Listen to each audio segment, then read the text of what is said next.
Chapter 1. In Moonfleet Village. So sleeps the pride of former days. More.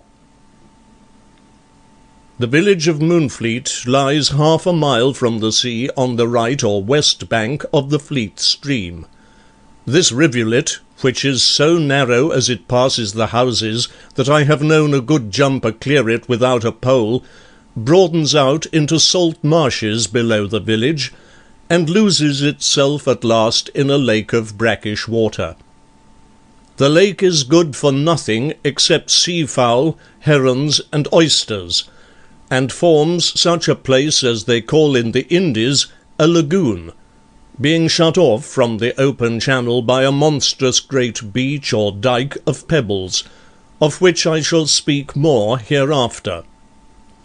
When I was a child I thought that this place was called Moonfleet, because on a still night, whether in summer or in winter frosts, the moon shone very brightly on the lagoon, but learned afterwards that 'twas but short for Moonfleet, from the Mohuns, a great family who were once lords of all these parts. My name is John Trenchard, and I was 15 years of age when this story begins. My father and mother had both been dead for years, and I boarded with my aunt, Miss Arnold, who was kind to me in her own fashion, but too strict and precise ever to make me love her. I shall first speak of one evening in the fall of the year 1757. It must have been late in October, though I have forgotten the exact date, and I sat in the little front parlour reading after tea. My aunt had few books. A Bible, a Common Prayer, and some volumes of sermons are all that I can recollect now, but the Reverend Mr. Glennie, who taught us village children, had lent me a story-book full of interest and adventure, called the Arabian Nights' Entertainment. At last the light began to fail, and I was nothing loath to leave off reading for several reasons. As first, the parlour was a chilly room, with horsehair chairs and sofa, and only a coloured paper screen in the grate, for my aunt did not allow a fire till the 1st of November. Second, there was a rank smell of molten tallow in the house, for my aunt was dipping winter candles on frames in the back kitchen. Third, I had reached a part in the Arabian Nights which tightened my breath and made me wish to leave off reading for very anxiousness of expectation. It was that point in the story of the wonderful lamp, where the false uncle lets fall a stone that seals the mouth of the underground chamber, and immures the boy Aladdin in the darkness, because he would not give up the lamp till he stood safe on the surface again.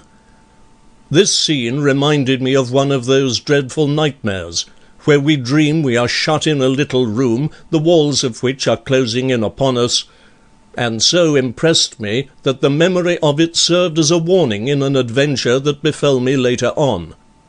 So I gave up reading, and stepped out into the street. It was a poor street at best, though once, no doubt, it had been finer. Now, there were not 200 souls in Moonfleet, and yet the houses that held them straggled sadly over half a mile, lying at intervals along either side of the road. Nothing was ever made new in the village. If a house wanted repair badly, it was pulled down, and so there were toothless gaps in the street, and overrun gardens with broken-down walls, and many of the houses that yet stood looked as though they could stand but little longer. The sun had set. Indeed, it was already so dusk that the lower or sea end of the street was lost from sight.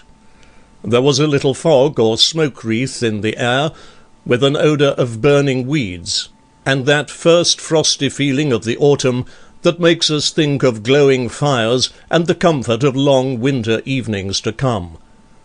All was very still, but I could hear the tapping of a hammer farther down the street, and walked to see what was doing, for we had no trades in Moonfleet save that of fishing.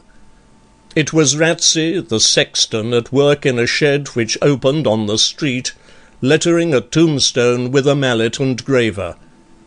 He had been mason before he became fisherman, and was handy with his tools, so that if anyone wanted a headstone set up in the churchyard, he went to Ratsey to get it done. I leant over the half-door, and watched him a minute, chipping away with the graver in a bad light from a lantern. Then he looked up, and seeing me said, "Here, John, if you have nothing to do, come in and hold the lantern for me. 'Tis but a half-hour's job to get all finished." Ratsey was always kind to me, and had lent me a chisel many a time to make boats, so I stepped in and held the lantern, watching him chink out the bits of Portland stone with a graver, and blinking the while when they came too near my eyes.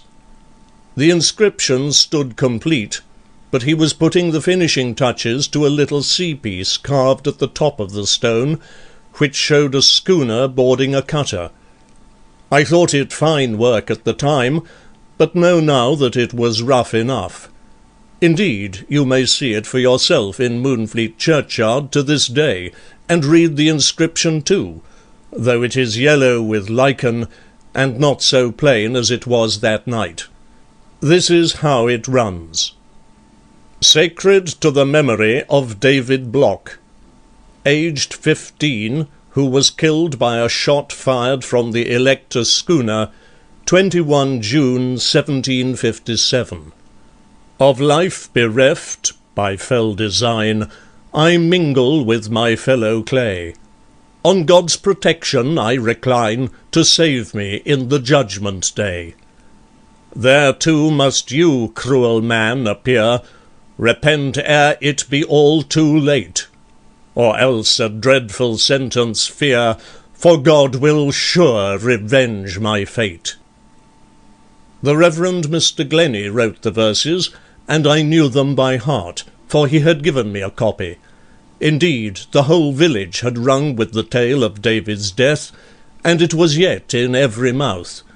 He was only child to Elzevir Block, who kept the Why Not Inn at the bottom of the village, and was with the contrabandiers when their ketch was boarded that June night by the government schooner. People said that it was Magistrate Maskew of Moonfleet Manor who had put the revenue men on the track, and anyway he was on board the Elector as she overhauled the ketch. There was some show of fighting when the vessels first came alongside of one another, and Maskew drew a pistol and fired it off in young David's face, with only the two gunwales between them. In the afternoon of Midsummer's Day, the Elector brought the ketch into Moonfleet, and there was a posse of constables to march the smugglers off to Dorchester jail. The prisoners trudged up through the village, ironed two and two together, while people stood at their doors or followed them, the men greeting them with a kindly word, for we knew most of them as Ringstave and Monkbury men, and the women sorrowing for their wives. But they left David's body in the ketch, so the boy paid dear for his night's frolic. "Aye, 'twas a cruel, cruel thing to fire on so young a lad," Ratsey said, as he stepped back a pace to study the effect of a flag that he was chiselling on the revenue schooner, "and trouble is likely to come to the other poor fellows taken, for Lawyer Empson says 3 of them will surely hang at next assize. I recollect," he went on, 30 years ago, when there was a bit of a scuffle between the Royal Sophie and the Marnhull, they hanged 4 of the contrabandiers, and my old father caught his death of cold, what with going to see the poor chaps turned off at Dorchester, and standing up to his knees in the River Froom to get a sight of them, for all the countryside was there, and such a press there was no place on land. There, that's enough," he said, turning again to the gravestone. "On Monday I'll line the ports in black, and get a brush of red to pick out the flag. And now, my son, you've helped with the lantern, so come down to the Why Not, and there I'll have a word with Elzevir, who sadly needs the talk of kindly friends to cheer him, and we'll find you a glass of Hollands to keep out autumn chills." I was but a lad, and thought it a vast honour to be asked to the Why Not, for did not such an invitation raise me at once to the dignity of manhood? Ah, sweet boyhood, how eager are we as boys to be quit of thee! With what regret do we look back on thee before our man's race is half-way run! Yet was not my pleasure without alloy, for I feared even to think of what Aunt Jane would say if she knew that I had been at the Why Not. And beside that, I stood in awe of grim old Elzevir Block, grimmer and sadder 1,000 times since David's death. The Why Not was not the real name of the inn. It was properly the Mahoon Arms. The Mahoons had once owned, as I have said, the whole of the village. But their fortunes fell, and with them fell the fortunes of Moonfleet. The ruins of their mansion showed grey on the hillside above the village. Their almshouses stood halfway down the street, with the quadrangle deserted and overgrown. The Mahoon image and superscription was on everything from the church to the inn, and everything that bore it was stamped also with the superscription of decay.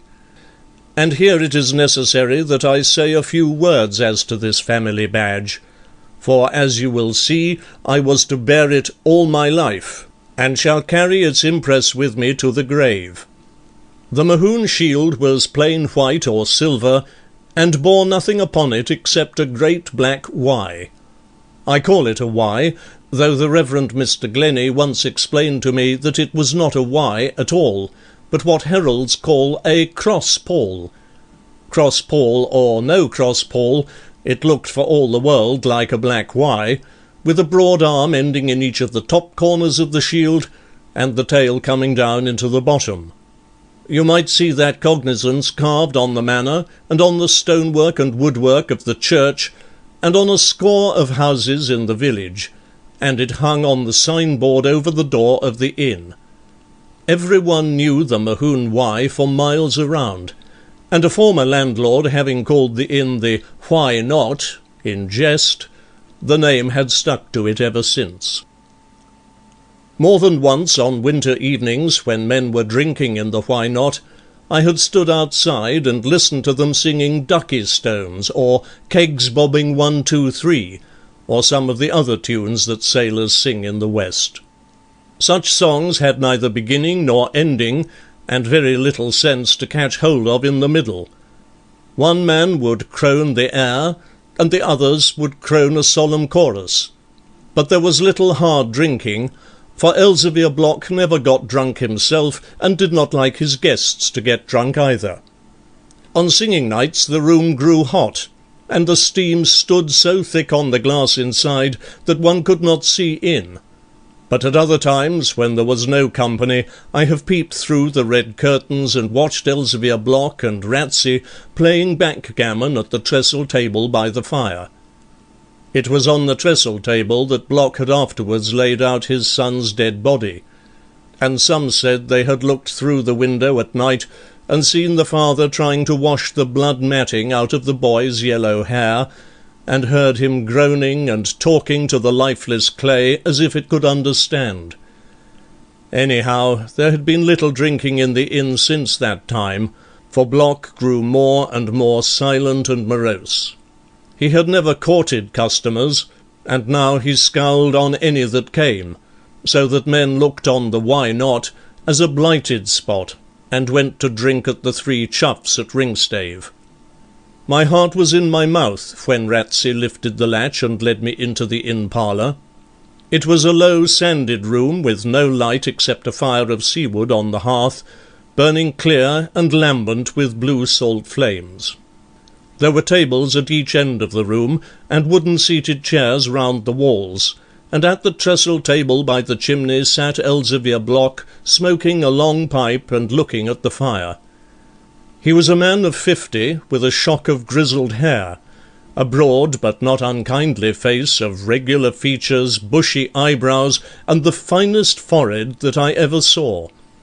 His frame was thick-set and still immensely strong. Indeed, the countryside was full of tales of his strange prowess or endurance. Blocks had been landlords at the Why Not, father and son, for years, but Elzevir's mother came from the Low Countries, and that was how he got his outland name and could speak Dutch. Few men knew much of him, and folks often wondered how it was he kept the Why Not on so little custom as went that way. Yet he never seemed to lack for money, and if people loved to tell stories of his strength, they would speak also of widows helped and sick comforted with unknown gifts, and hint that some of them came from Elzevir Block, for all he was so grim and silent. He turned round and got up as we came in, and my fears led me to think that his face darkened when he saw me. "What does this boy want?" he said to Ratsey sharply. "He wants the same as I want, and that's a glass of Ararat milk to keep out autumn chills," the sexton answered, drawing another chair up to the trestle table. "Cow's milk is best for children such as he," was Elzevir's answer, as he took 2 shining brass candlesticks from the mantel-board, set them on the table, and lit the candles with a burning chip from the hearth. "John is no child. He is the same age as David, and comes from helping me to finish David's headstone. 'Tis finished now, barring the paint upon the ships, and, please God, by Monday night we will have it set fair and square in the churchyard, and then the poor lad may rest in peace, knowing he has above him Master Ratsey's best handiwork, and the parson's verses to set forth how shamefully he came to his end." I thought that Elzevir softened a little as Ratsey spoke of his son, and he said, "Ay, David rests in peace. 'Tis they that brought him to his end that shall not rest in peace when their time comes, and it may come sooner than they think," he added, speaking more to himself than to us. I knew that he meant Mr. Maskew, and recollected that some had warned the magistrate that he had better keep out of Elzevir's way, for there was no knowing what a desperate man might do. And yet the 2 had met since in the village street, and nothing worse come of it than a scowling look from Block. "Tush, man," broke in the sexton, "it was the foulest deed ever man did. But let not thy mind brood on it, nor think how thou mayest get thyself avenged. Leave that to Providence.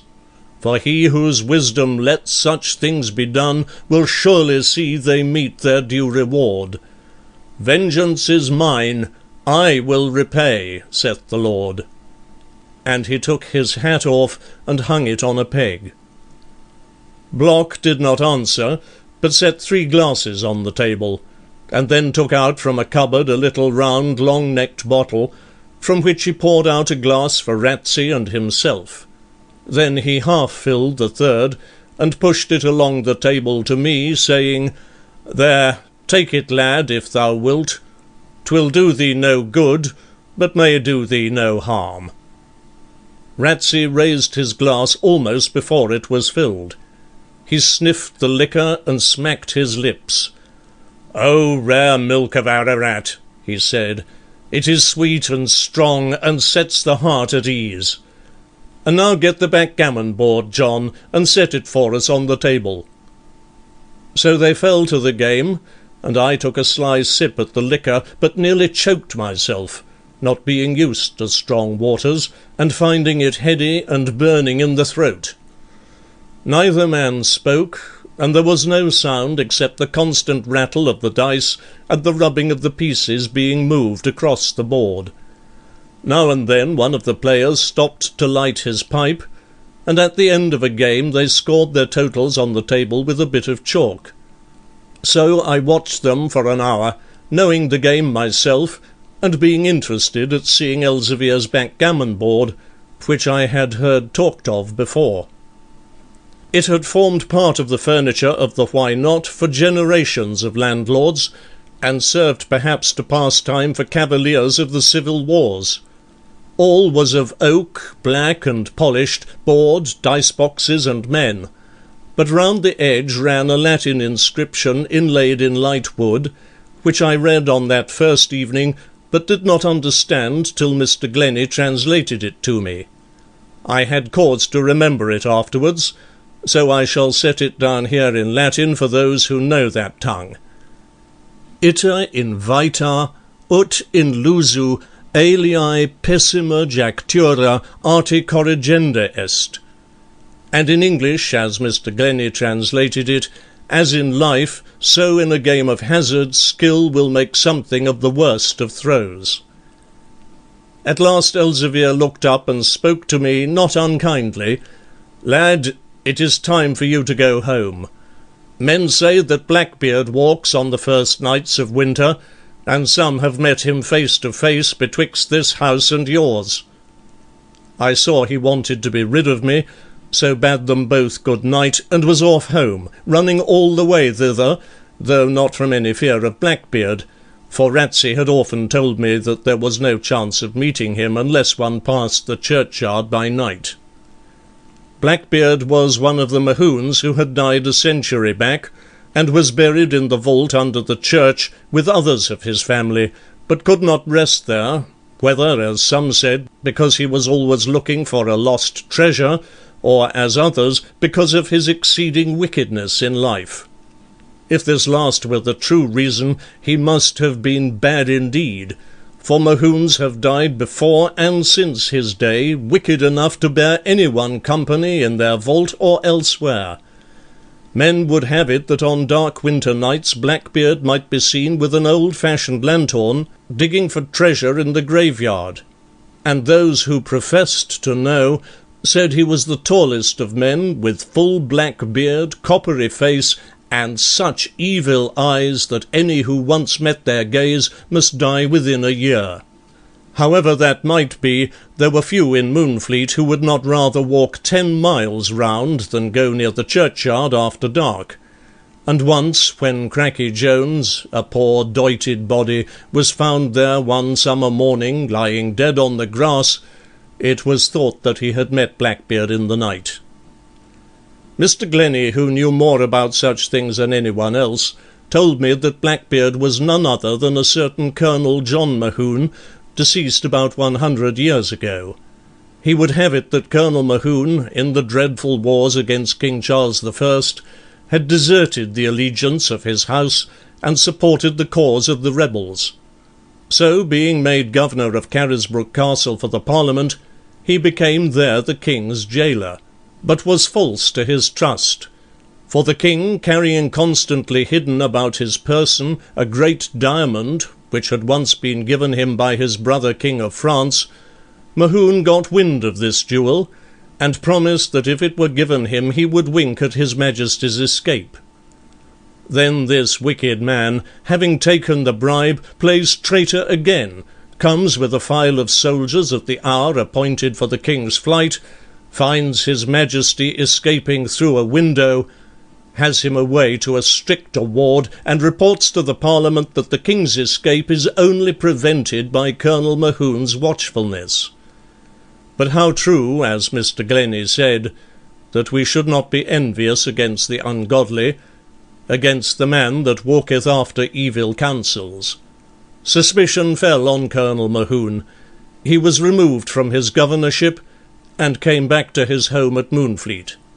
There he lived in seclusion, despised by both parties in the state, until he died, about the time of the happy restoration of King Charles II.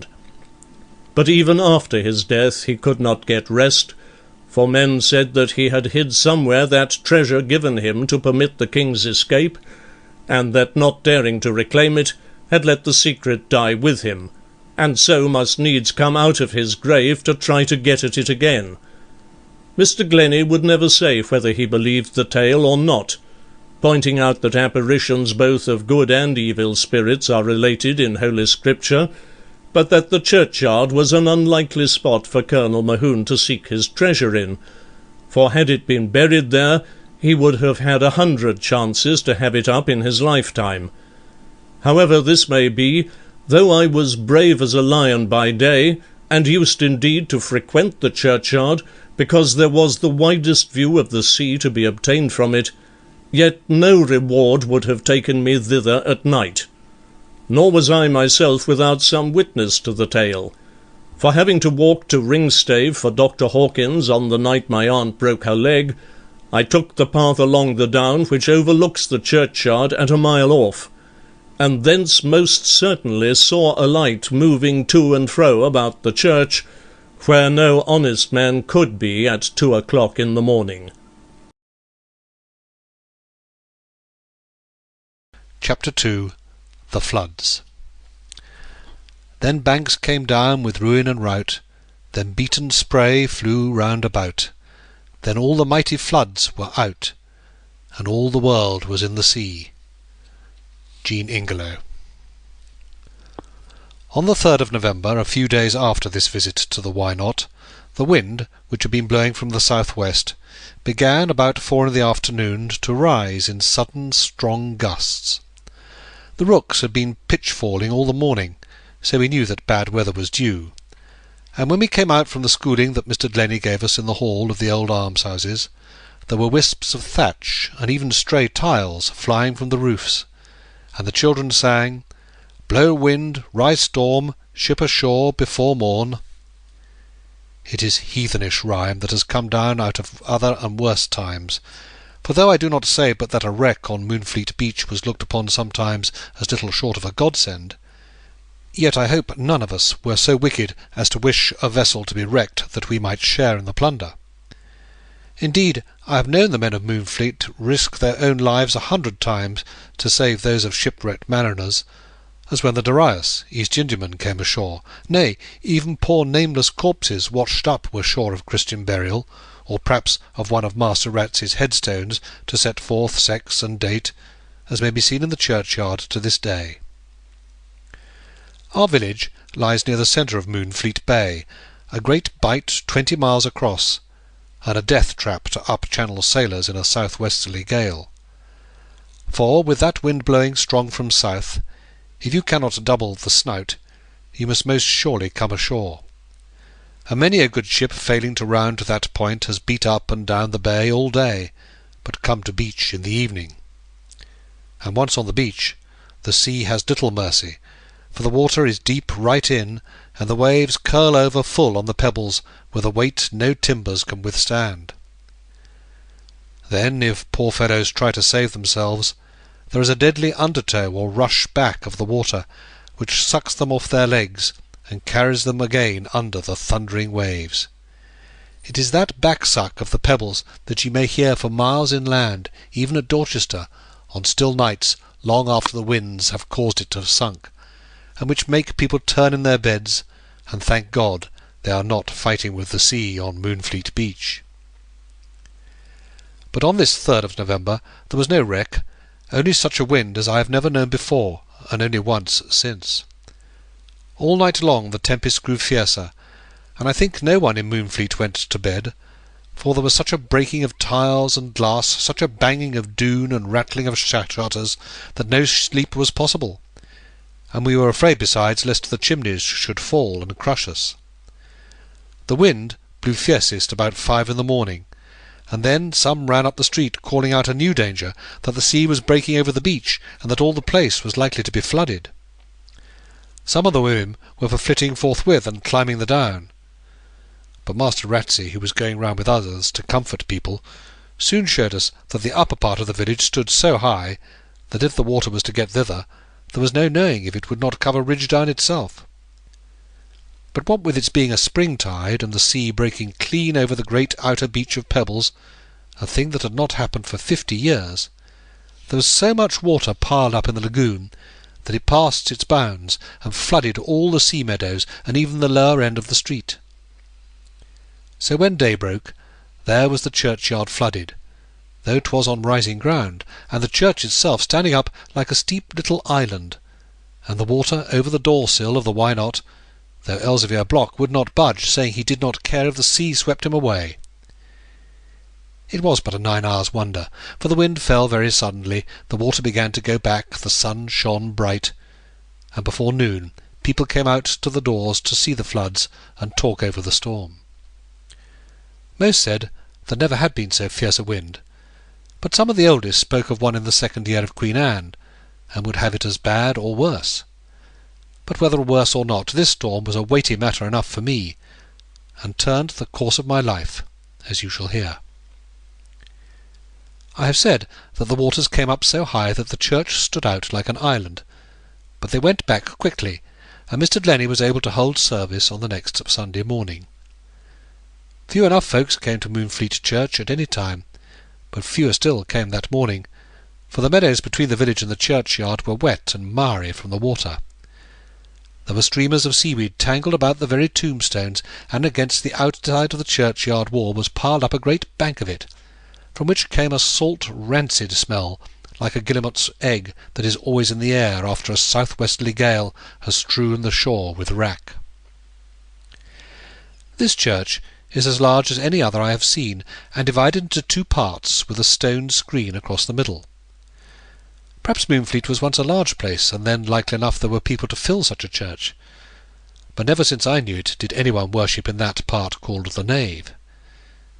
This western portion was quite empty, beyond a few old tombs and a royal arms of Queen Anne. The pavement, too, was damp and mossy, and there were green patches down the white walls where the rains had got in.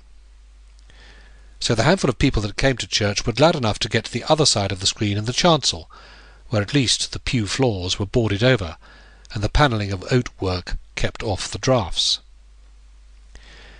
Now this Sunday morning there were only 3 or 4, I think, beside Mr. Glennie and Ratsey and the half-dozen of us boys who crossed the swampy meadows strewn with drowned shrew mice and moles. Even my aunt was not at church, being prevented by a migraine, but a surprise waited those who did go, for there in a pew by himself sat Elzevir Block.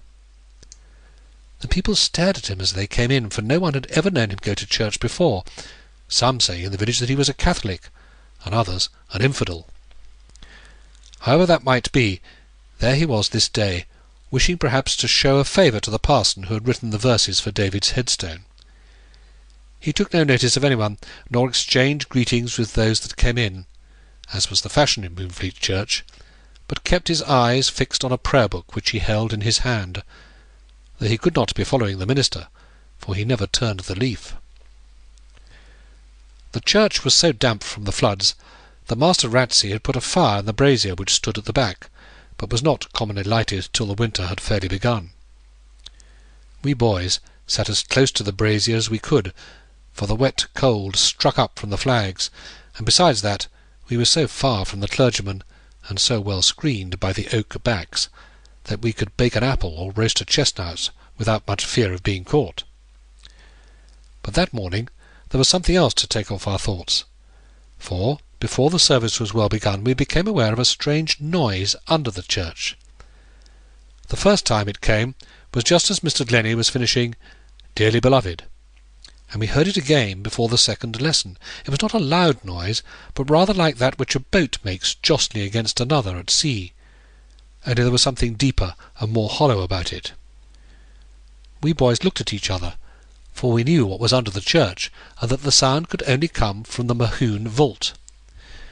No one at Moonfleet had ever seen the inside of that vault, but Ratsey was told by his father, who was clerk before him, that it underlay half the chancel, and that there were more than a score of Mohunes lying there. It had not been opened for over 40 years, since Gerald Mohune, who burst a blood vessel drinking at Weymouth races, was buried there. But there was a tale that one Sunday afternoon, many years back, there had come from the vault so horrible and unearthly a cry that parson and people got up and fled the church, and would not worship there for weeks afterwards. We thought of these stories, and huddled up close to the brazier, being frightened at the noise, and uncertain whether we would not turn tail and run from the church, for it was certain that something was moving in the Mohune vault, to which there was no entrance except by a ringed stone in the chancel floor that had not been lifted for 40 years.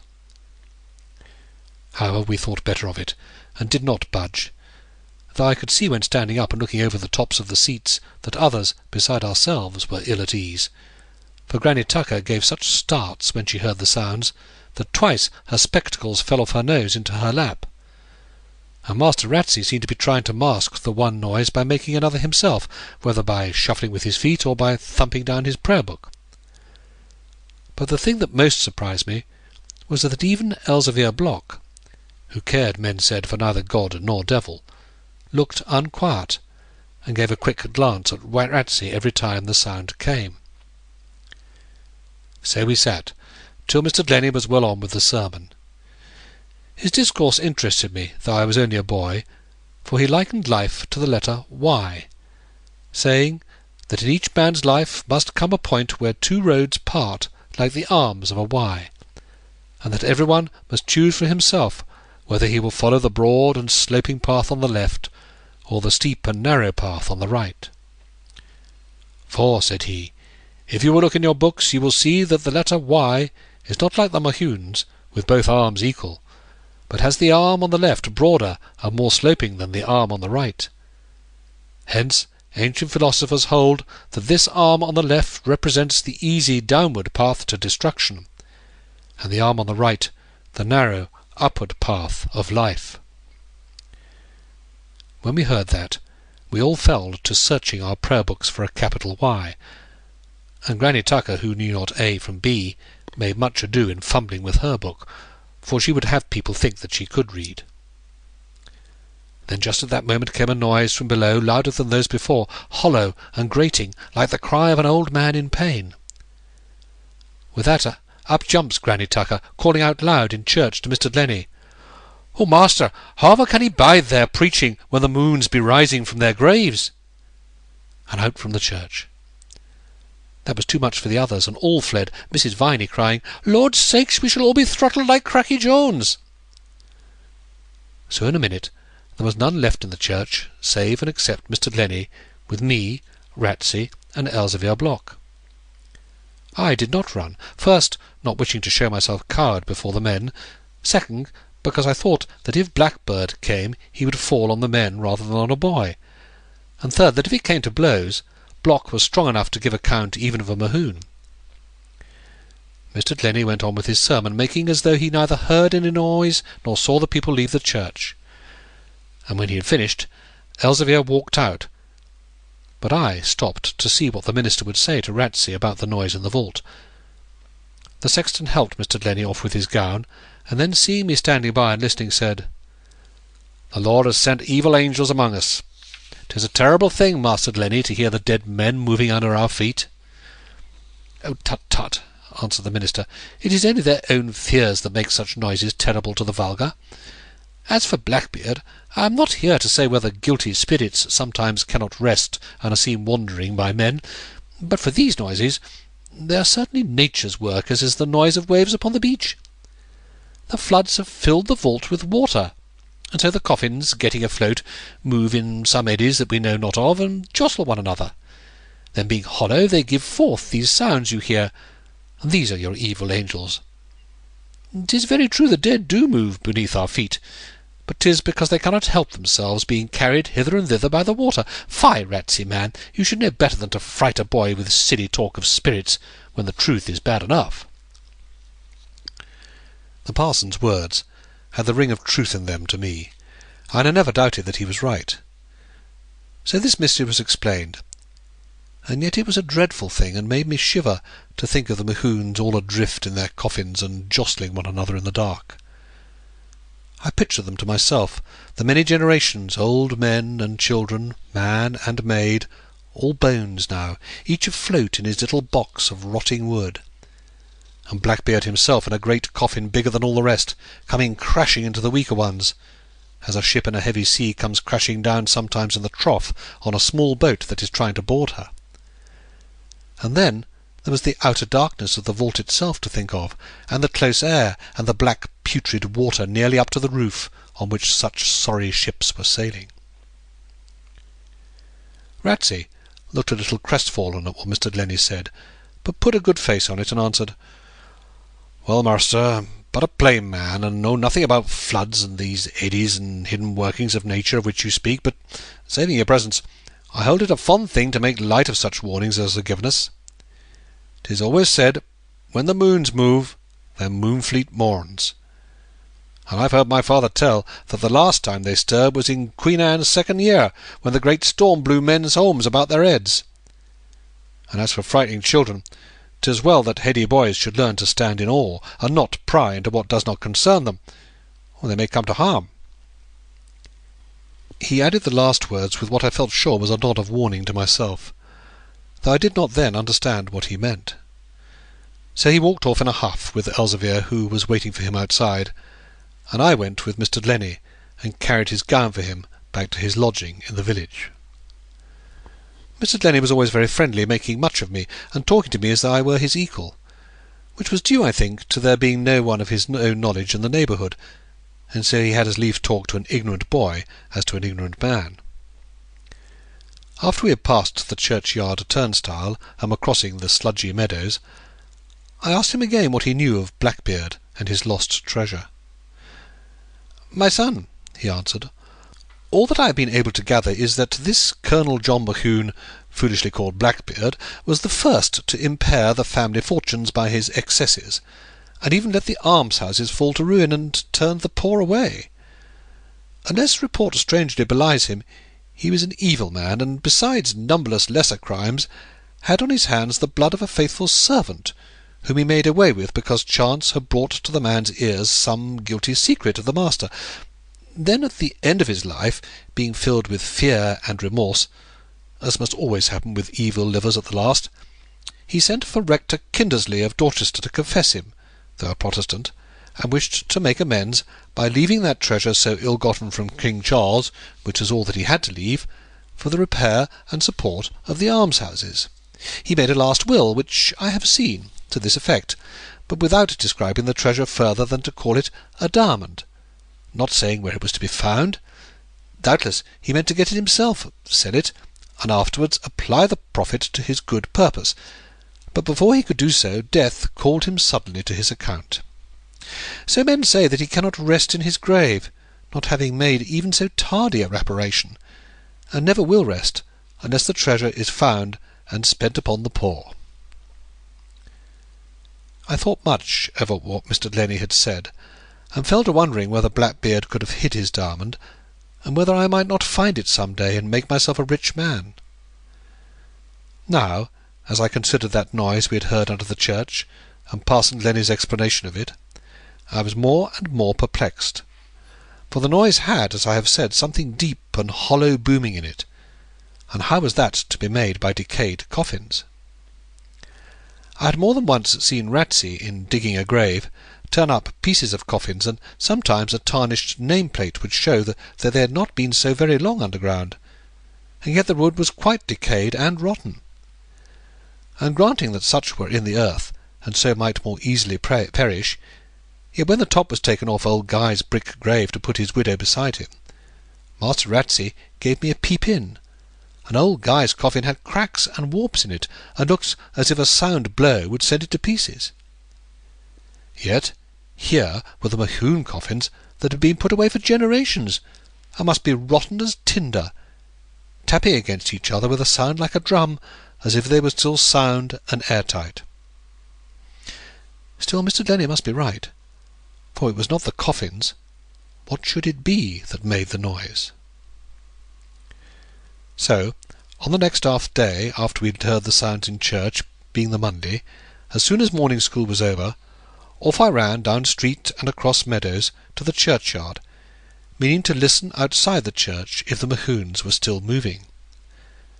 I say outside the church, for I knew Ratsey would not lend me the key to go in after what he had said about boys prying into things that did not concern them. And besides that, I do not know that I would care to venture inside alone, even if I had the key.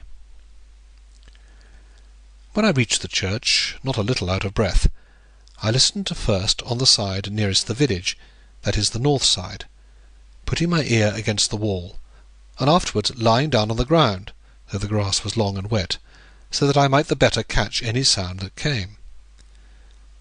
But I could hear nothing, and so concluded that the Mohunes had come to rest again, yet thought I would walk round the church and listen too on the south or sea-side, for that their worships might have drifted over to that side and be there rubbing shoulders with one another.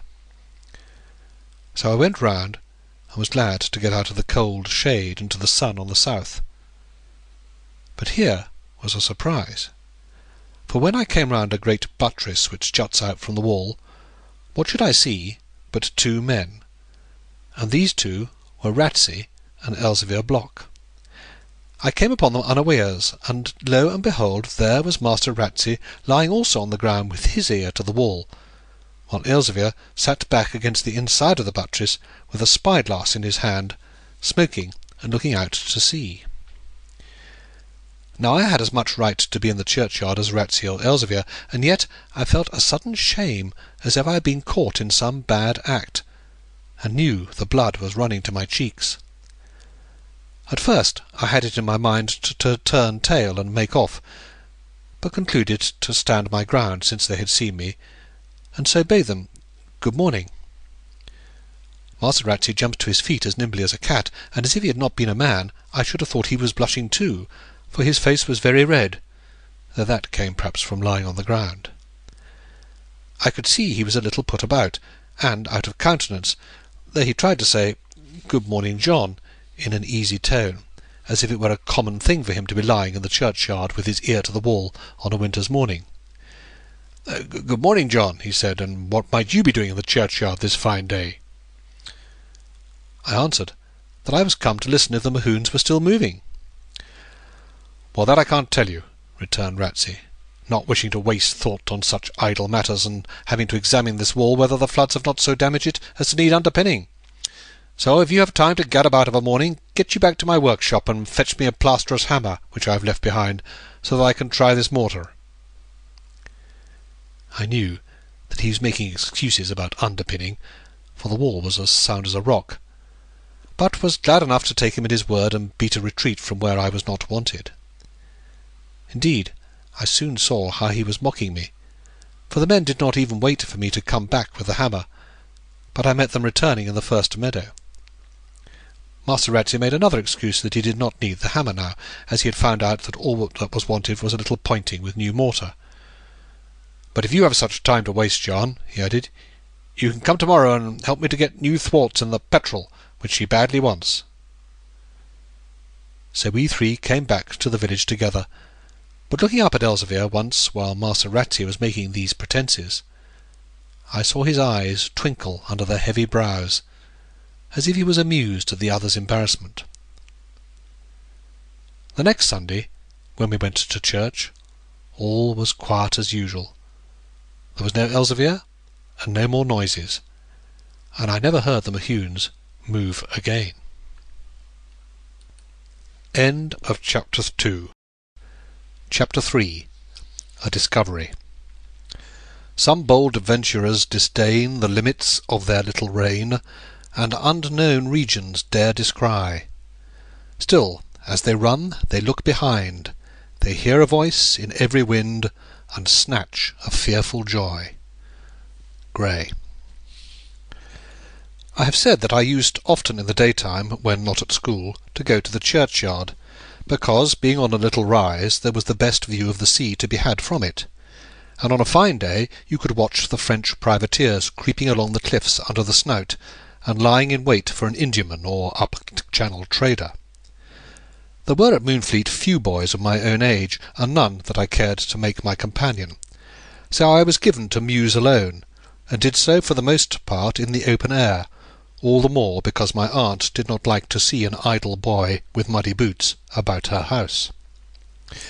For a few weeks, indeed, after the day that I had surprised Elzevir and Ratsey, I kept away from the church, fearing to meet them there again, but a little later resumed my visits, and saw no more of them.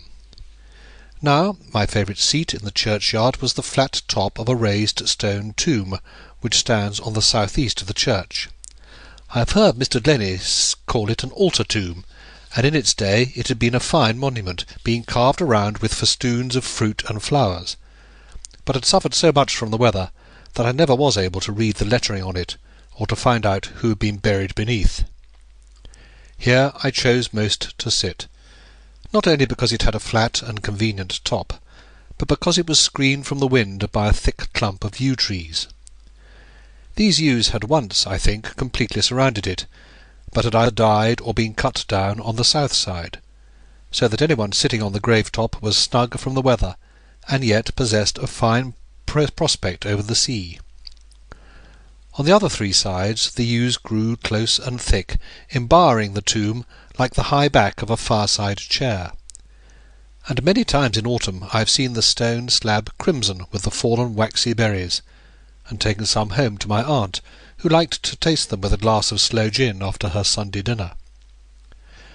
Others beside me, no doubt, found this tomb a comfortable seat and lookout, for there was quite a path worn to it on the south side, though all the times I had visited it I had never seen anyone there. So it came about that on a certain afternoon in the beginning of February, in the year 1758, I was sitting on this tomb looking out to sea. Though it was so early in the air was soft and warm as a May day, and so still that I could hear the drumming of turnips that Gaffer George was flinging into a cart on the hillside near half a mile away.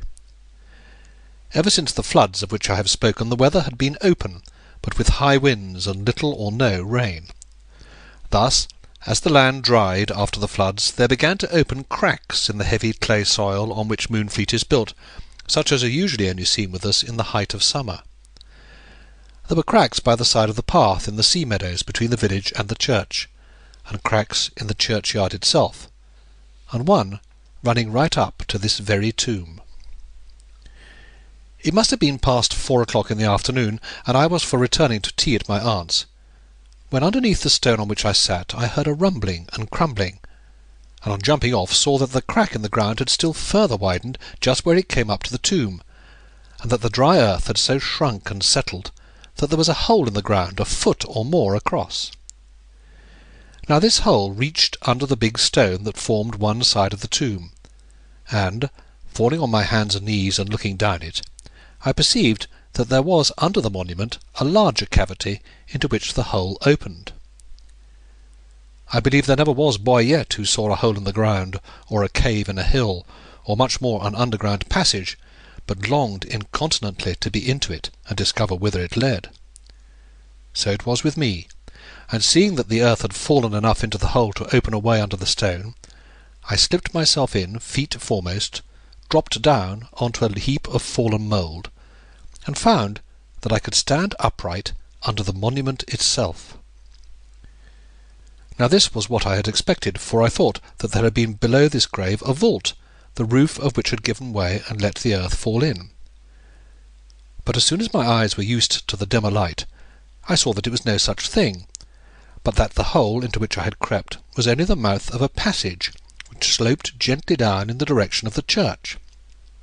My heart fell to thumping with eagerness and surprise, for I thought I had made a wonderful discovery, and that this hidden way would certainly lead to great things, perhaps even to Blackbeard's hoard.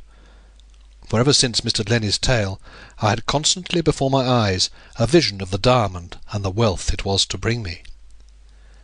The passage was 2 paces broad, as high as a tall man, and cut through the soil, without bricks or any other lining.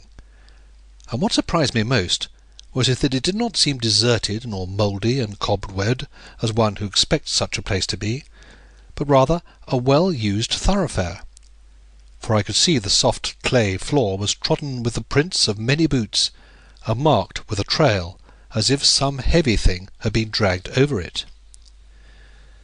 So I set out down the passage, reaching out my hand before me lest I should run against anything in the dark, and sliding my feet slowly to avoid pitfalls in the floor.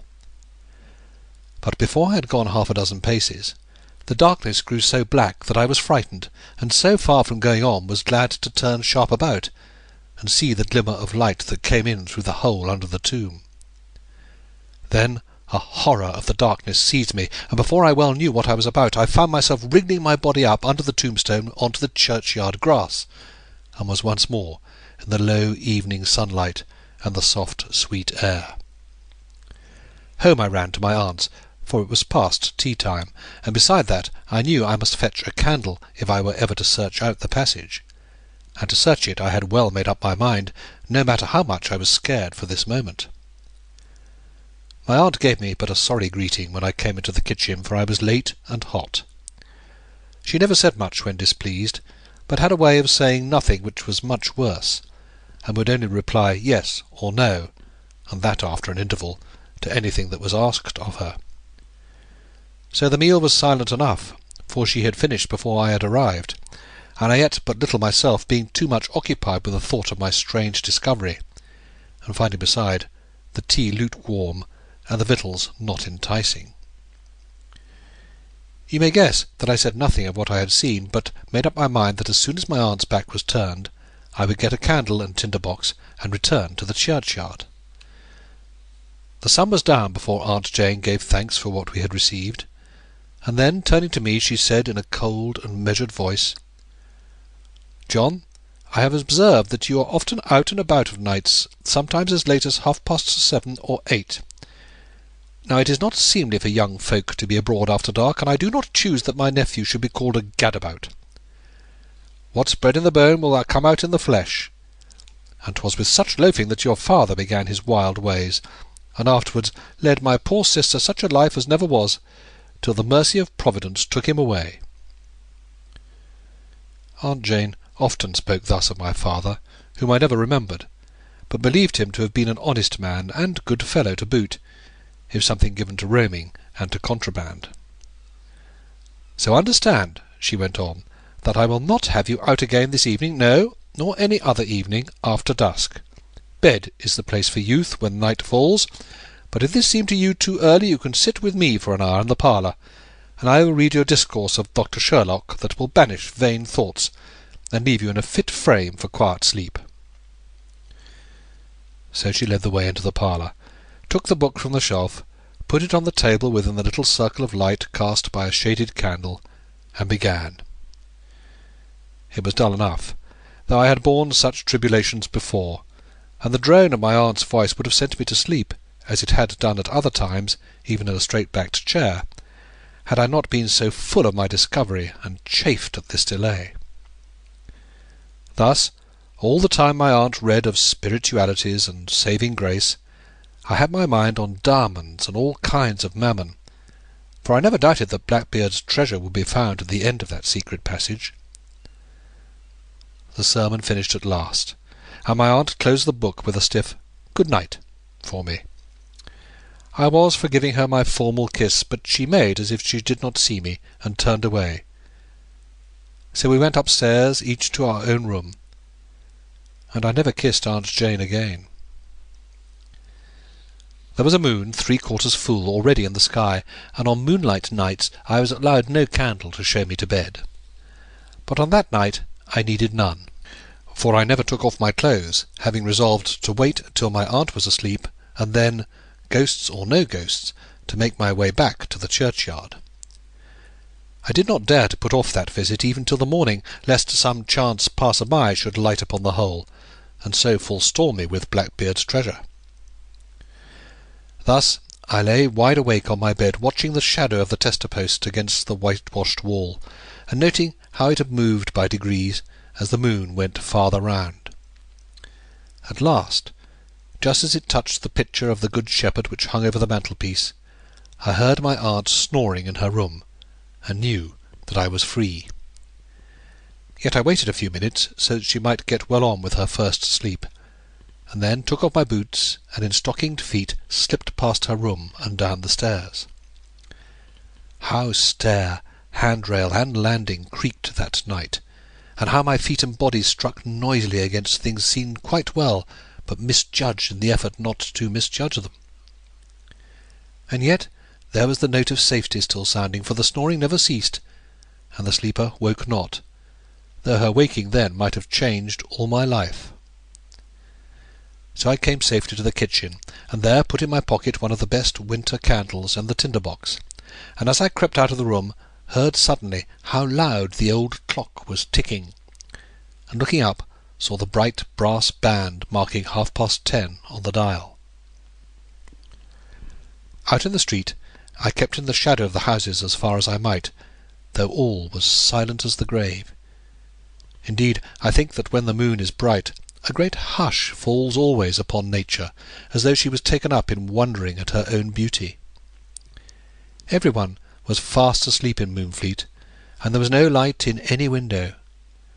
Only when I came opposite the Why Not, I saw from the red glow behind the curtains that the bottom room was lit up, so Elzevir was not yet gone to bed. It was strange, for the Why Not had been shut up early for many a long night past, and I crossed over cautiously to see if I could make out what was going forward. But that was not to be done, for the panes were thickly steamed over, and this surprised me more, as showing that there was a good company inside. Moreover, as I stood and listened, I could hear a mutter of deep voices inside, not as of roisterers, but of sober men talking low. Eagerness would not let me wait long, and I was off across the meadows towards the church, though not without sad misgivings as soon as the last house was left well behind me. At the churchyard wall my courage had waned somewhat. It seemed a shameless thing to come to rifle Blackbeard's treasure just in the very place and hour that Blackbeard loved, and as I passed the turnstile I half expected that a tall figure, hairy and evil-eyed, would spring out from the shadow on the north side of the church. But nothing stirred, and the frosty grass sounded crisp under my feet as I made across the churchyard, stepping over the graves and keeping always out of the shadows, towards the black clump of yew trees on the far side. When I got round the yews, there was the tomb standing out white against them, and at the foot of the tomb was the hole, like a patch of black velvet spread upon the ground, it was so dark. Then, for a moment, I thought that Blackbeard might be lying in wait in the bottom of the hole, and I stood uncertain whether to go on or back. I could catch the rustle of the water on the beach, not of any waves, for the bay was smooth as glass, but just a lipper at the fringe. And wishing to put off with any excuse the descent into the passage, though I had quite resolved to make it, I settled with myself that I would count the water wash 20 times, and at the 20th would let myself down into the hole. Only 7 wavelets had come in when I forgot to count, for there, right in the middle of the moon's path across the water, lay a lugger moored broadside to the beach. She was about half a mile out, but there was no mistake, for though her sails were lowered, her masts and hull stood out black against the moonlight. Here was a fresh reason for delay, for surely one must consider what this craft could be, and what had brought her here. She was too small for a privateer, too large for a fishing smack, and could not be a revenue boat by her low freeboard in the waist. And 'twas a strange thing for a boat to cast anchor in the midst of Moonfleet Bay, even on a night so fine as this. Then, while I watched, I saw a blue flare in the bows, only for a moment, as if a man had lit a squib and flung it overboard. But I knew from it she was a contrabandier, and signalling either to the shore or to a mate in the offing. With that, courage came back, and I resolved to make this flare my signal for getting down into the hole, screwing my heart up with the thought that if Blackbeard was really waiting for me there, 'twould be little good to turn tail now, for he would be after me, and would certainly run much faster than I could. Then I took one last look round, and down into the hole forthwith, the same way as I had got down earlier in the day. So on that February night, John Trenchard found himself standing in the heap of loose fallen mould at the bottom of the hole, with a mixture of courage and cowardice in his heart, but overruling all, a great desire to get at Blackbeard's diamond. Out came tinderbox and candle, and I was glad indeed when the light burned up bright enough to show that no one, at any rate, was standing by my side. But then there was the passage, and who could say what might be lurking there? Yet I did not falter, but set out on this adventurous journey, walking very slowly indeed, but that was from fear of pitfalls, and nerving myself with the thought of the great diamond which surely would be found at the end of the passage. What should I not be able to do with such wealth? I would buy a nag for Mr. Glennie, a new boat for Ratsey, and a silk gown for Aunt Jane, in spite of her being so hard with me as on this night. And thus I would make myself the greatest man in Moonfleet, richer even than Mr. Maskew, and build a stone house in the sea meadows with a good prospect of the sea, and marry Grace Maskew, and live happily, and fish. I walked on down the passage, reaching out the candle as far as might be in front of me, and whistling to keep myself company, yet saw neither Blackbeard nor anyone else. All the way there were footprints on the floor, and the roof was black as with smoke of torches, and this made me fear lest some of those who had been there before might have made away with the diamond. Now, though I have spoken of this journey down the passage as though it were a mile long, and though it verily seemed so to me that night, yet I afterwards found it was no more than 20 yards or thereabouts. And then I came upon a stone wall which had once blocked the road, but was now broken through so as to make a ragged doorway into a chamber beyond. There I stood on the rough sill of the door, holding my breath and reaching out my candle arm's length into the darkness, to see what sort of a place this was before I put foot into it. And before the light had well time to fall on things, I knew that I was underneath the church, and that this chamber was none other than the Mohune vault. It was a large room, much larger, I think, than the schoolroom where Mr. Lennie taught us, but not near so high, being only some 9 feet from floor to roof. I say floor, though in reality there was none but only a bottom of soft, wet sand, and when I stepped down onto it, my heart beat very fiercely, for I remembered what manner of place I was entering, and the dreadful sounds which had issued from it that Sunday morning so short a time before. I satisfied myself that there was nothing evil lurking in the dark corners, or nothing visible at least, and then began to look round and note what was to be seen. Walls and roof were stone, and at one end was a staircase closed by a great flat stone at top, that same stone which I had often seen with a ring in it in the floor of the church above. All round the sides were stone shelves, with the divisions between them like great bookcases, but instead of books, there were the coffins of the Mohunes. Yet these lay only at the sides, and in the middle of the room was something very different, for here were stacked scores of casks, kegs, and runlets, from a storage butt that might hold 30 gallons down to a breaker that held only 1. They were marked, all of them, in white paint on the end with figures and letters, that doubtless set forth the quality to those that understood. Here indeed was a discovery, and instead of picking up at the end of the passage a little brass or silver casket, which had only to be opened to show Blackbeard's diamond gleaming inside, I had stumbled on the Mohune's vault, and found it to be nothing but a cellar of gentlemen of the contraband, for surely good liquor would never be stored in so shy a place, if it ever had paid the excise. As I walked round this stack of casks, my foot struck sharply on the edge of a butt, which must have been near empty, and straightway came from it the same hollow, booming sound, only fainter, which had so frightened us in church that Sunday morning. So it was the casks, and not the coffins, that had been knocking one against another, and I was pleased with myself, remembering how I had reasoned that coffin wood could never give that booming sound. It was plain enough that the whole place had been under water. The floor was still muddy, and the green and sweating walls showed the flood mark within 2 feet of the roof. There was a wisp or two of fine seaweed that had somehow got in, and a small crab was still alive and scuttled across the corner. Yet the coffins were but little disturbed. They lay on their shelves in rows, one above the other, and numbered 23 in all. Most were in lead, and so could never float, but of those in wood some were turned slantways in their niches, and one had floated right away and been left on the floor upside down in a corner when the waters went back. First, I fell to wondering as to whose cellar this was, and how so much liquor could have been brought in with secrecy, and how it was I had never seen anything of the contraband men, though it was clear that they had made this flat tomb the entrance to their storehouse, as I had made it my seat.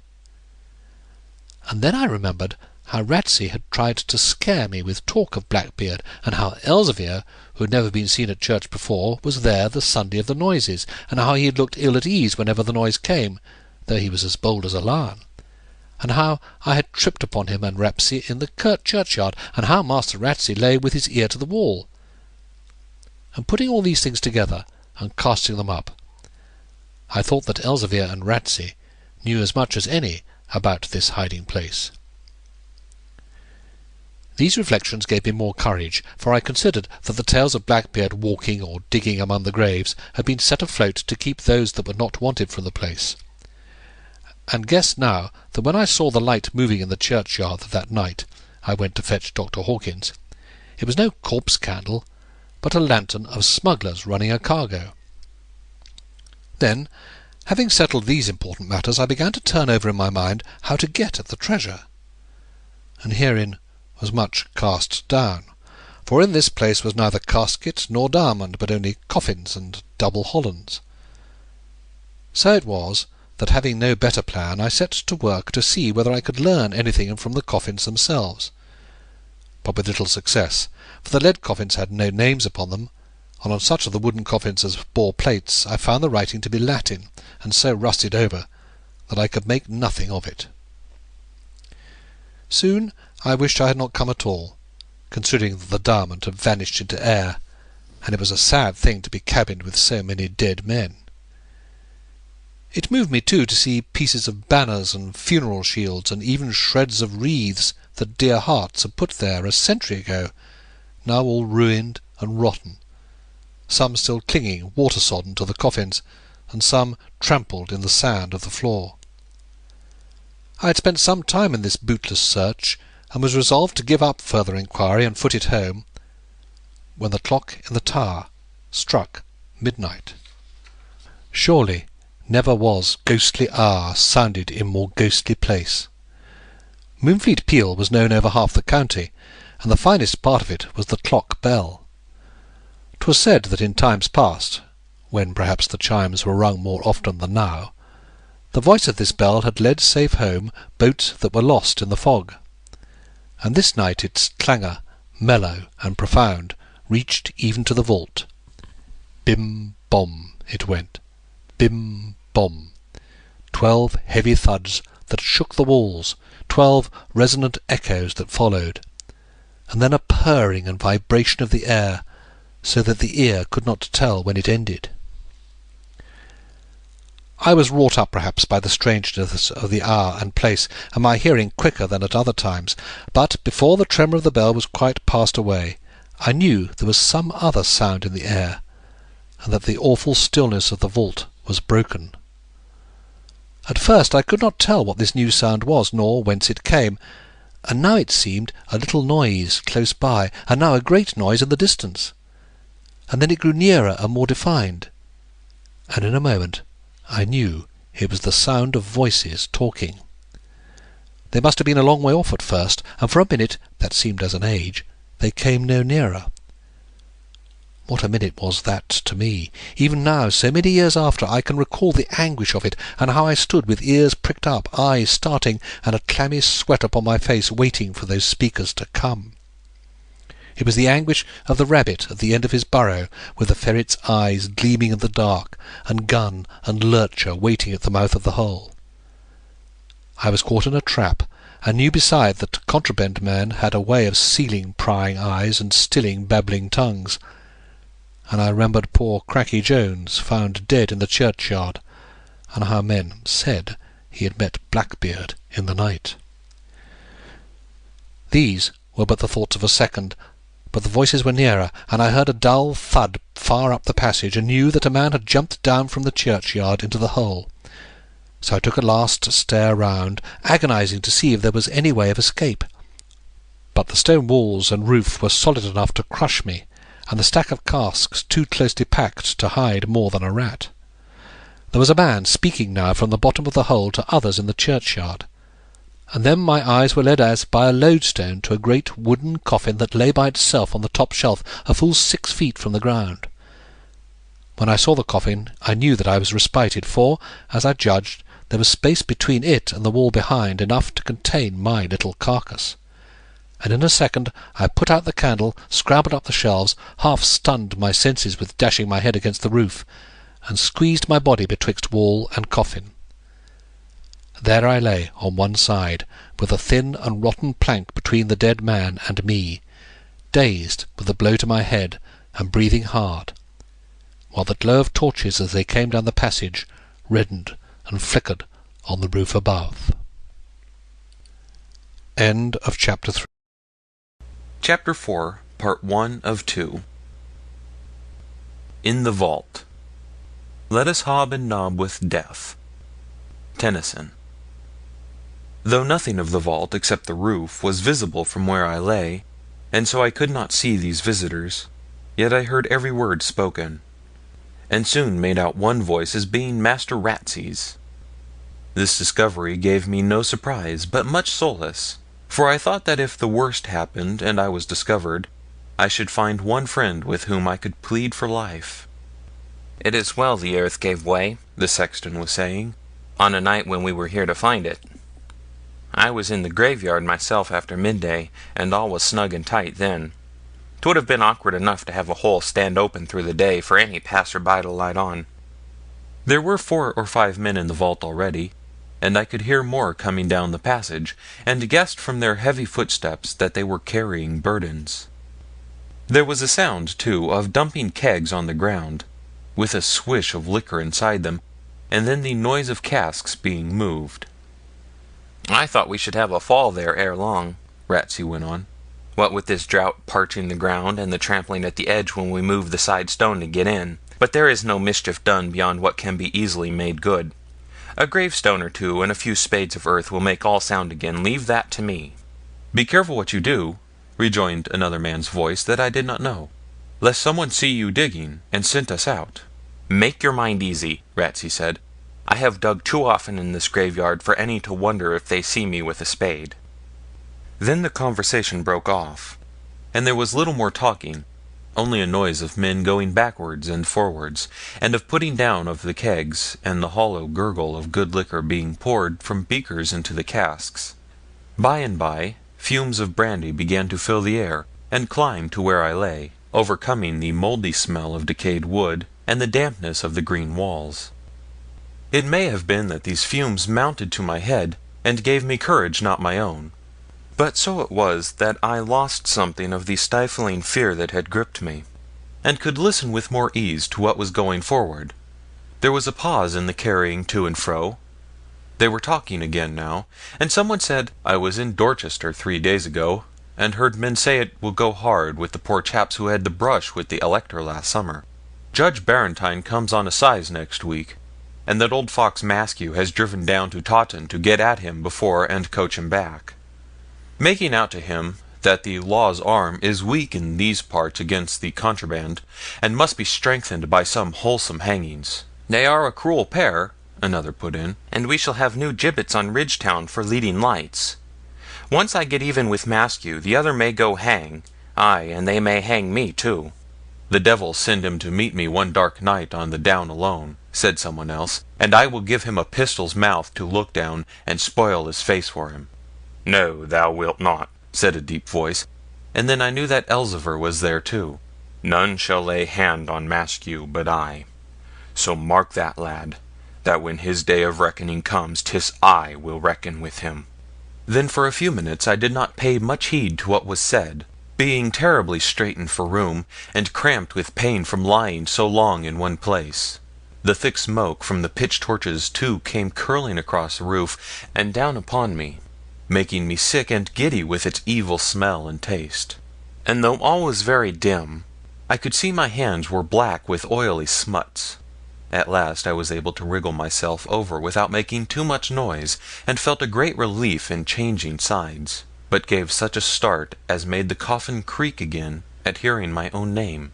"There is a boy of Trenchard's," said a voice that I thought was Parmeter's, who lived at the bottom of the village. "There is a boy of Trenchard's that I mistrust. He is forever wandering in the graveyard, and I have seen him a score of times sitting on this tomb and looking out to sea. This very night, when the wind fell at sundown, we were hung up with sails flapping 3 miles out, and waited for the dark to get the sweeps. I took my glass to scan the coastline, and lo, here on the tomb top sits Master Trenchard. I could not see his face, but knew him by his cut, and fear the boy sits there to play the spy, and then tells Maskew." "You're right," said Greening of Ringstave, for I knew his slow drawl, "and many a time when I have sat in the wood, and watched the manor to see Maskew safe at home before we ran a cargo, I have seen this boy too go round about the place with a hangdog look, scanning the house as if his life depended on it." 'Twas very true what Greening said, for of a summer evening I would take the path that led up Weatherbeech Hill, behind the manor, both because 'twas a walk that had a good prospect in itself, and also a sweet charm for me, namely, the hope of seeing Grace Maskew. And there I often sat upon the stile that ends the path and opens on the down, and watched the old half-ruined house below, and sometimes saw white-frocked Gracie walking on the terrace in the evening sun, and sometimes in returning passed her window near enough to wave a greeting. And once, when she had the fever, and Dr. Hawkins came twice a day to see her, I had no heart for school, but sat on that stile the livelong day, looking at the gabled house where she was lying ill. And Mr. Glennie never rated me for playing truant, nor told Aunt Jane, guessing, as I thought afterwards, the cause, and having once been young himself. 'Twas but boy's love, yet serious for me, and on the day she lay near death, I made so bold as to stop Dr. Hawkins on his horse and ask him how she did. And he bearing with me for the eagerness that he read in my face, bent down over his saddle and smiled, and said my playmate would come back to me again. So it was quite true that I watched the house, but not as a spy, and would not have borne tales to old Maskew for anything that could be offered. Then Ratsey spoke up for me and said, "'Tis a false scent. The boy is well enough and simple, and has told me many a time he seeks the churchyard because there is a fine view to be had there of the sea, and 'tis the sea he loves. A month ago, when the high tide set, and this vault was so full of water that we could not get in, I came with Elzevir to make out if the floods were going down inside, or what eddy 'twas that set the casks tapping one against another. So as I lay on the ground with my ear glued close against the wall, who should march round the church but John Trenchard, Esquire, not treading delicately like King Agag, or spying, but just coming on a voyage of discovery for himself. For in the church on Sunday, when we heard the tapping in the vault below, my young gentleman was scared enough, but afterwards, being told by Parson Glennie, who should know better, that such noises were not made by ghosts, but by the moons at sea in their coffins, he plucks up his heart and comes down on the Monday to see if they are still afloat. So there he caught me lying like a zany on the ground. You may guess I stood at attention soon enough, but told him I was looking at the founds to see if they wanted underpinnings from the flood. And so I set his mind at ease, for 'tis a simple child, and packed him off to get my dubbing hammer. And I think the boy will not be here so often now to frighten honest Parameter, for I have weaved him some pretty tales of Blackbeard, and he has a wholesome scare of meeting the Colonel. But after dark I pledged my life that neither he nor any other in the town would pass the churchyard wall, no, not for 1,000 pounds. I heard him chuckling to himself, and the others laughed loudly too, when he was telling how he palmed me off. But he who laughs loudest, who laughs last, thought I, and should have chuckled too, were it not for making the coffin creak. And then, to my surprise, Elzevir spoke. The lad is a brave lad. I would he were my son. He is David's age, and will make a good sailor later on. They were simple words, yet pleasing to me, for Elzevir spoke as if he meant them, and I had got to like him a little, in spite of all his grimness, and besides that, was sorry for his grief over his son. I was so moved by what he said, that for a moment I was for jumping up and calling out to him that I lay here and liked him well, but then thought better of it, and so kept still. The carrying was over, and I fancy they were all sitting on the ends of kegs or leaning up against the pile, but could not see, and was still much troubled with the torch smoke, though now and then I caught through it a whiff of tobacco, which showed that some were smoking. Then Greening, who had a singing voice for all his drawl, struck up with, "Says the captain to the crew, we have slipped the revenue," but Ratsey stopped him with a sharp, "No more of that. The words aren't to our taste tonight, but come as wry as if the parson called Old 100 and I tuned up with Venny." I knew he meant the last verse with a hanging touch in it, but Greening was for going on with the song, until some others broke in too, and he saw that the company would have none of it. "Not but what the labourer is worthy of his hire," went on Master Ratsey, "so spile that little breaker of Skeedam, and send a rummer round to keep off midnight chills." He loved a glass of the good liquor well, and with him 'twas always the same reasoning, namely, to keep off chills, though he chopped the words to suit the season, and now 'twas autumn, now winter, now spring or summer chills. They must have found glasses, though I could not remember to have seen any in the vault, for a minute later Fugleman Ratsey spoke again. "Now, lads, glasses full and bumpers for a toast. And here's to Blackbeard, to Father Blackbeard, who watches over our treasure better than he did over his own. For were it not the fear of him that keeps off idle feet and prying eyes, we should have the gaugers in, and our store ransacked 20 times. So he spoke, and it seemed there was a little halting at first, as of men not liking to take Blackbeard's name in Blackbeard's place, or raise the devil by mocking at him. But then some of the bolder shouted, "Blackbeard!" And so the more timid chimed in, and in a minute there were a score of voices calling, "Blackbeard! Blackbeard!" till the place rang again. Then Elzevir cried out angrily, "Silence! Are you mad, or has the liquor mastered you? Are you revenue men that you dare shout and roister? Or contrabandiers with a luger in the offing and your life in your hand? You make noise enough to wake folk in Moonfleet from their beds." "Tut, man," retorted Ratsey testily, "and if they waked, they would but pull the blankets tight about their ears and say 'twas Blackbeard piping his crew of the lost moons to help 'em dig for treasure." Yet for all that 'twas plain that Block ruled the roost, for there was silence for a minute, and then one said, "Aye, Master Elzevir is right. Let us away, the night is far spent, and we have nothing but the sweeps to take the lugger out of sight by dawn."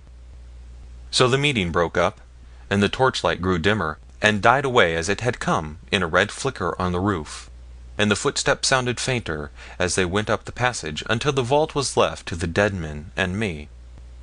Yet for a very long time, it seemed hours, after all had gone, I could hear a murmur of distant voices, and knew that some were talking at the end of the passage, and perhaps considering how the landslip might best be restored.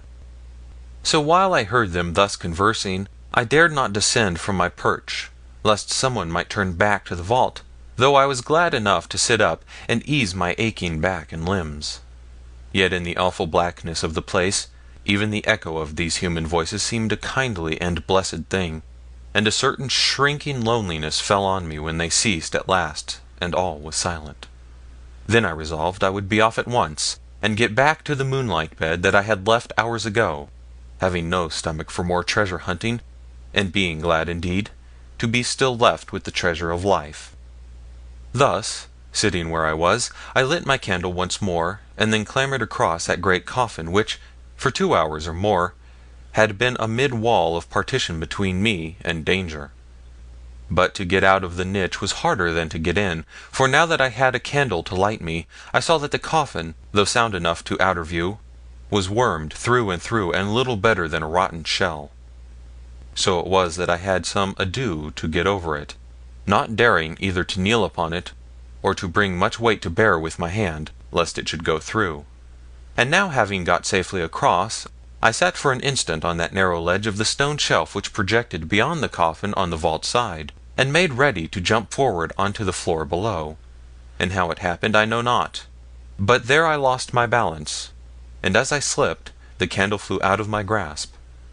Then I clutched at the coffin to save myself, but my hand went clean through it, and so I came to the ground in a cloud of dust and splinters, having only got hold of a wisp of seaweed, or a handful of those draggled funeral trappings which were strewn about this place. The floor of the vault was sandy, and so, though I fell crookedly, I took but little harm beyond a shaking, and soon, pulling myself together, set to strike my flint and blow the match into a flame to search for the fallen candle. Yet all the time I kept in my fingers this handful of light stuff, and when the flame burnt up again, I held the thing against the light, and saw that it was no wisp of seaweed, but something black and wiry.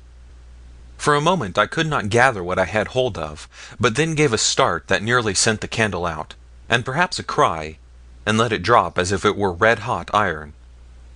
For I knew that it was a man's beard. Now when I saw that, I felt a sort of throttling fright, as though one had caught hold of my heartstrings, and so many and such strange thoughts rose in me, that the blood went pounding round and round in my head, as it did once afterwards, when I was fighting with the sea and nearly drowned. Surely to have in hand the beard of any dead man in any place was bad enough, but worse 1,000 times in such a place as this, and to know on whose face it had grown. For Almost before I fully saw what it was, I knew it was that Blackbeard that had given Colonel John Moon his nickname, and this was his great coffin I had hid behind. I had lain, therefore, all that time cheek by jowl with Blackbeard himself, with only a thin shell of tinder wood to keep him from me, and now had thrust my hand into his coffin and plucked away his beard, so that if ever wicked men have power to show themselves after death and still to work evil, one would guess that he would show himself now and fall upon me. Thus a sick dread got hold of me, and had I been a woman or a girl I think I should have swooned. But being only a boy and not knowing how to swoon, did the next best thing, which was to put myself as far as might be from the beard, and make for the outlet. Yet had I scarce set foot in the passage when I stopped, remembering how once already this same evening I had played the coward, and run home scared with my own fears. So I was brought up for very shame, and beside that, thought how I had come to this place to look for Blackbeard's treasure, and might have gone away without knowing even so much as where he lay, had not chance first led me to be down by his side, and afterwards place my hand upon his beard. And surely this could not be chance alone, but must rather be the finger of Providence guiding me to that which I desired to find. This consideration somewhat restored my courage, and after several feints to return, advances, stoppings, and panics, I was in the vault again, walking carefully round the stack of barrels, and fearing to see the glimmer of the candle fall upon that beard. There it was upon the sand, and holding the candle nearer to it with a certain caution, as though it would spring up and bite me, I saw it was a great full black beard, more than a foot long, but going grey at the tips, and had at the back, keeping it together, a thin tissue of dried skin, like the false parting which Aunt Jane wore under her cap on Sundays. This I could see as it lay before me, for I did not handle or lift it, but only peered into it, with the candle on all sides, busying myself the while with thoughts of the man of whom it had once been part. Chapter 4, Part 2 of 2. In returning to the vault, I had no very sure purpose in mind, only a vague surmise that this finding of Blackbeard's coffin would somehow lead to the finding of his treasure. But as I looked at the beard, and pondered, I began to see that if anything was to be done, it must be by searching in the coffin itself. And the clearer this became to me, the greater was my dislike to set about such a task. So I put off the evil hour, by feigning to myself that it was necessary to make a careful scrutiny of the beard, and thus wasted at least 10 minutes. But at length, seeing that the candle was burning low, and could certainly last little more than half an hour, and considering that it must now be getting near dawn, I buckled to the distasteful work of rummaging the coffin. Nor had I any need to climb up on the top shelf again, but standing on the one beneath, found my head and arms well on a level with the search. And beside that, the task was not so difficult as I had thought, for in my fall I had broken off the head end of the lid, and brought away the whole of the side that faced the vault. Now, any lad of my age, and perhaps some men too, might well have been frightened to set about such a matter as to search in a coffin, and if any had said, a few hours before, that I should ever have courage to do this by night in the moon vault, I would not have believed him. Yet here I was, and had advanced along the path of terror so gradually, and as it were foot by foot in the past night, that when I came to this final step I was not near so scared as when I first felt my way into the vault. It was not the first time either that I had looked on death, but had, indeed, always a leaning to such sights and matters, and had seen corpses washed up from the Darius and other wrecks, and besides, that had helped Ratsey to case some poor bodies that had died in their beds. The coffin was, as I have said, of great length, and the side being removed I could see the whole outline of the skeleton that lay in it. I say the outline, for the form was wrapped in a woolen or flannel shroud, so that the bones themselves were not visible. The man that lay in it was little short of a giant, measuring, as I guessed, a full 6½ feet, and the flannel having sunk in over the belly, the end of the breastbone, the hips, knees, and toes were very easy to be made out. The head was swathed in linen bands that had been white, but were now stained and discolored with damp. But of this I shall not speak more, and beneath the chin cloth the beard had once escaped. The clutch which I had made to save myself in falling had torn away this chin band, and let the lower jaw drop on the breast. But little else was disturbed, and there was Colonel John Moon, resting as he had been laid out a century ago. I lifted that portion of the lid which had been left behind, and reached over to see if there was anything hid on the other side of the body, but had scarce let the light fall in the coffin when my heart gave a great bound, and all fear left me in a flush of success, for there I saw what I had come to seek. On the breast of this silent and swathed figure lay a locket, attached to the neck by a thin chain which passed inside the linen bandages. A wider portion of the flannel showed how far the beard had extended, but the locket and chain were quite black, though I judged that they were made of silver. The shape of this locket was not unlike a crown piece, only 3 times as thick, and as soon as I set my eyes upon it, I never doubted but that inside would be found the diamond.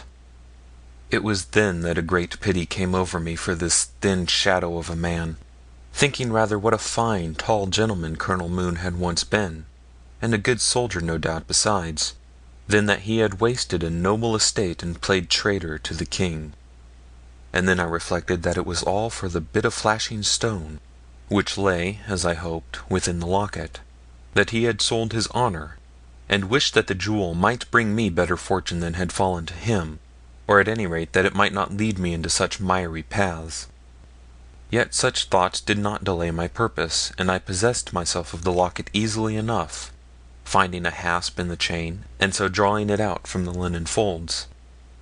I had expected, as I moved the locket, to hear the jewel rattle in the inside, but there was no sound, and then I thought that the diamond might cleave to the side with damp, or perhaps be wrapped in wool.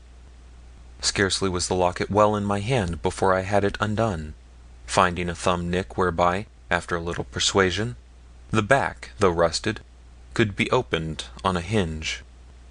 My breath came very fast, and I shook so that I had a difficulty to keep my thumbnail in the nick. Yet hardly was it opened before exalted expectation gave place to deepest disappointment. For there lay all the secret of the locket disclosed, and there was no diamond, no, nor any other jewel, and nothing at all except a little piece of folded paper. Then I felt like a man who had played away all his property in stakes, his last crown, heavy-hearted, yet hoping against hope that luck may turn, and that with this piece he may win back all his money.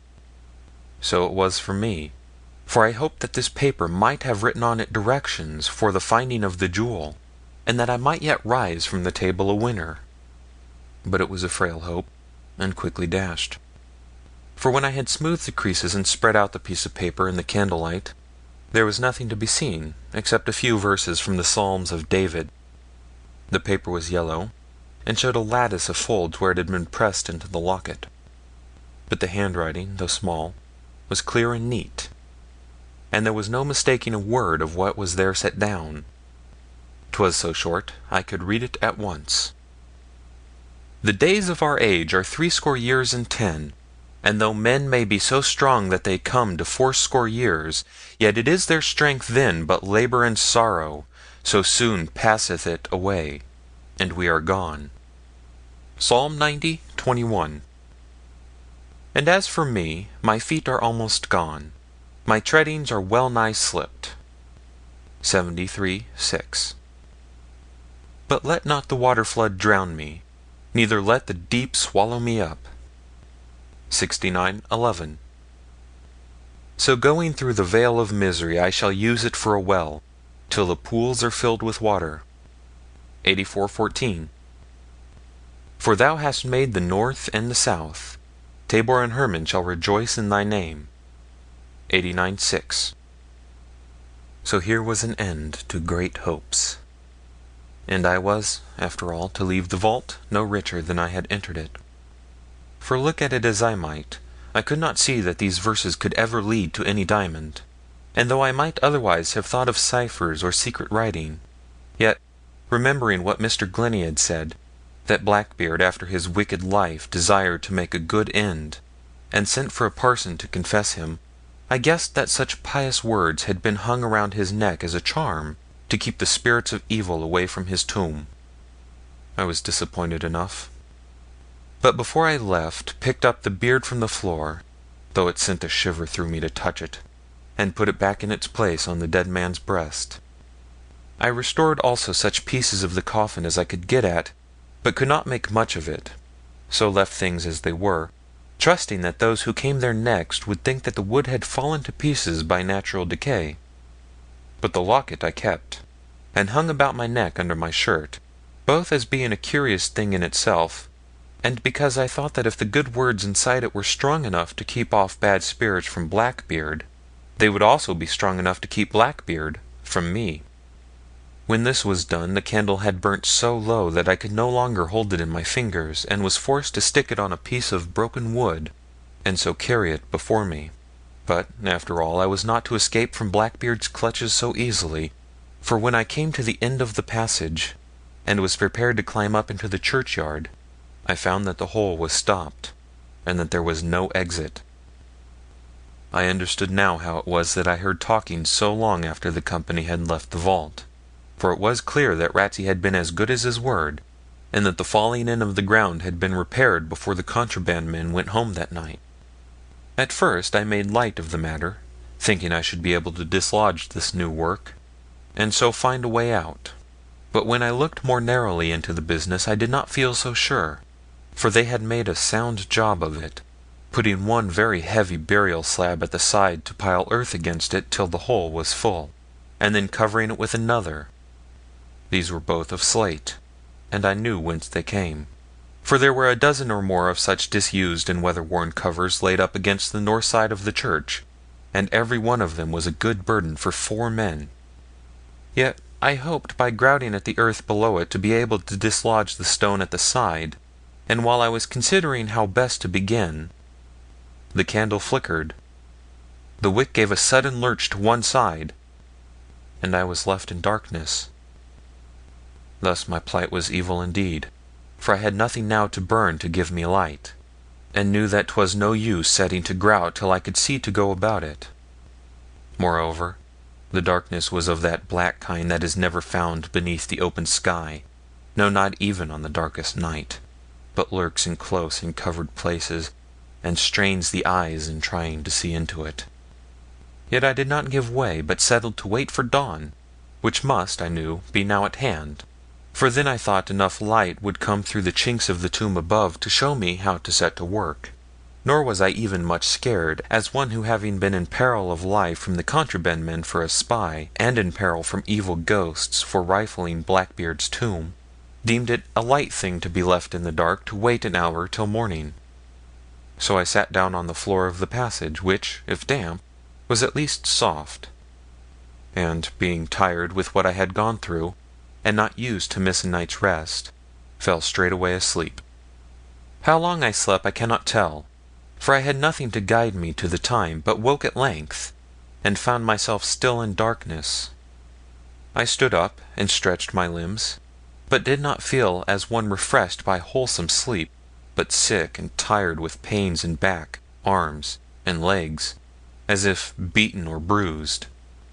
I have said I was still in darkness, yet it was not the blackness of the last night, and looking up into the inside of the tomb above, I could see the faintest line of light at one corner, which showed the sun was up, for this line of light was the sunlight, filtering slowly through a crevice at the joining of the stones. But the sides of the tomb had been fitted much closer than I had reckoned for, and it was plain there would never be light in the place enough to guide me to my work. All this I considered as I rested on the ground, for I had sat down again, feeling too tired to stand. But as I kept my eye on the narrow streak of light, I was much startled, for I looked at the southwest corner of the tomb, and yet was looking towards the sun. This I gathered from the tone of the light, and although there was no direct outlet to the air, and only a glimmer came in as I have said, yet I knew certainly that the sun was low in the west, and falling full upon this stone. Here was a surprise, and a sad one for me, for I perceived that I had slept away a day, and that the sun was setting for another night. And yet it mattered little, for night or daytime there was no light to help me in this horrible place. And though my eyes had grown accustomed to the gloom, I could make out nothing to show me where to work. So I took out my tinder box, meaning to fan the match into a flame, and to get at least one moment's look at the place, and then to set digging with my hands. But as I lay asleep the top had been pressed off of the box, and the tinder got loose in my pockets. And though I picked the tinder out easily enough and got it in the box again, yet the salt damps of the place had sodden it in the night, and spark by spark fell idle from the flint. And then it was that I first perceived the danger in which I stood, for there was no hope of kindling a light, and I doubted now whether even in the light I could ever have done much to dislodge the great slab of slate. I began also to feel very hungry, as not having eaten for 24 hours. And worse than that, there was a parching thirst and dryness in my throat, and nothing with which to quench it.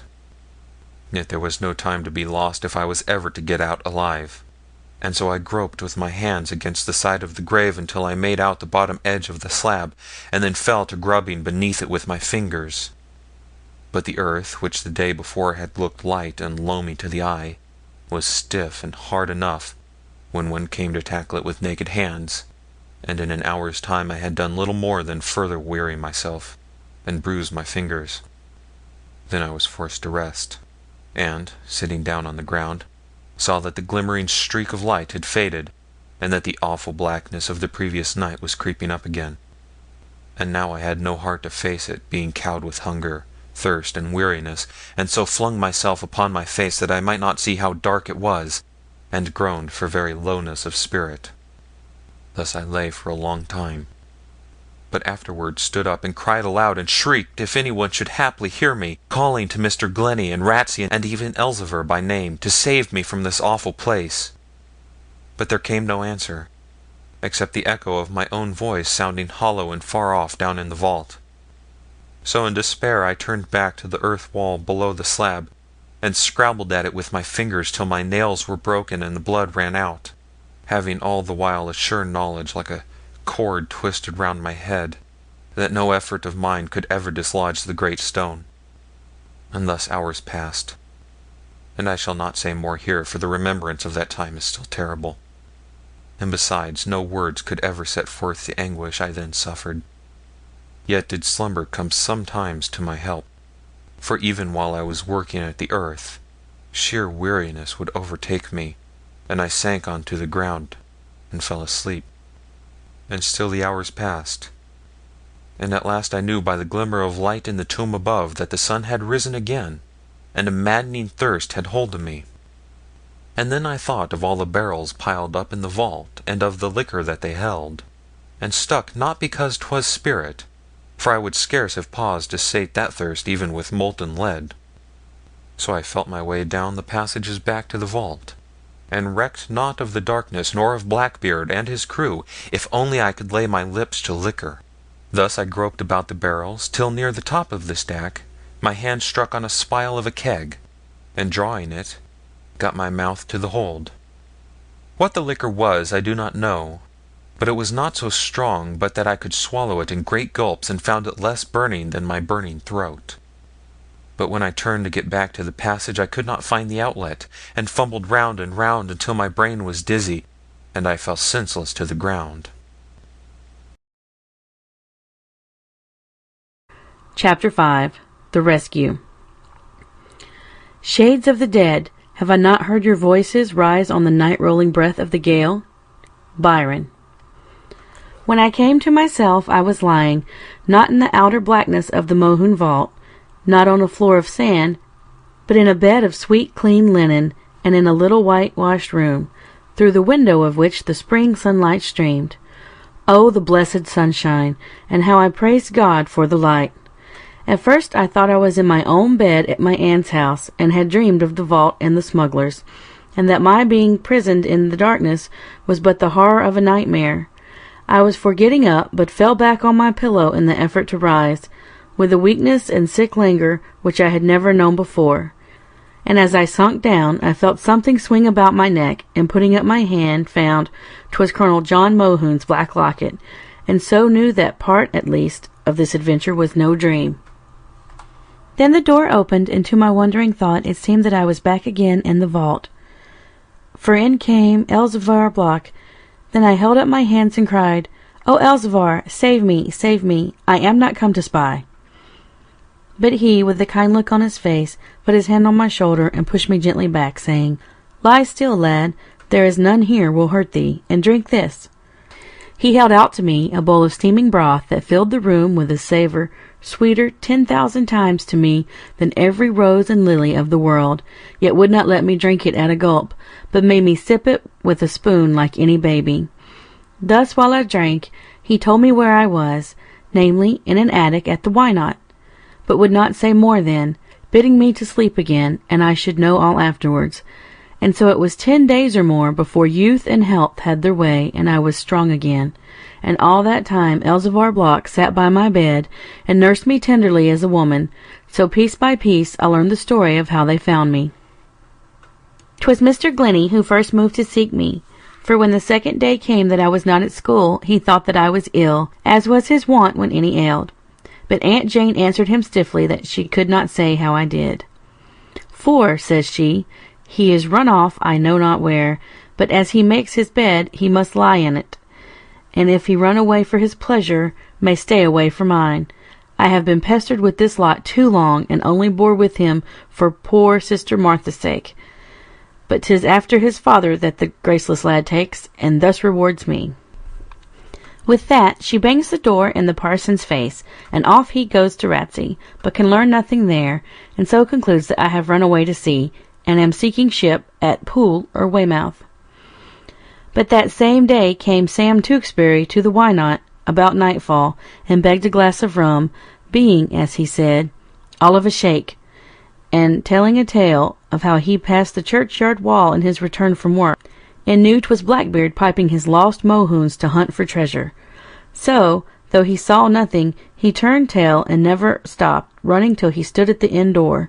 Then, forthwith, Elzevir leaves Sam to drink at the Why Not alone, and himself sets off running up the street to call for Master Ratsey, and they two make straight across the sea meadows in the dark.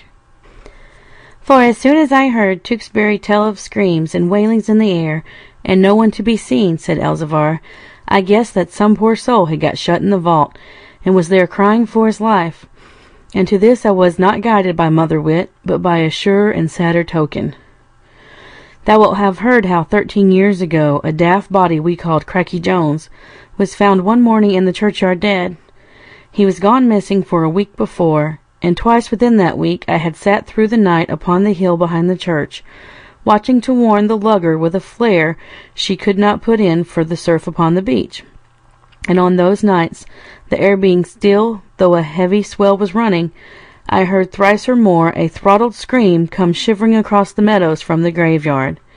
Yet beyond turning my blood cold for a moment, it gave me little trouble, for evil tales have hung about the church, and though I did not set much store by the old yarns of Blackbeard piping up his crew, yet I thought strange things might well go on among the graves at night. And so I never budged nor stirred hand or foot to save a fellow creature in his agony. But when the surf was full enough for the boats to get ashore, and Greening held a lantern for me to jump down into the passage after we had got the side out of the tomb, the first thing the light fell on at the bottom was a white face turned skyward. I have not forgot that, lad, for 'twas Cracky Jones lay there, with his face thin and shrunk, yet all the doited look gone out of it. We tried to force some brandy in his mouth, but he was stark and dead, with knees drawn up toward his head, so stiff we had to lift him doubled as he was, and lay him by the churchyard wall for some of us to find the next day. We never knew how he got there, but guessed that he had hung about the landers some night when they ran a cargo, and slipped in when the watchman's back was turned. Thus when Sam Tewkesbury spoke of screams and wailings, and no one to be seen, I knew what 'twas, but never guessed who might be shut in there, not knowing thou wert gone a-missing. So ran to Ratsey to get his help to slip the side stone off, for by myself I cannot stir it now, though once I did when I was younger, and from him learn that thou wert lost, and knew whom we would find before we got there. I shuddered while Elzevir talked, for I thought how Cracky Jones had perhaps hidden behind the self-same coffin that sheltered me, and how narrowly I had escaped his fate. And that old story came back into my mind, how years ago there once arose so terrible a cry from the vault at service time, that person and people fled from the church, and I doubted not now that same other poor soul had gotten shut in that awful place, and was then calling for help to those whose fears would not let them listen. There we found thee, Elzevir went on, stretched out on the sand, senseless and far gone, and there was something in thy face that made me think of David when he lay stretched out in his last sleep. And so I put thee on my shoulder, and bear thee back, and here thou art in David's room, and shalt find board and bed with me as long as thou hast mind to. We spoke much together during the days when I was getting stronger, and I grew to like Elzevir well, finding his grimness was but on the outside, and that never was a kinder man. Indeed, I think that my being with him did him good, for he felt that there was once more someone to love him, and his heart went out to me as to his son David. Never once did he ask me to keep my counsel as to the vault and what I had seen there, knowing perhaps he had no need, for I would have died rather than tell the secret to any. Only one day Master Ratsey, who often came to see me, said, "John, there is only Elzevir and I who know that you have seen the inside of our bond cellar, and 'tis well, for if some of the landers guessed, they might have ugly ways to stop all chance of prating. So keep our secret tight, and we'll keep yours, for he that refraineth his lips is wise." I wondered how Master Ratsey could quote Scripture so pat, and yet cheat the revenue, though in truth 'twas thought little sin at Moonfleet to run a cargo, and perhaps he guessed what I was thinking, for he added, "Not that a Christian man has aught to be ashamed of in landing a cask of good liquor, for we read that when Israel came out of Egypt, the chosen people were bid trick their oppressors out of jewels of silver and jewels of gold, and among those cruel taskmasters, some of the want must certainly have been the tax-gatherers." The first walk I took when I grew stronger and was able to get about was up to Aunt Jane's, notwithstanding she had never so much as been to ask after me all these days. She knew indeed where I was, for Ratsey had told her I lay at the Why Not, explaining that Elzevir had found me one night on the ground, famished and half dead, yet not saying where. But my aunt greeted me with hard words, which I need not repeat here, for perhaps she meant them not unkindly, but only to bring me back again to the right way. She did not let me cross the threshold, holding the door ajar in her hand, saying she would have no tavern loungers in her house, but that if I liked the Why Not so well, I could go back there again for her. I had been for begging her pardon for playing truant, but when I heard such scurvy words, felt the devil rise in my heart, and only laughed, though bitter tears were in my eyes. So I turned my back upon the only home that I had ever known, and sauntered off down the village, feeling very lone, and am not sure I was not crying before I came again to the Why Not. Then Elzevir saw that my face was downcast, and asked me what ailed me, and so I told him how my aunt had turned me away, and that I had no home to go to. But he seemed pleased rather than sorry, and said that I must come now and live with him, for he had plenty for both, and that since chance had led him to save my life, I should be to him a son in David's place. So I went to keep the house with him at the Why Not, and my aunt sent down my bag of clothes, and would have made over to Elzevir the pittance that my father left for my keep, but he said it was not needful, and he would have none of it. Chapter 6. An Assault.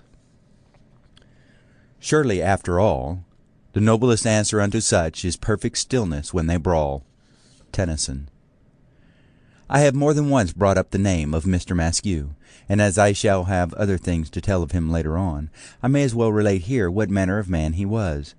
His stature was but medium, not exceeding 5 feet 4 inches, I think, and to make the most of it, he flung his head far back and gave himself a little strut in walking. He had a thin face with a sharp nose that looked as if it would peck you, and gray eyes that could pierce a millstone if there was a guinea on the far side of it. His hair, for he wore his own, had been red, though it was now grizzled, and the color of it was set down in Moonfleet, to his being a Scotchman, for we thought all Scotchmen were red-headed. He was a lawyer by profession, and having made money in Edinburgh, had gone so far south as Moonfleet to get quit, as was said, of the memories of rascally deeds. It was about 4 years since he bought a parcel of the Mohune estate, which had been breaking up and selling piecemeal for a generation, and on his land stood the manor house, or so much of it as was left. Of the mansion I have spoken before.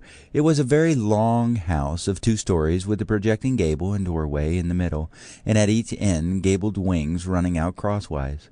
The Maskews lived in one of these wings, and that was the only habitable portion of the place. For as to the rest, the glass was out of the windows, and in some places the roofs had fallen in. Mr. Maskew made no attempt to repair house or grounds, and the bough of the great cedar which the snow had brought down in '49 still blocked the drive. The entrance to the house was through the porchway in the middle, but more than one tumbled-down corridor had to be threaded before one reached the inhabited wing, while fowls and pigs and squirrels had possession of the terrace lawns in front. It was not for want of money that Maskew let things remain thus, for men said that he was rich enough, only that his mood was miserly, and perhaps also it was the lack of woman's company that made him think so little of neatness and order. For his wife was dead, and though he had a daughter, she was young, and had not yet weight enough to make her father do things that he did not choose. Till Maskew came, there had been none living in the manor house for a generation, so the village children used the terrace for a playground, and picked primroses in the woods, and the men thought they had a right to snare a rabbit or shoot a pheasant in the chase. But the new owner changed all this, hiding gins and spring guns in the coverts, and nailing up boards on the trees to say that he would have the law of any that trespassed. So he soon made enemies for himself, and before long had everyone's hand against him. Yet he preferred his neighbors' enmity to their goodwill, and went about to make it more bitter by getting himself posted for magistrate, and giving out that he would put down the contraband thereabouts. For no one round Moonfleet was for the excise, but farmers loved a glass of schnapps that had never been gauged, and their wives a piece of fine lace from France. And then came the affair between the elector and the ketch, with David Brock's death.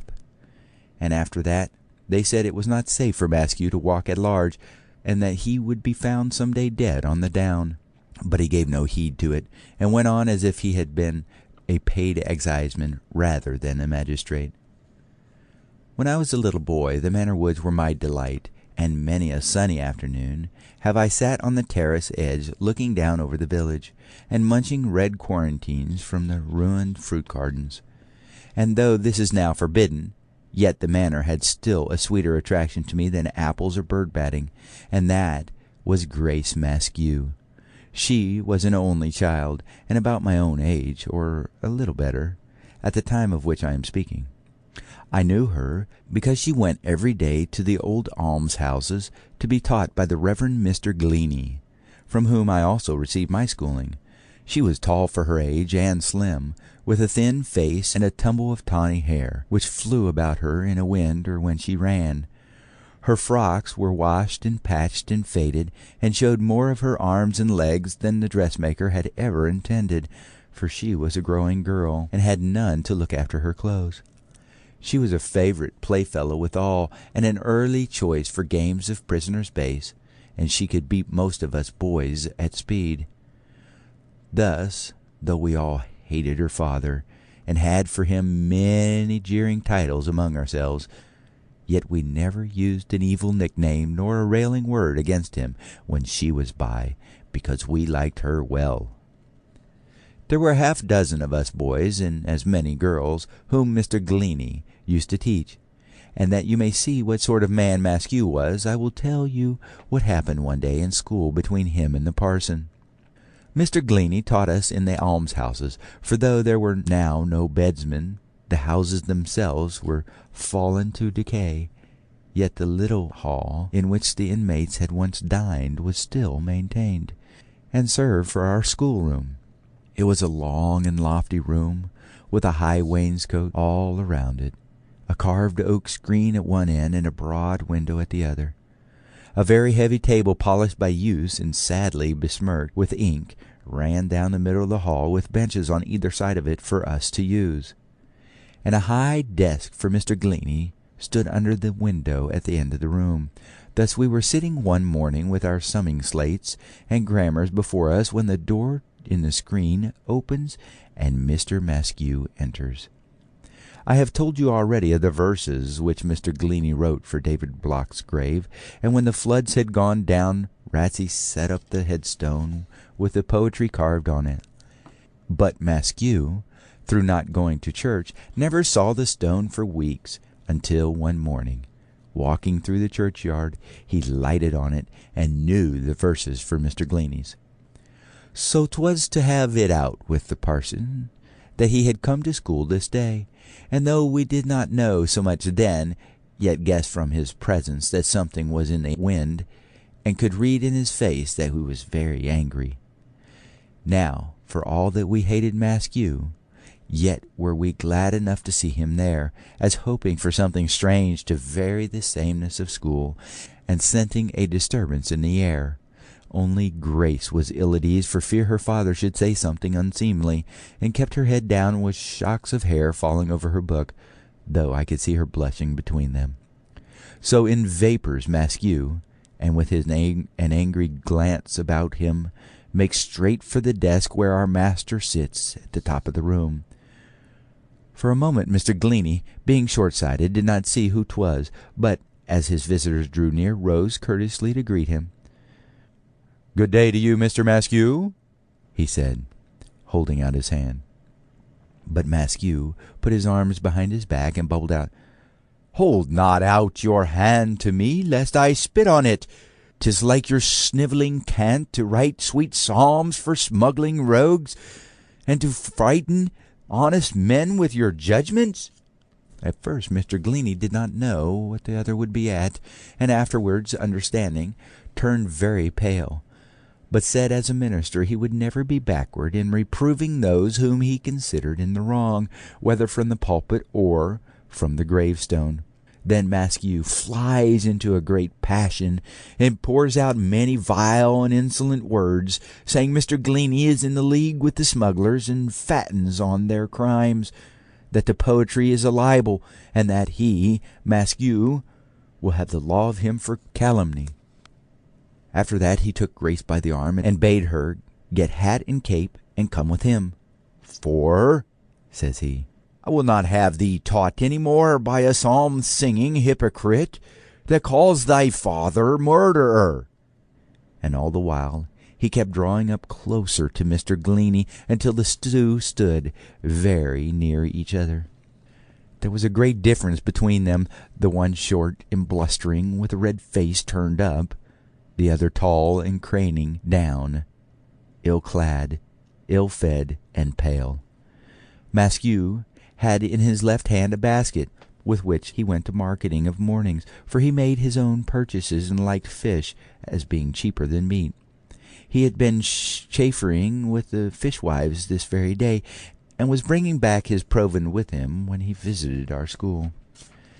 Then he said to Mr. Glennie, "Now, Sir Parson, the light has given into your fool's hands a power over this churchyard, and 'tis your trade to stop unseemly headlines from being set up within its walls, or once set up, to turn them forthwith. So I give you a week's grace, and if tomorrow se'nnight yon stone not be gone, I will have it up and flung into pieces outside the wall." Mr. Glennie answered him in a low voice, but quite clear, so that we could hear where we sat. "I can neither turn the stone out myself, nor stop you from turning it out, if you so mind. But if you do this thing, and dishonor the graveyard, there is one stronger than either you or I that must be reckoned with." I knew afterwards that he meant the Almighty, but thought then that 'twas of Elzevir he spoke, and so perhaps did Mr. Maskew, for he fell into a worse rage, thrust his hand in the basket, whipped out a great sole he had there, and in a twinkling dashes it in Mr. Gleney's face, with a "Then take that for an unmannerly parson, for I would not foul my fist with your mealy chops." But to see that stirred my choler, for Mr. Gleney was weak as wax, and would never have held up his hand to stop a blow, even were he as strong as Goliath. So I was for setting on Maskew, and being a stout lad for my age, could have had him on the floor as easy as a baby. But as I rose from my seat, I saw he held Grace by the hand, and so I hung back for a moment, and before I got my thoughts together he was gone, and I saw the tail of Grace's cape whisk round the screen door. A soul is at best an ugly thing to have in one's face, and this soul was larger than most, for Maskew took care to get what he could for his money, so it went with a loud smack on Mr. Gleney's cheek, and then fell with another smack on the floor. At this we all laughed, as children will, and Mr. Gleney did not check us, but went back and sat very quiet at his desk, and soon I was sorry I had laughed, for he looked sad, with his face sanded and a great red patch on one side, and beside that the fin had scratched him and made a blood drop trickle down his cheek. A few minutes later the thin voice of the almshouse clock said 12, and away walked Mr. Gleney without his usual "Good day, children," and there was the soul left lying on the dusty floor in front of his desk. It seemed a shame so fine a fish should be wasted, so I picked it up and slipped it in my desk, sending Fred Burt to get his mother's gridiron that we might grill it on the schoolroom fire. While he was gone I went out to the court to play, and had not been there 5 minutes when back comes Maskew through our playground without Grace, and goes into the schoolroom. But in the screen at the end of the room was a chink, against which we used to hold our fingers on bright days for the sun to shine through, and show the blood pink. So up I slipped and fixed my eye on the hole, wanting to know what he was at. He had his basket with him, and I soon saw he had come back for the sole, not having the heart to leave so good a bit of fish. But look where he would, he could not find it, for he never searched my desk, and had to go off with a sour countenance. But Fred Burt and I cooked the sole, and found it well flavored, for all it had given so much pain to Mr. Gleney. After that Grace came no more to school, both because her father had said she should not, and because she was herself ashamed to go back after what Maskew had done to Mr. Gleney. And then it was that I took to wandering much in the manor woods, having no fear of man-traps, for I knew their place as soon as they were put down, but often catching sight of Grace, and sometimes finding occasion to talk with her. Thus time passed, and I lived with Elzevir at the Why Not, still going to school of mornings, but spending the afternoons in fishing or in helping him in the garden or with the boats. As soon as I got to know him well, I begged him to let me run the cargoes, but he refused, saying I was yet too young and must not come into mischief.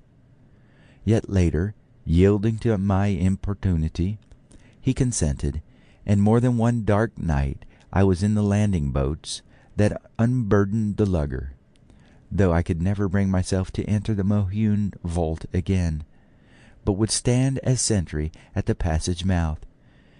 And all the while I had round my neck Colonel John Mohune's locket, and at first wore it next to myself, but finding it blackens the skin, put it between shirt and body jacket, and there by dint of wear it grew less black, and showed a little of the metal underneath. And at last I took to polishing it at odd times, until it came out quite white and shiny, like the pure silver it was. Elzevir had seen this locket when he put me to bed the first time I came to the Why Not, and afterwards I told him whence I got it. But though we had it out more than once of an evening, we could never come to any hidden meaning. Indeed, we scarce tried to, judging it to be certainly a Chapter 7. An Auction. What if my house be troubled with a rat, and I be pleased to give 10,000 ducats to have it baned? Shakespeare. One evening in March, when the days were lengthening fast, there came a messenger from Dorchester, and brought printed notices for fixing to the shutters of the Why Not and to the church door, which said that in a week's time the bailiff of the Duchy of Cornwall would visit Moonfleet. This bailiff was an important person, and his visits stood as events in village history. Once in 5 years he made a perambulation or journey through the whole duchy, inspecting all the royal property and arranging for new leases. His visits to Moonfleet were generally short enough, for owing to the Mahoons owning all the land, the only duchy estate there was the Why Not, and the only duty of the bailiff to renew that 5-year lease under which Blocks had held the inn father and son for generations. But for all that the business was not performed without ceremony, for there was a solemn show of putting up the lease of the inn to the highest bidder, though it was well understood that no one except Elzevir would make an offer. So one morning, a week later, I went up to the top end of the village to watch for the bailiff's post-chaise, and about 11 of the forenoon saw it coming down the hill with 4 horses and 2 postillions. Presently it came past, and I saw there were 2 men in it, a clerk sitting with his back to the horses, and in the seat opposite a little man in a periwig, whom I took for the bailiff. Then I ran down to my aunt's house, for Elzevir had asked me to beg one of her best winter candles for a purpose which I will explain presently. I had not seen Aunt Jane, except in church, since the day that she dismissed me, but she was no stiffer than usual, and gave me the candle readily enough. "There," she said, "take it, and I wish it may bring light into your dark heart, and show you what a wicked thing it is to leave your own kith and kin, and go to dwell in a tavern." I was for saying that it was kith and kin that left me, and not I them, and as for living in a tavern, it was better to live there than nowhere at all, as she would wish me to do in turning me out of her house, but did not, and only thanked her for the candle, and was off. When I came to the inn, there was the post-chaise in front of the door, the horses being led away to bait, and a little group of villagers standing round, for though the auction of the Why Not was in itself a trite thing with a foregone conclusion, yet the bailiff's visit always stirred some show of interest. There were a few children with their noses flattened against the windows of the parlour, and inside were Mr. Bailiff and Mr. Clerk hard at work on their dinner. Mr. Bailiff, who was, as I guessed, the little man in the periwig, sat at the top of the table, and Mr. Clerk sat at the bottom, and on chairs were placed their hats and travelling cloaks and bundles of papers tied together with green tape. You may be sure that Elzevir had a good dinner for them, with hot rabbit pie and cold round of brawn, and a piece of blue vinny, which Mr. Bailiff ate heartily, but his clerk would not touch, saying he had as lief choose soap. There was also a bottle of Ararat milk, and a flagon of ale, for we were afraid to set French wines before them, lest they should fall to wondering how they were come by. Elzevir took the candle, chiding me a little for being late, and set it in a brass candlestick in the middle of the table.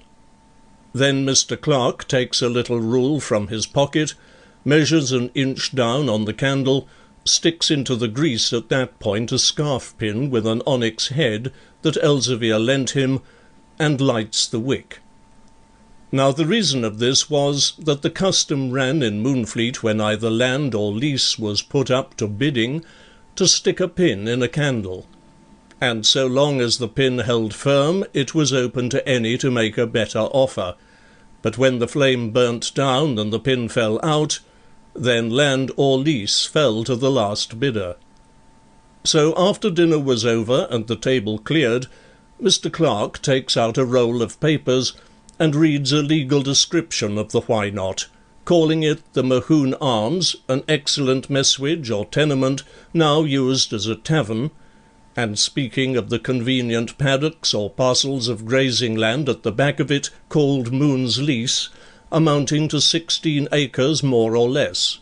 Then he invites the company to make an offer of rent for such a desirable property under a 5 years' lease, and as Elzevir and I are the only company present, the bidding is soon done, for Elzevir offers a rent of 12 a year, which has always been the value of the Why Not. The clerk makes a note of this, but the business is not over yet, for we must wait till the pin drops out of the candle before the lease is finally made out. So the men fell to smoking to pass the time, till there could not have been more than 10 minutes candle to burn, and Mr. Bailiff, with a glass of Ararat milk in his hand, was saying, "'Tis a curious and fine tap of Hollands you keep here, Master Block," when in walked Mr. Maskew. A thunderbolt would not have astonished me so much as did his appearance, and Elzevir's face grew black as night. But the bailiff and clerk showed no surprise, not knowing the terms on which persons in our village stood to one another, and thinking it natural that someone should come in to see the pin drop at the end of an ancient custom.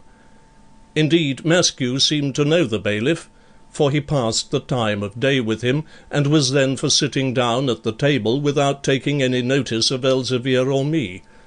But just as he began to seat himself, Block shouted out, "You are no welcome visitor in my house, and I would sooner see your back than see your face, but sit at this table you shall not." I knew what he meant, for on that table they had laid out David's body, and with that he struck his fist upon the board so smart as to make the bailiff jump, and nearly bring the pin out of the candle. "Heyday, sirs," says Mr. Bailiff, astonished, "let us have no brawling here, the more so as this worshipful gentleman is a magistrate and something of a friend of mine." Yet Maskew refrained from sitting, but stood by the bailiff's chair, turning white and not red as he did with Mr. Glennie, and muttered something that he had as lief stand as sit, and that it should soon be Block's turn to ask sitting room of him. I was wondering what possibly could have brought Maskew there, when the bailiff, who was ill at ease, said, "Come, Mr. Clerk, the pin hath but another minute's hold. Rehearse what has been done, for I must get this lease delivered and off to Bridport, where much business waits." So the clerk read in a sing-song voice that the property of the Duchy of Cornwall, called the Mohune Arms, an inn or tavern, with all its land, tenements, and appurtenances, situate in the parish of St. Sebastian, Moonfleet, having been offered on lease for 5 years, would be let to Elzevir Block at a rent of 12 per annum, unless anyone offered a higher rent before the pin fell from the candle. There was no one to make another offer, and the bailiff said to Elzevir, "Tell them to have the horses round. The pin will be out in a minute, and 'twill save time." So Elzevir gave the order, and then we all stood round in silence, waiting for the pin to fall.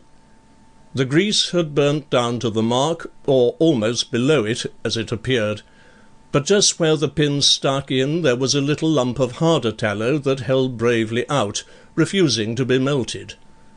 The bailiff gave a stamp of impatience with his foot under the table, as though he hoped thus to shake out the pin, and then a little dry voice came from Maskew, saying, "I offer 13 a year for the inn."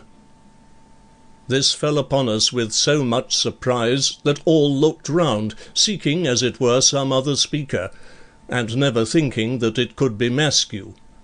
Elzevir was the first, I believe, to fully understand 'twas he, and without turning to look at bailiff or Maskew, but having his elbows on the table, his face between his hands, and looking straight out to sea, said in a sturdy voice, "I offer 20. The words were scarce out of his mouth when Maskew caps them with 21, and so in less than a minute the rent of the Why Not was near doubled. Then the bailiff looked from one to the other, not knowing what to make of it all, nor whether 'twas comedy or serious, and said, "Kind sir, I warn you not to trifle. I have no time to waste in April fooling, and he who makes offers in sport will have to stand them in earnest." But there was no lack of earnest in one at least of the men that he had before him, and the voice with which Elzevir said 30 was still sturdy. Maskew called 31 and 41, and Elzevir 40 and 50, and then I looked at the candle and saw that the head of the pin was no longer level. It had sunk a little, a very little. The clerk awoke from his indifference, and was making notes of the bids with a squeaking quill. The bailiff frowned as being puzzled, and thinking that none had a right to puzzle him. As for me, I could not sit still, but got on my feet, if so I might better bear the suspense. For I understood now that Maskew had made up his mind to turn Elzevir out, and that Elzevir was fighting for his home. His home! And had he not made it my home too? And were we both to be made outcasts to please the spite of this mean little man? There were some more bids, and then I knew that Maskew was saying 91, and saw the head of the pin was lower. The hard lump of tallow in Aunt Jane's candle was thawing.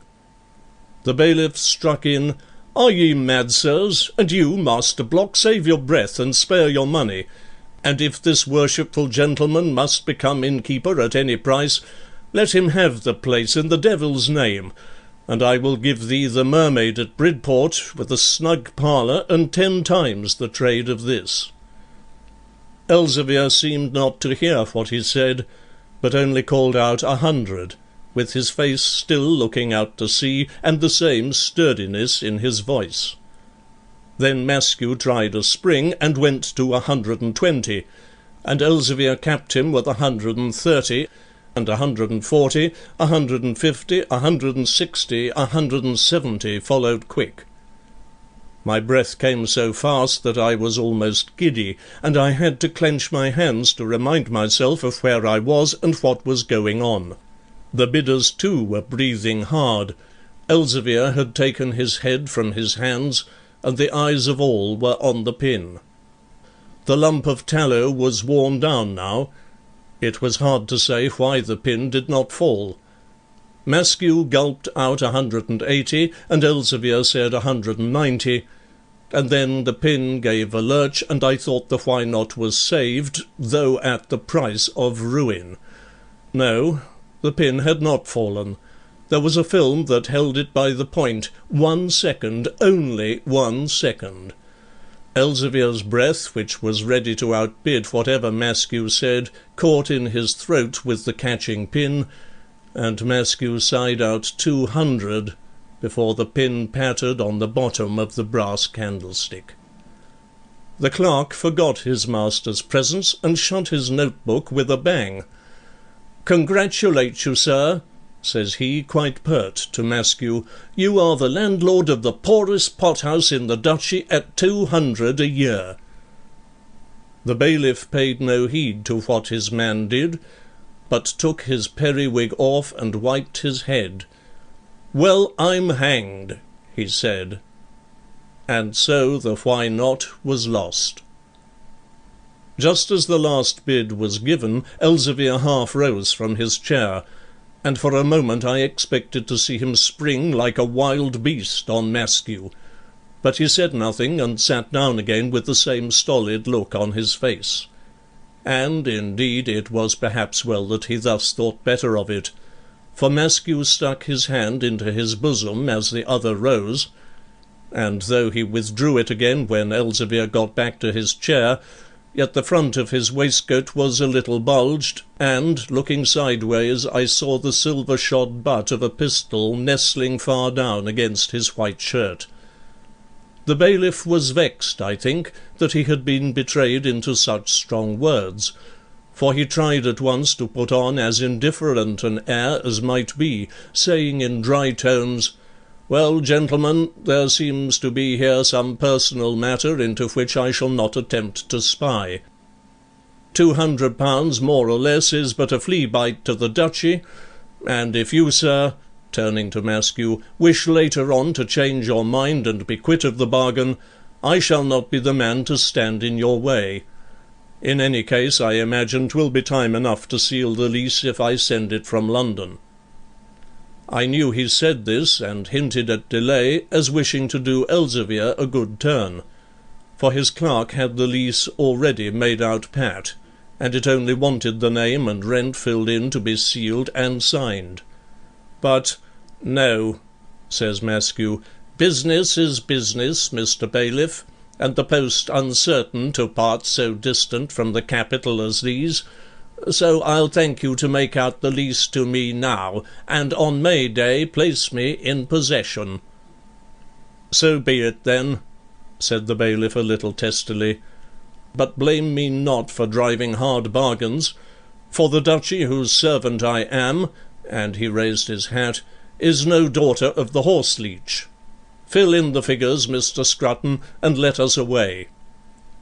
So Mr. Scrutton, for that was Mr. Clark's name, scratches a bit with his quill on the parchment sheet to fill in the money, and then Maskew scratches his name, and Mr. Bailiff scratches his name, and Mr. Clark scratches again to witness Mr. Bailiff's name, and then Mr. Bailiff takes from his mails a little shagreen case, and out from the case comes sealing wax and the travelling seal of the duchy.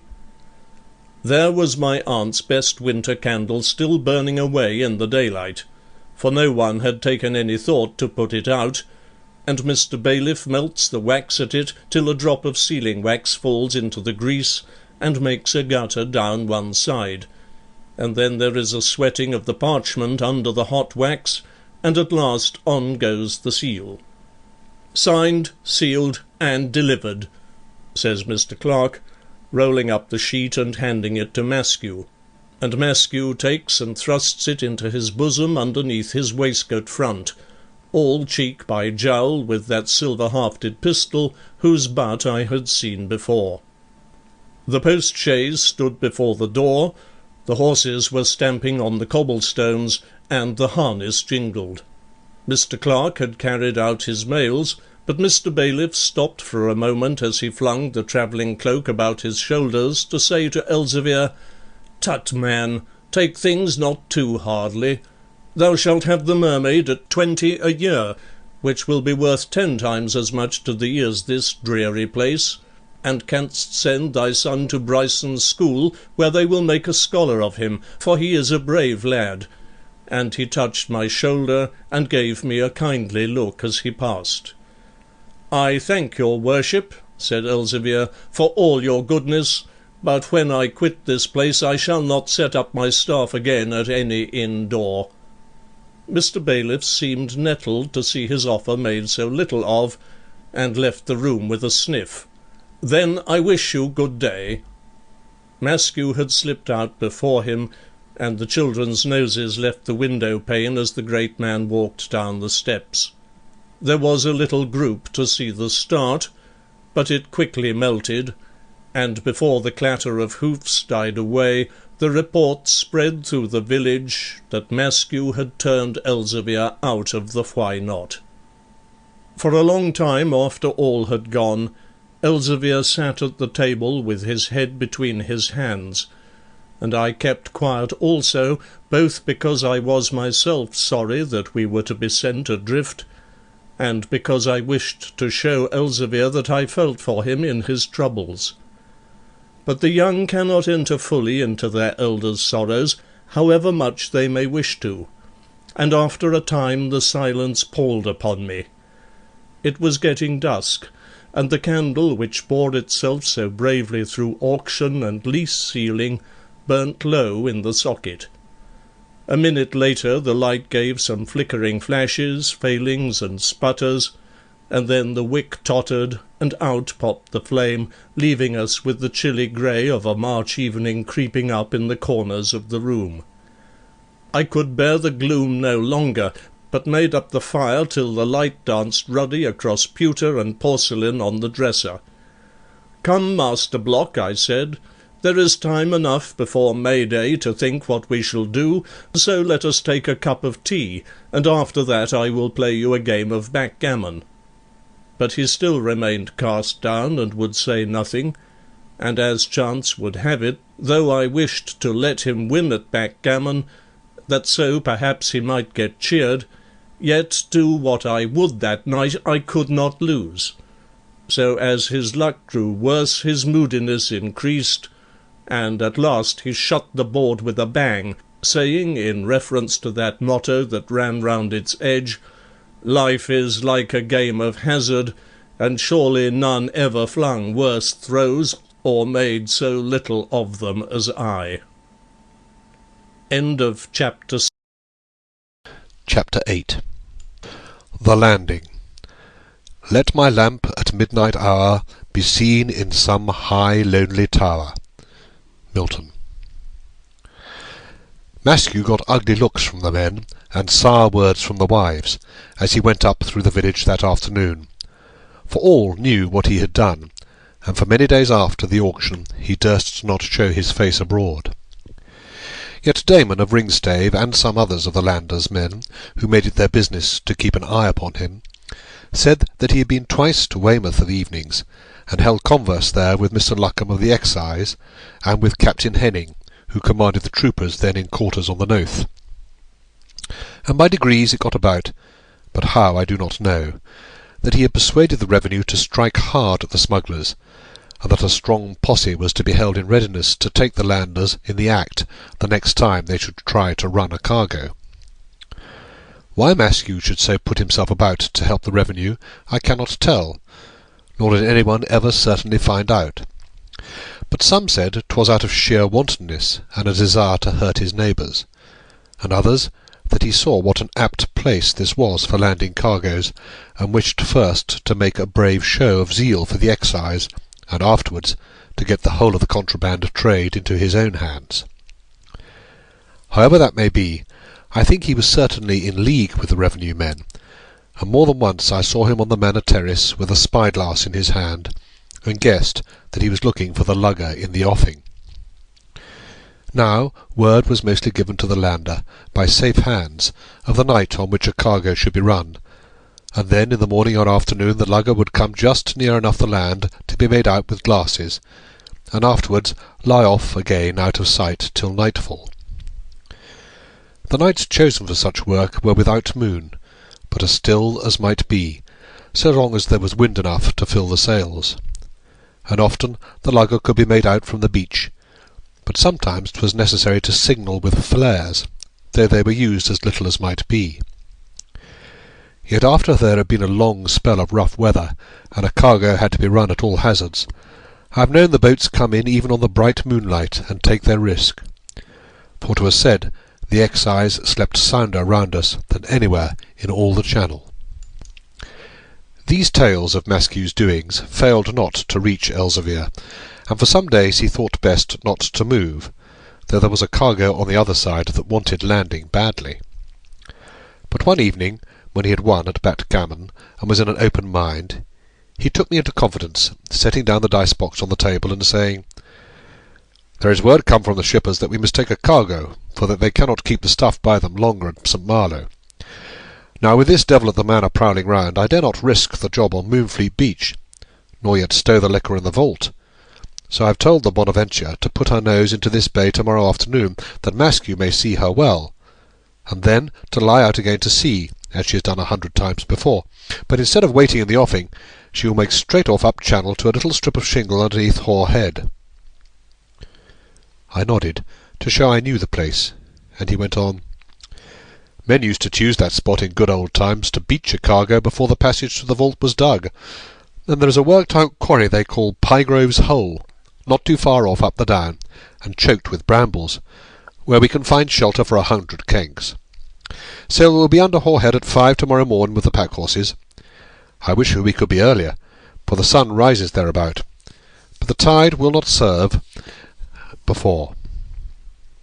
It was at that moment that I felt a cold touch on my shoulders, as of the fresh air from outside, and thought beside I had a whiff of salt seaweed from the beach. So round I looked to see if a door or window stood ajar. The window was tight enough, and shuttered to boot, but the door was not to be seen plainly for a wooden screen which parted it from the parlour, and was meant to keep off draughts. Yet I could just see a top corner of the door above the screen, and thought it was not fast. So up I got to shut it, for the nights were cold. but coming round the corner of the screen found that 'twas closed, and yet I could have sworn I saw the latch fall to its place as I walked towards it. Then I dashed forward, and in a trice had the door open and was in the street. But the night was moonless and black, and I neither saw nor heard aught stirring, save the gentle sea-wash on Moonfleet beach beyond the salt meadows. Elzevir looked at me uneasily when I came back. "What ails thee, boy?" said he. "I thought I heard someone at the door," I answered. "Did you not feel a cold wind, as if it was open?" "It is but the night is sharp, the spring sets in very chill. Step the bolt and sit down again." And he flung a fresh log on the fire that sent a cloud of sparks crackling up the chimney and out into the room.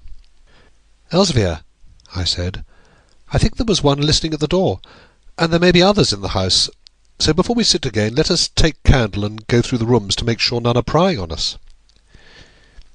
He laughed and said, "'Twas but the wind that blew the door open, but that I might do as I pleased."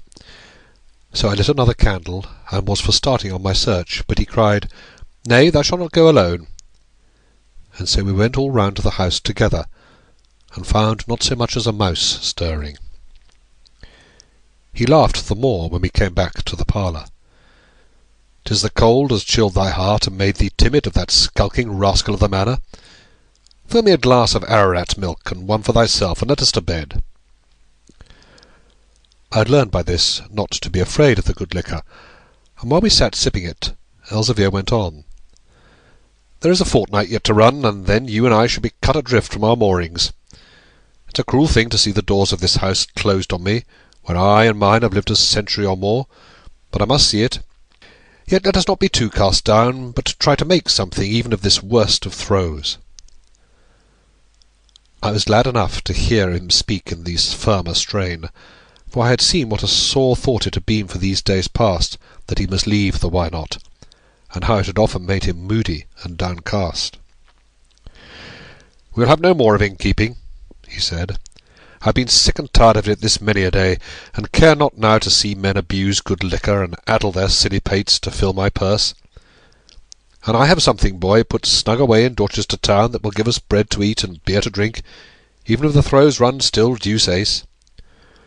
But we must seek a roof to shelter us when the Why Not is shut, and 'tis best we leave this Moonfleet of ours for a season, till Maskew finds a rope's end long enough to hang himself withal. So, when our work is done tomorrow night, we'll walk out along the cliff to Worth, and take a look at a cottage there that Damon spoke about, with a walled orchard at the back and fuchsia hedge in front. 'Tis near the Lobster Inn, and has a fine prospect of the sea, and if we live there, we will leave the vault alone a while, and use this Pygrove's Hull for storehouse till the watch is relaxed." I did not answer, having my thoughts on other things, and he tossed off his liquor, saying, "Thou'rt tired, so let's to bed, for we shall get little sleep tomorrow night." It was true that I was tired, and yet I could not get to sleep, but tossed and turned in my bed for thinking of many things, and being vexed that we were to leave Moonfleet. Yet mine was a selfish sorrow, for I had little thought for Elzevir and the pain that it must be to him to quit the Why Not. Nor yet was it the grief of leaving Moonfleet that so troubled me, although that was the only place I had ever known, and seemed to me then, as now, the only spot on earth fit to be lived in. But the real care and canker was that I was going away from Grace Maskew, for since she had left school I had grown fonder of her, and now that it was difficult to see her, I took the more pains to accomplish it, and met her sometimes in Manor Woods, and more than once, when Maskew was away, had walked with her on Weatherbeech Hill. So we bred up a boy and girl affection, and must needs pledge ourselves to be true to one another, not knowing what such silly words might mean. And I told Grace all my secrets, not even excepting the doings of the contraband, and the Mahune vault, and Blackbird's locket, for I knew all was as safe with her as with me, and that her father could never rack aught from her. Nay, more, her bedroom was at the top of the gabled wing of the manor house, and looked right out to sea, and one clear night, when our boat was coming late from fishing, I saw her candle burning there, and next day told her of it. And then she said that she would set a candle to burn before the panes on winter nights, and be a leading light for boats at sea. And so she did, and others beside me saw and used it, calling it Maskew's match, and saying that it was the attorney sitting up all night to pore over ledgers and add up his fortune. So this night, as I lay awake, I vexed and vexed myself for thinking of her, and at last resolved to go up next morning to the Manor Woods and lie in wait for Grace to tell her what was up, and that we were going away to Worth. Next day, the 16th of April, a day I've had cause to remember all my life, I played truant from Mr. Glennie, and by 10 in the forenoon found myself in the woods. There was a little dimple on the hillside above the house, green with burdocks in summer and filled with dry leaves in winter, just big enough to hold one lying flat, and not so deep but that I could look over the lip of it and see the house without being seen. Thither I went that day, and lay down in the dry leaves to wait and watch for Grace. The morning was bright enough. The chills of the night before had given way to sunlight that seemed warm as summer, and yet had with it the soft freshness of spring. There was scarce a breath moving in the wood, though I could see the clouds of white dust stalking up the road that climbs Ridgedown, and the trees were green with buds, yet without leafage to keep the sunbeams from lighting up the ground below, which glowed with yellow kingcups. So I lay there for a long, long while, and to make time pass quicker, took from my bosom the silver locket, and opening it, read again the parchment which I had read times out of mind before, and knew indeed by heart. The days of our age are 80 years and 10, and the rest. Now, whenever I handled the locket, my thoughts were turned to Mahune's treasure, and it was natural that it should be so, for the locket reminded me of my first journey to the vault. And I laughed at myself, remembering how simple I had been, and had hoped to find the place littered with diamonds, and to see the gold lying packed in heaps. And thus for the 100th time I came to rack my brain to know where the diamond could be hid, and thought at last it must be buried in the churchyard, because of the talk of Blackbeard being seen on wild nights digging there for his treasure. But then I reasoned that very like it was the contrabandiers whom men had seen with spades when they were digging out the passage from the tomb to the vault, and set them down for ghosts because they wrought at night. And while I was busy with such thoughts, the door opened in the house below me, and out came Grace with a hood on her head and a basket for wild flowers in her hand. I watched to see which way she would walk, and as soon as she took the path that leads up Weatherbeach, made off through the dry brushwood to meet her, for we had settled she should never go that road except when Maskew was away. So there we met, and spent an hour together on the hill, though I shall not write here what we said, because it was mostly silly stuff. She spoke much of the auction and of Elzevir leaving the Why Not, and though she never said a word against her father, let me know what pain his doing gave her. But most she grieved that we were leaving Moonfleet, and showed her grief in such pretty ways as made me almost glad to see her sorry. And from her I learned that Maskew was indeed absent from home, having been called away suddenly last night. The evening was so fine, he said, and this surprised me, remembering how dark and cold it was with us, that he must needs walk round the policies. But about 9 o'clock came back and told her he had got a sudden call to business, which would take him to Weymouth then and there. So to saddle, and off he went on his mare, bidding Grace not to look for him for 2 nights to come. I know not why it was, but what she said of Maskew made me thoughtful and silent, and she too must be back home, lest the old servant that kept house for them should say she had been too long away. And so we parted. Then off I went through the woods and down the village street, but as I passed my old home, saw Aunt Jane standing on the doorstep. I bade her good day, and was running on to the Why Not, for I was late enough already, but she called me to her, seeming in a milder mood, and said she had something for me in the house.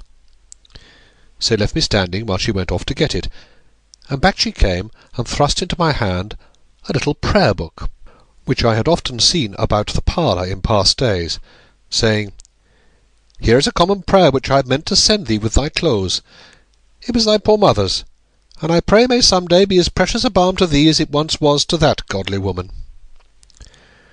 With that she gave me the good day, and I pocketed the little red leather book, which did indeed afterwards prove precious to me, though not in the way she meant, and ran down the street to the Why Not?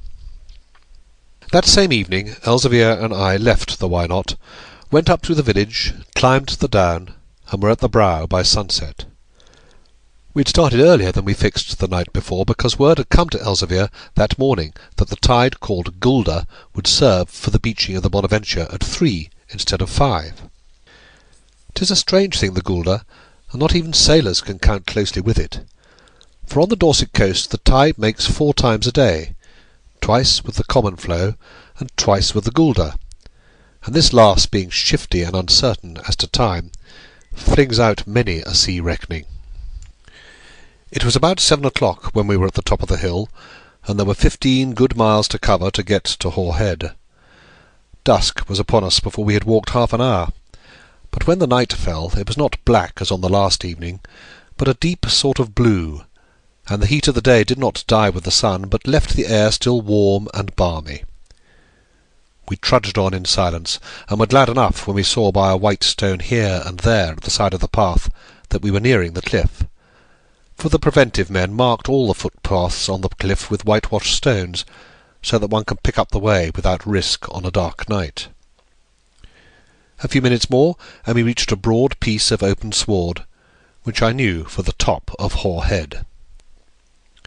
Hoar Head is the highest of that line of cliffs which stretches 20 miles from Weymouth to St. Albans Head, and it stands up 80 fathoms or more above the water. The seaward side is a great sheer of chalk, but falls not straight into the sea, for 3 parts down there is a lower ledge or terrace, called the Undercliff. 'Twas to this ledge that we were bound, and though we were now straight above, I knew we had a mile or more to go before we could get down to it. So on we went again, and found the bridle path that slopes down through a deep dip in the cliff line, and when we reached this under ledge, I looked up at the sky, the night being clear, and guessed by the stars that 'twas past midnight. I knew the place from having once been there for blackberries, for the brambles on the Undercliff, being sheltered every way but south and open to the sun, grow the finest in all those parts. We were not alone, for I could make out a score of men, some standing in groups, some resting on the ground, and the dark shapes of the pack-horses showing larger in the dimness. There were a few words of greeting muttered in deep voices, and then all was still, so that one heard the browsing horses trying to crop something off the turf. It was not the first cargo I had helped to run, and I knew most of the men, but did not speak with them, being tired, and wishing to rest till I was wanted. So cast myself down on the turf, but had not lain there long, when I saw someone coming to me through the brambles. And Master Ratsey said, "Well, Jack, so thou and Elzevir are leaving Moonfleet, and I fain would flip myself. But then who would be left to lead the old folk to their last homes? For dead do not bury their dead in these days." I was half asleep, and took little heed of what he said, putting him off with, "That need not keep you, master. They will find others to fill your place." Yet he would not let me be, but went on talking for the pleasure of hearing his own voice. "Nay, child, you know not what you say. They may find men to dig a grave, and perhaps to fill it. But who shall toss the mould when Parson Glennie gives thee earth to earth? It takes a more of knowledge to make it rattle kindly on the coffin lid." I felt sleep heavy on my eyelids, and was for begging him to let me rest, when there came a whistle from below, and in a moment all were on their feet. The drivers went to the pack-horses' heads, and so we walked down to the strand, a silent, moving group of men and horses mixed. And before we came to the bottom, heard the first boat's nose grind on the beach, and the feet of the seamen crunching in the pebbles. Then all fell to the business of landing, and a strange enough scene it was, what with the medley of men, the lanthorns swinging, and a frothy upper from the sea running up till sometimes it was over our boots, and all the time there was a patter of French and Dutch, for most of the Bonaventure's men were foreigners. But I shall not speak of this, for, after all, one landing is very much like another, and kegs come ashore in much the same way, whether they are to pay excise or not. It must have been 3 o'clock before the luggers' boats were off again to sea, and by that time the horses were well laden, and most of the men had a keg or two to carry beside. Then Elzevir, who was in command, gave the word, and we began to file away from the beach up to the undercliff. Now, what with the cargo being heavy, we were longer than usual in getting away, and though there was no sign of sunrise, yet the night was greyer, and not so blue as it had been. We reached the undercliff, and were moving across it to address ourselves to the bridle path, and so wind sideways up the steep, when I saw something moving behind one of the plums of brambles with which the place is beset. It was only a glimpse of motion that I had perceived, and could not say whether 'twas man or animal, or even frightened bird behind the bushes. But others had seen it as well. There was some shouting. 6 flung down their kegs and started in pursuit. All eyes were turned to the bridle path, and in a twinkling hunters and hunted were in view. The greyhounds were Damon and Garrett, with some others, and the hare was an older man, who leapt and bounded forward faster than I should have thought any but a youth could run. But then he knew what men were after him, and that 'twas a race for life. For though it was but a moment before all were lost in the night, yet this was long enough to show me that the man was none other than Maskew, and I knew that his life was not worth 10 minutes' purchase. Now I hated this man, and had myself suffered something at his hand, besides seeing him put much grievous suffering on others, but I wished then with all my heart he might escape, and had a horrid dread of what was to come. Yet I knew all the time escape was impossible, for though Maskew ran desperately, the way was steep and stony, and he had behind him some of the fleetest feet along that coast. We had all stopped with one accord, as not wishing to move a step forward till we had seen the issue of the chase, and I was near enough to look into Elzevir's face, but saw there neither passion nor bloodthirstiness, but only a calm resolve, as if he had to deal with something well expected. We had not long to wait, for very soon we heard a rolling of stones and trampling of feet coming down the path, and from the darkness issued a group of men, having Maskew in the middle of them. They were hustling him along fast, 2 having hold of him by the arms, and a third by the neck of his shirt behind. The sight gave me a sick qualm, like an overdose of tobacco, for it was the first time I had ever seen a man man-handled, and a fellow creature abused. His cap was lost, and his thin hair tangled over his forehead. His coat was torn off, so that he stood in his waistcoat alone. He was pale, and gasped terribly, whether from the sharp run, or from violence, or fear, or all combined. There was a babel of voices when they came up, of desperate men who had a bitterest enemy in their clutch, and some shouted, "Club him! Shoot him! Hang him!" while others were for throwing him over the cliff. Then someone saw under the flap of his waistcoat that same silver-hafted pistol that lay so lately near the lease of the Why Not, and snatching it from him, flung it on the grass at Block's feet. But Elzevir's deep voice mastered their contentions. "Lads, ye remember how I said when this man's reckoning day should come, 'twas I would reckon with him, and had your promise to it. Nor is it right that any should lay hand on him but I, or is he not sealed to me with my son's blood? So touch him not, but bind him hand and foot, and leave him here with me, and go your ways. There's no time to lose, for the light grows apace." There was a little muttered murmuring, but Elzevir's will overbore them here, as it had done in the vault, and they yielded the more easily, because every man knew in his heart that he would never see Maskew again alive. So within 10 minutes all were winding up the bridle path, horses and men, all except 3, for there were left upon the brambly greensward of the undercliff Maskew and Elzevir and I, and the pistol lay at Elzevir's feet. End of Chapter 8. Chapter 9. A Jud. Let them fight it out, friend, things have gone too far. God must judge the couple, leave them as they are. Browning. I made as if I would follow the others, not wishing to see what I must see if I stayed behind, and knowing that I was powerless to bend Elzevir from his purpose. But he called me back, and bade me wait with him, for that I might be useful by and by. So I waited, but was only able to make a dreadful guess at how I might be of use, and feared the worst. Maskew sat on the sward with his hands lashed tight behind his back and his feet tied in front. They had set him with his shoulders against a great block of weather-worn stone that was half buried and half stuck up out of the turf. There he sat, keeping his eyes on the ground, and was breathing less painfully than when he was first brought, but still very pale. Elzevir stood with the lanthorn in his hand, looking at Maskew with a fixed gaze, and we could hear the hoofs of the heavy-laden horses beating up the path, till they turned a corner, and all was still. The silence was broken by Maskew. "Unloose me, villain, and let me go.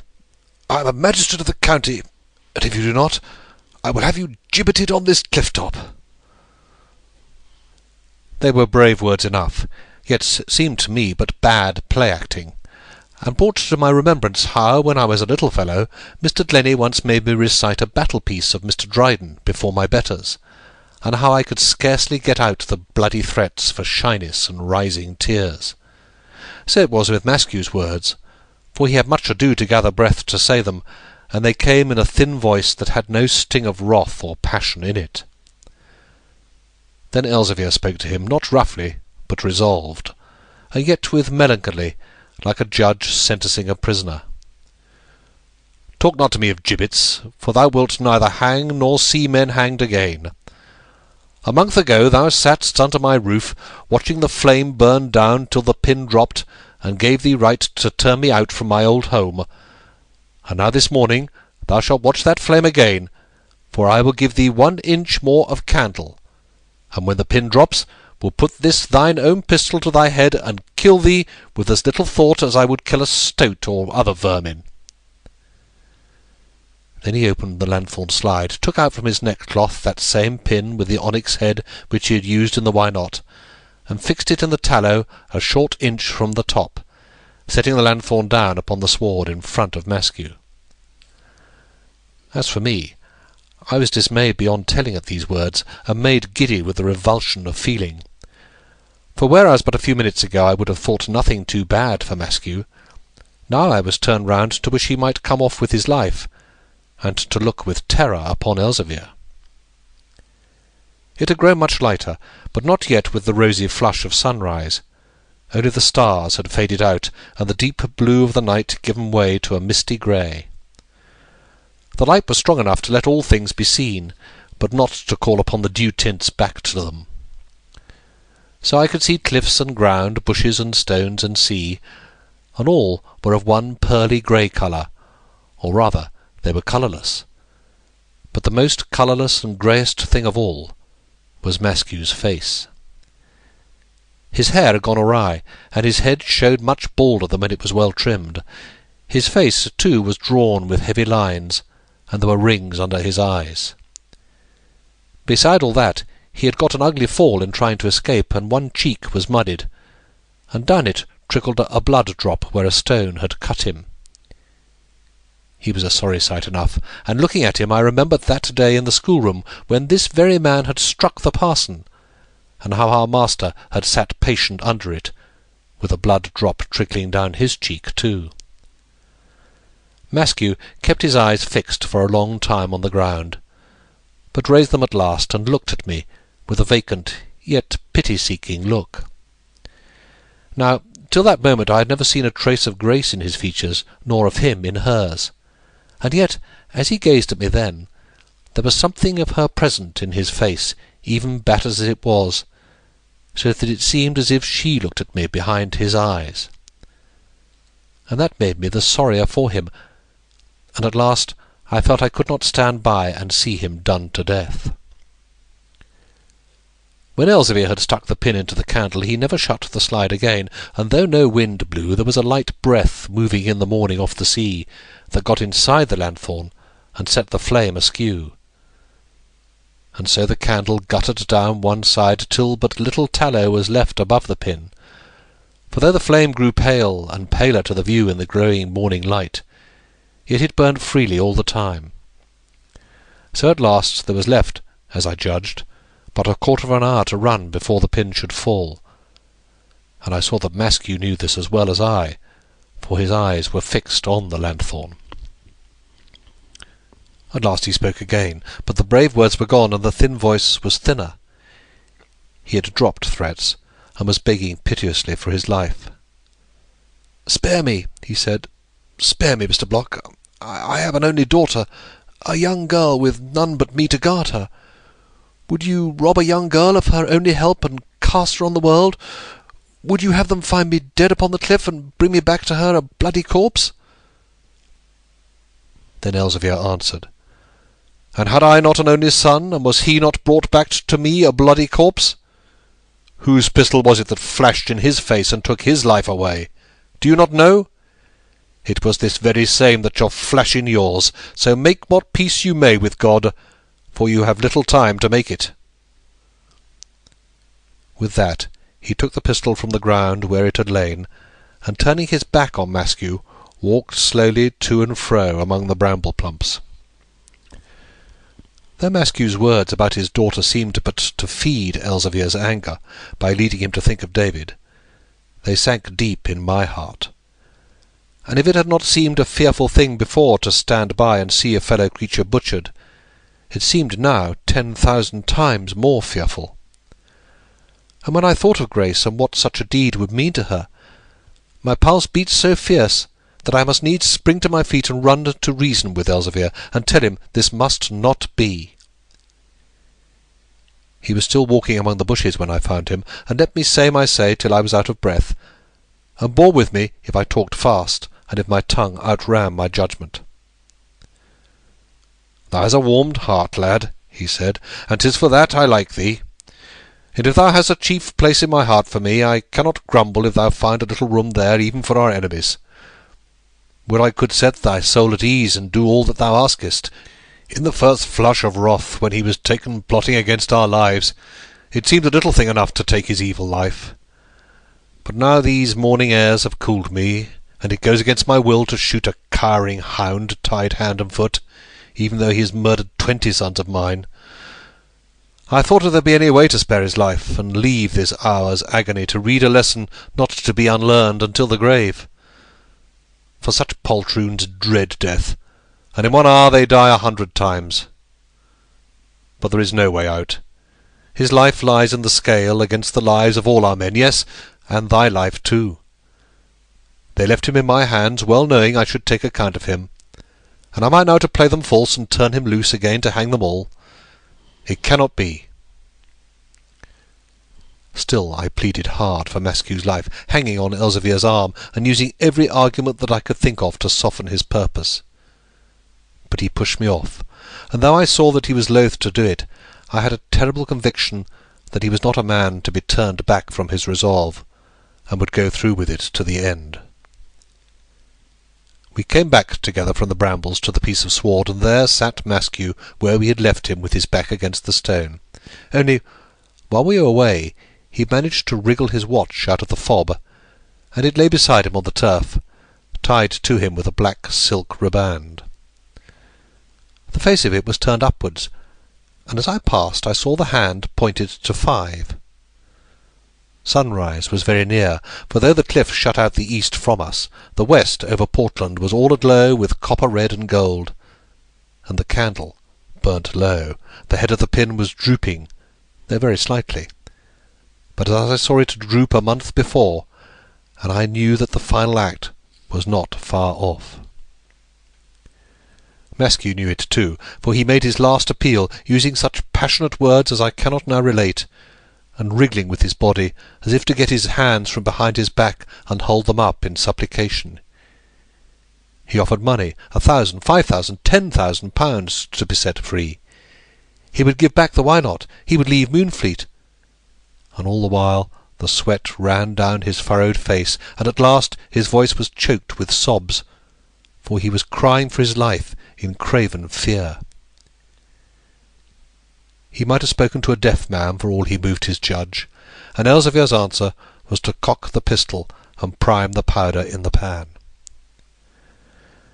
Then I stuck my fingers in my ears and shut my eyes, that I might neither see nor hear what followed, but in a second changed my mind and opened them again, for I had made a great resolve to stop this matter, come what might.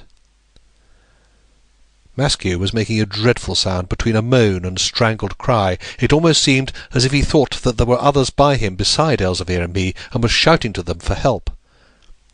The sun had risen, and his first rays blazed on a window far away in the west on top of Portland Island. And then there was a tinkle in the inside of the lanthorn, and the pin fell. Elzevir looked full at Maskew and raised his pistol, but before he had time to take aim, I dashed upon him like a wild cat, springing on his right arm and crying to him to stop. It was an unequal struggle, a lad, though full-grown and lusty, against one of the powerfulest of men. But indignation nerved my arms, and his were weak, because he doubted of his right. So it was with some effort that he shook me off, and in the struggle the pistol was fired into the air. Then I let go of him and stumbled for a moment, tired with that bout, but pleased withal, because I saw what peace even so short a respite had brought to Maskew. For at the pistol-shot 'twas as if a mask of horror had fallen from his face, and left him with his old countenance again. And then I saw he turned his eyes towards the cliff-top, and thought that he was looking up in thankfulness to heaven. But now a new thing happened, for before the echoes of that pistol-shot had died on the keen morning air, I thought I heard a noise of distant shouting, and looked about to see whence it could come. Elzevir looked round too, but Maskew, forgetting to upbraid me for making him miss his aim, still kept his face turned up towards the cliff. Then the voices came nearer, and there was a mingled sound as of men shouting to one another and gathering in from different places. 'Twas from the cliff-top that the voices came, and thither Elzevir and I looked up, and there too Maskew kept his eyes fixed. And in a moment there were a score of men stood on the cliff's edge high above our heads. The sky behind them was pink, flushed with the keenest light of the young day, and they stood out against it sharp cut and black as the silhouette of my mother that used to hang up by the parlour chimney. They were soldiers, and I knew the tall mitre-caps of the 13th, and saw the shafts of light from the sunrise came flashing round their bodies and glance off the barrels of their matchlocks. I knew it all now. It was the posse who had lain in ambush. Elzevir saw it too, and then all shouted at once. "Yield at the king's command! You are our prisoners!" calls the voice of one of those black silhouettes, far up on the cliff-top. "We are lost," cries Elzevir. "It is the posse. But if we die, this traitor shall go before us." And he makes towards Maskew to brain him with the pistol. "Shoot! Shoot in the devil's name!" screams Maskew, "or I am a dead man!" Then there came a flash of fire along the black line of silhouettes, with a crackle like a near peal of thunder, and a fut-fut-fut of bullets in the turf, and before Elzevir could get at him, Maskew had fallen over on the sward with a groan, and with a little red hole in the middle of his forehead. "Run for the cliff-side!" cried Elzevir to me. "Get close in, and they cannot touch thee." And he made for the chalk wall. But I had fallen on my knees like a bullock felled by a poleaxe, and had a scorching pain in my left foot. Elzevir looked back. "What? Have they hit thee too?" he said, and ran and picked me up like a child. And then there is another flash and fut-fut in the turf, but the shots find no billet this time, and we are lying close against the cliff, panting, but safe.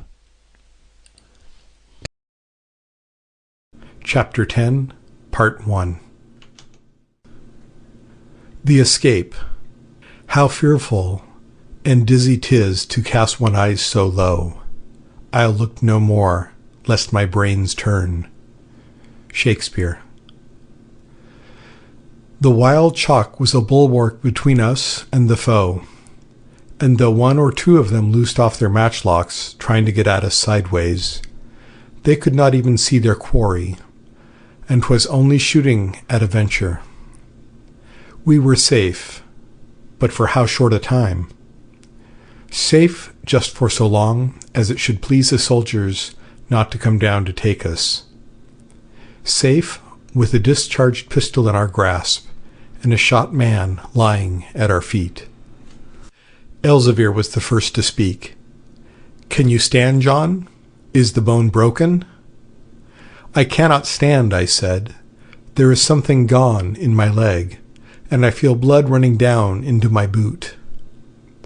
He knelt and rolled down the leg of my stocking, but though he only moved my foot ever so little, it caused me sharp pain, for feeling was coming back after the first numbness of the shot.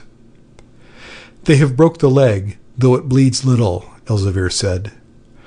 "We have no time to splice it here, but I will put a kerchief round, and while I wrap it, listen to how we lie, and then choose what we shall do." I nodded, biting my lips hard to conceal the pain he gave me, and he went on. "We have a quarter of an hour before the posse can get down to us, but come they will, and thou canst judge what chance we have to save liberty or life with that carrion lying by us." And he jerked his thumb at Maskew. "Though I am glad 'twas not my hand that sent him to his reckoning, and therefore do not blame thee if thou didst make me waste to charge in air.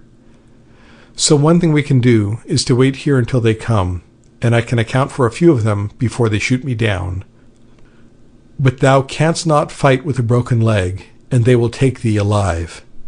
And then there is a dance on air at Dorchester jail."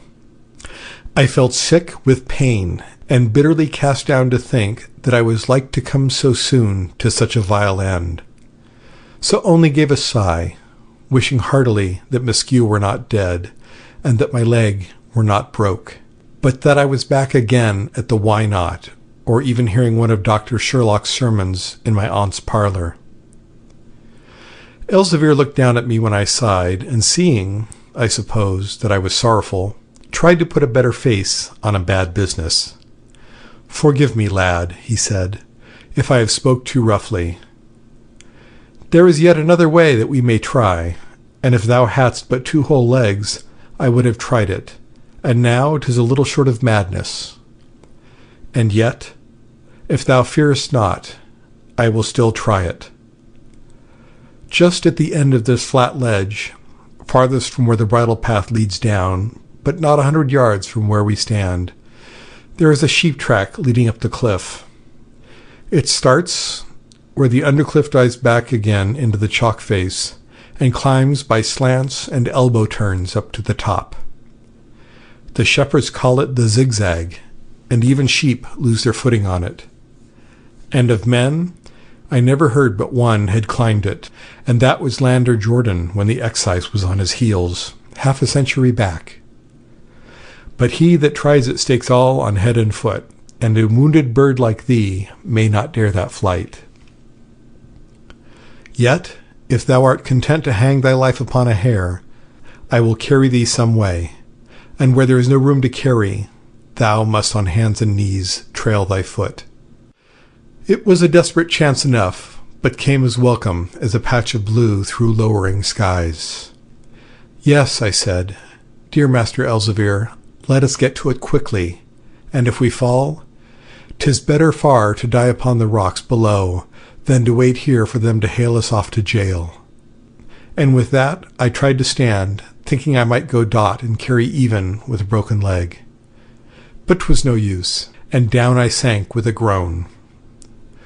Then Elzevir caught me up, holding me in his arms, with my head looking over his back, and made off for the zigzag. And as we slunk along, close to the cliffside, I saw, between the brambles, Maskew lying with his face turned up to the morning sky. And there was the little red hole in the middle of his forehead, and a thread of blood that welled up from it and trickled off onto the sward. It was a sight to stagger any man, and would have made me swoon perhaps, but that there was no time, for we were at the end of the undercliff. And Elzevir set me down for a minute before he buckled to his task. And 'twas a task that might cow the bravest, and when I looked upon the zigzag, it seemed better to stay where we were and fall into the hands of the posse than set foot on that awful way and fall upon the rocks below. For the zigzag started off as a fair enough chalk path, but in a few paces narrowed down till it was but a whiter thread against the grey-white cliff face, and afterwards turned sharply back, crossing 100 feet direct above our heads. And then I smelt an evil stench, and looking about, saw the blown-out carcass of a rotting sheep lie close at hand. "Faugh," said Elzevir, "'tis a poor beast has lost his foothold." It was an ill omen enough, and I said as much, beseeching him to make his own way up the zigzag, and leave me where I was, for that they might have mercy on a boy.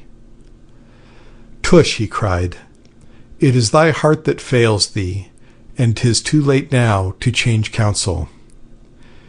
We have 15 minutes yet to win or lose with, and if we gain the cliff top in that time, we shall have an hour's start, or more, for they will take all that to search the undercliff.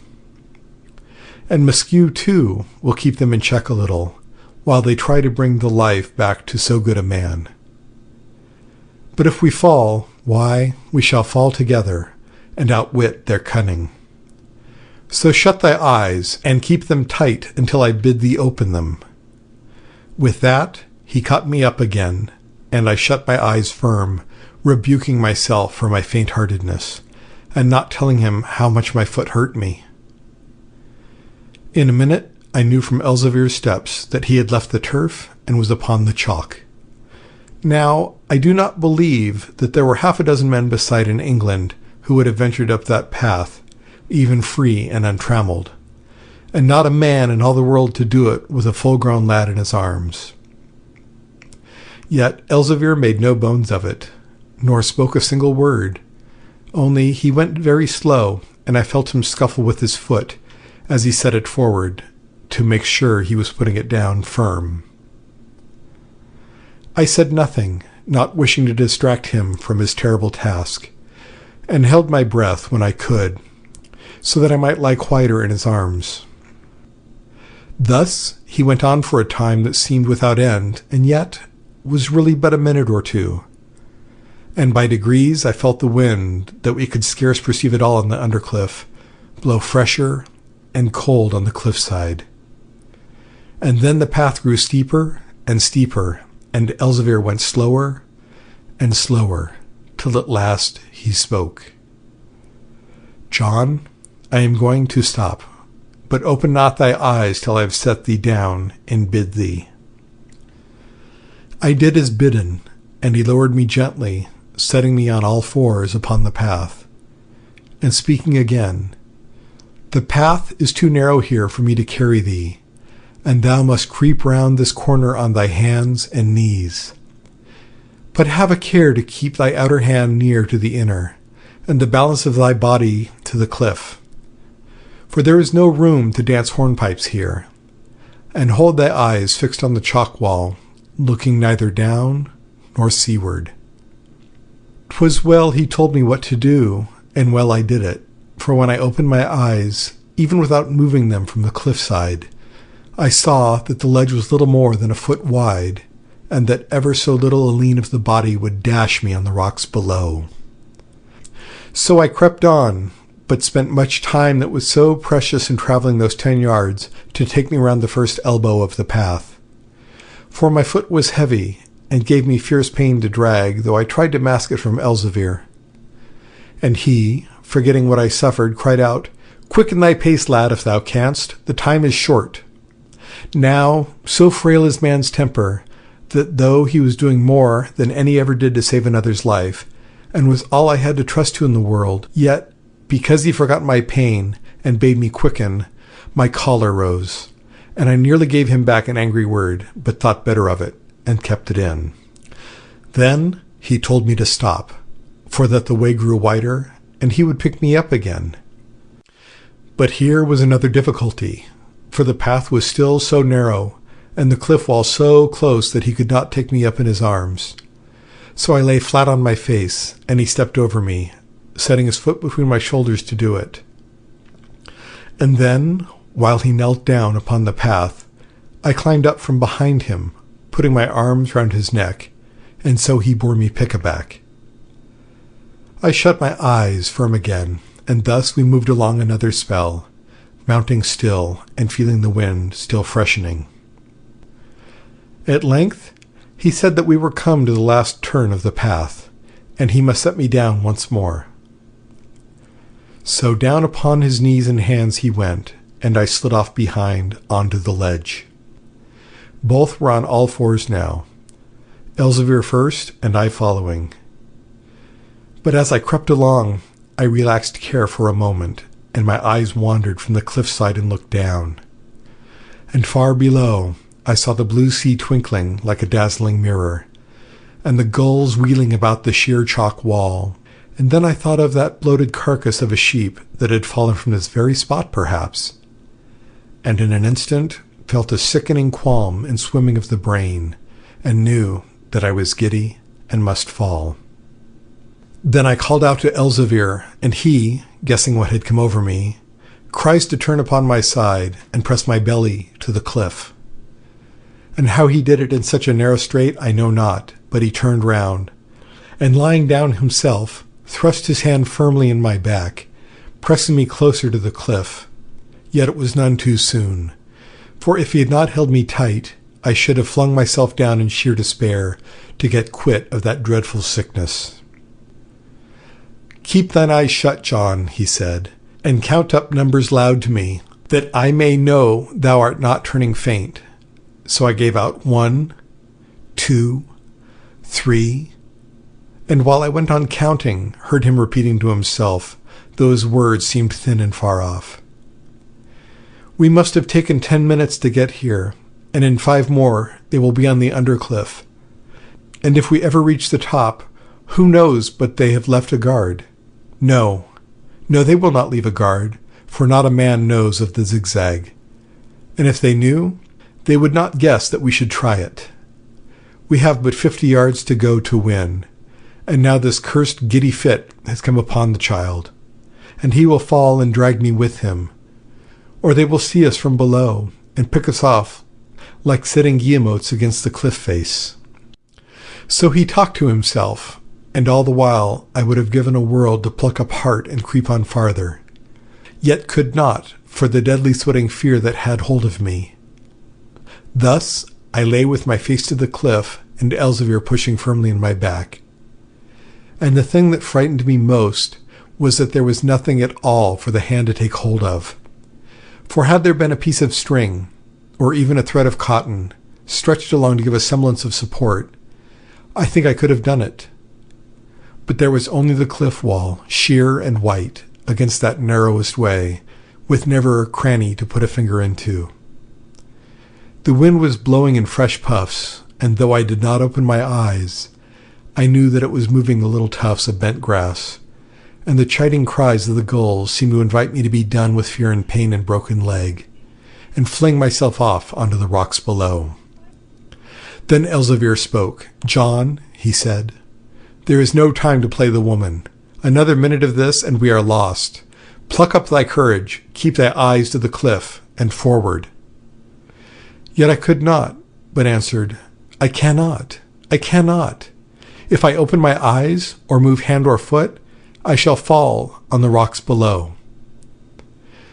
He waited a second, and then said, "Nay, move thou must, and 'tis better to risk falling now than fall for certain with another bullet in thee later on." And with that he shifted his hand from my back and fixed it in my coat collar, moving backwards himself and setting to drag me after him.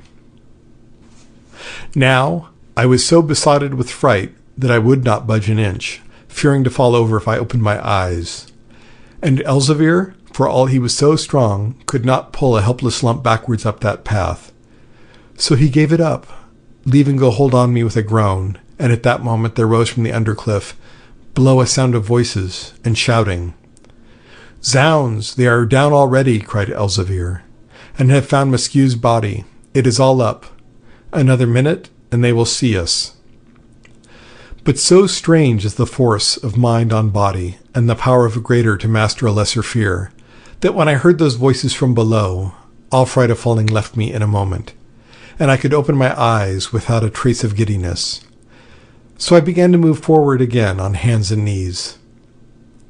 And Elzevir, seeing me, thought for a moment I had gone mad, and was dragging myself over the cliff, but then saw how it was, and moved backwards himself before me, saying in a low voice, "Brave lad, once creep round this turn, and I will pick thee up again. There is but 50 yards to go, and we shall foil these devils yet." Then we heard the voices again, but farther off and not so loud, and knew that our pursuers had left the undercliff and turned down to the beach, thinking that we were hiding by the sea. 5 minutes later, Elzevir stepped onto the cliff top with me upon his back. "We have made something of this throw," he said, "and are safe for another hour, though I thought thy giddy head had ruined us." Then he put me gently upon the springing turf, and lay down himself upon his back, stretching his arms out straight on either side, and breathing hard to recover from the task he had performed. End of Chapter 10. Chapter 10, Part 2. The day was still young, and far below us was stretched the moving floor of the channel, with the silver-grey film of night mists not yet lifted in the offing. A hummocky up-and-down line of cliffs, all projections, dents, bays and hollows, trended southward till it ended in the great bluff of St. Albans Head, 10 miles away. The cliff face was gleaming white, the sea tawny inshore, but purest blue outside, with the straight sun path across it, spangled and gleaming like a mackerel's back. The relief of being once more on firm ground, and the exultation of an escape from immediate danger, removed my pain and made me forget that my leg was broken. So I lay for a moment basking in the sun, and the wind, which a few minutes before threatened to blow me from that narrow ledge, seemed now but the gentlest of breezes, fresh with the breath of the kindly sea.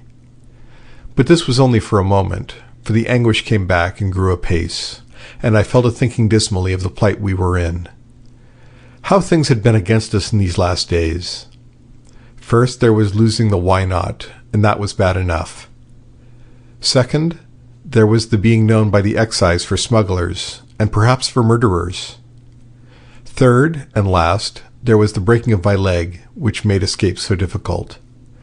But most of all, there came before my eyes that grey face turned up against the morning sun, and I thought of all it meant for Grace, and would have given my own life to call back that of our worst enemy. Then Elzevir sat up, stretching himself like one waking out of a sleep, and said, "We must be gone. They will not be back for some time yet, and when they come, will not think to search closely for us hereabouts. But that we cannot risk, and must get clear away. This leg of thine will keep us tied for weeks, and we must find some place where we can lie hid, and tend it. Now, I know such a hiding-hole in Purbeck, which they call Joseph's Pit, and thither we must go, but it will take all the day to get there, for it is 7 miles off, and I am older than I was, and thou too heavy a babe to carry over lightly." I did not know the pit he spoke of, but was glad to hear of some place, however far off, where I could lie still and get ease from the pain, and so he took me in his arms again, and started off across the fields. I need not tell of that weary journey, and indeed could not if I wished, for the pain went to my head and filled me with such a drowsy anguish that I knew nothing except when some unlooked-for movement gave me a sharper twinge and made me cry out. At first Elzevir walked briskly, but as the day wore on went slower, and was fain more than once to put me down and rest, till at last he could only carry me 100 yards at a time. It was afternoon, for the sun was past the meridian, and very hot for the time of year, when the face of the country began to change, and instead of the short sward of the open down, sprinkled with tiny white snail shells, the ground was brashy with flat stones, and divided up into tillage fields. It was a bleak, wide-bidden place enough, looking as if 'twould never pay for turning, and instead of hedges there were dreary walls built of dry stone without mortar. Behind one of these walls, broken down in places, but held together with straggling ivy, and buttressed here and there with a bramble bush, Elzevir put me down at length, and said, "I am beat, and can carry thee no farther for this present, though there is not now much farther to go. We have passed Purbeck gates, and these walls will screen us from prying eyes, if any chance comer pass along the down. And as for the soldiers, they are not like to come this way so soon, and if they come, I cannot help it, for weariness and the sun's heat have made my feet like lead. A score of years ago I would have laughed at such a task, but now 'tis different, and I must take a little sleep and rest till the air is cooler. So sit thee here, and lean thy shoulder up against the wall, and thus thou canst look through this broken place, and watch both ways. Then, if thou see aught moving, wake me up. I wish I had a thimbleful of powder to make this whistle sound, and he took Maskew's silver-butted pistol again from his bosom, and handled it lovingly. 'Tis like my evil luck to carry firearms 30 years, and leave them at home at a pinch like this. With that, he flung himself down where there was a narrow shadow close against the bottom of the wall, and in a minute I knew from his heavy breathing that he was asleep. The wind had freshened much, and was blowing strong from the west. And now that I was under the lee of the wall, I began to perceive that drowsiness creeping upon me which overtakes a man who has been tousled for an hour or two by the wind, and gets at length into the shelter. Moreover, though I was not tired by grievous toil like Elzevir, I had passed a night without sleep, and felt besides the weariness of pain to lull me to slumber. So it was that before a quarter of an hour was past, I had much to do to keep awake, for all I knew that I was left on guard. Then I sought something to fix my thoughts, and looking on that side of the wall where the sward was, fell to counting the molehills that were cast up in numbers thereabout. And when I had exhausted them, and reckoned up 30 little heaps of dry and powdery brown earth that lay at random on the green turf, I turned my eyes to the tillage field on the other side of the wall, and saw the inch-high blades of corn coming up between the stones. Then I fell to counting the blades, feeling glad to have discovered a reckoning that would not be exhausted at 30, but would go on for millions and millions and millions, and before I had reached 10 in so heroic a numeration, was fast asleep. A sharp noise woke me with a start that set the pain tingling in my leg, and though I could see nothing, I knew that a shot had been fired very near us. I was for waking Elzevir, but he was already full awake, and put a finger on his lip to show I should not speak. Then he crept a few paces down the wall to where an ivy bush overtopped it, enough for him to look through the leaves without being seen. He dropped down again with a look of relief, and said, "'Tis but a lad scaring rooks with a blunderbuss. We will not stir unless he makes this way." A minute later he said, "The boy is coming straight for the wall. We shall have to show ourselves." And while he spoke, there was a rattle of falling stones, where the boy was partly climbing and partly pulling down the dry wall, and so Elzevir stood up. The boy looked frightened, and made as if he would run off. But Elzevir passed him the time of day in a civil voice, and he stopped and gave it back. "What are you doing here, son?" Block asked. "Scaring rooks for Farmer Top," was the answer. "Have you got a charge of powder to spare?" said Elzevir, showing his pistol. "I want to get a rabbit in the gorse for supper, and have dropped my flask. Maybe you've seen a flask in walking through the furrows." He whispered to me to lie still, so that it might not be perceived my leg was broken, and the boy replied, "No, I have seen no flask, but very like have not come the same way as you, being sent out here from Lower Moyne. And as for powder, I have little left, and must save that for the rooks, or shall get a beating for my pains." "Come," said Elzevir, "give me a charge or two, and there is half a crown for thee." And he took the coin out of his pocket and showed it. The boy's eyes twinkled, and so would mine at so valuable a piece, and he took out from his pocket a battered cowskin flask. "Give flask and all," said Elzevir, "and thou shalt have a crown," and he showed him the larger coin. No time was wasted in words. Elzevir had the flask in his pocket, and the boy was biting the crown. "What shot have you?" said Elzevir. "What? Have you dropped your shot flask too?" asked the boy, and his voice had something of surprise in it. "Nay, but my shot are over small. If thou hadst a slug or two, I would take them." "I have a dozen goose slugs, number 2, said the boy, "but thou must pay a shilling for them. My master says I never am to use them, except I see a swan or a buzzard, or something fit to cook come over. I shall get a sound beating for my pains, and to be beat is worth a shilling." "If thou art beat, be beat for something more," said Elzevir the tempter. "Give me that firelock that thou carriest, and take a guinea."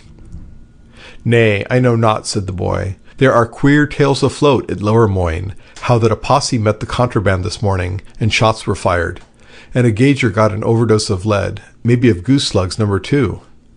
The smugglers got off clear, but they say the hue and cry is up already, and that a head price will be fixed of £20.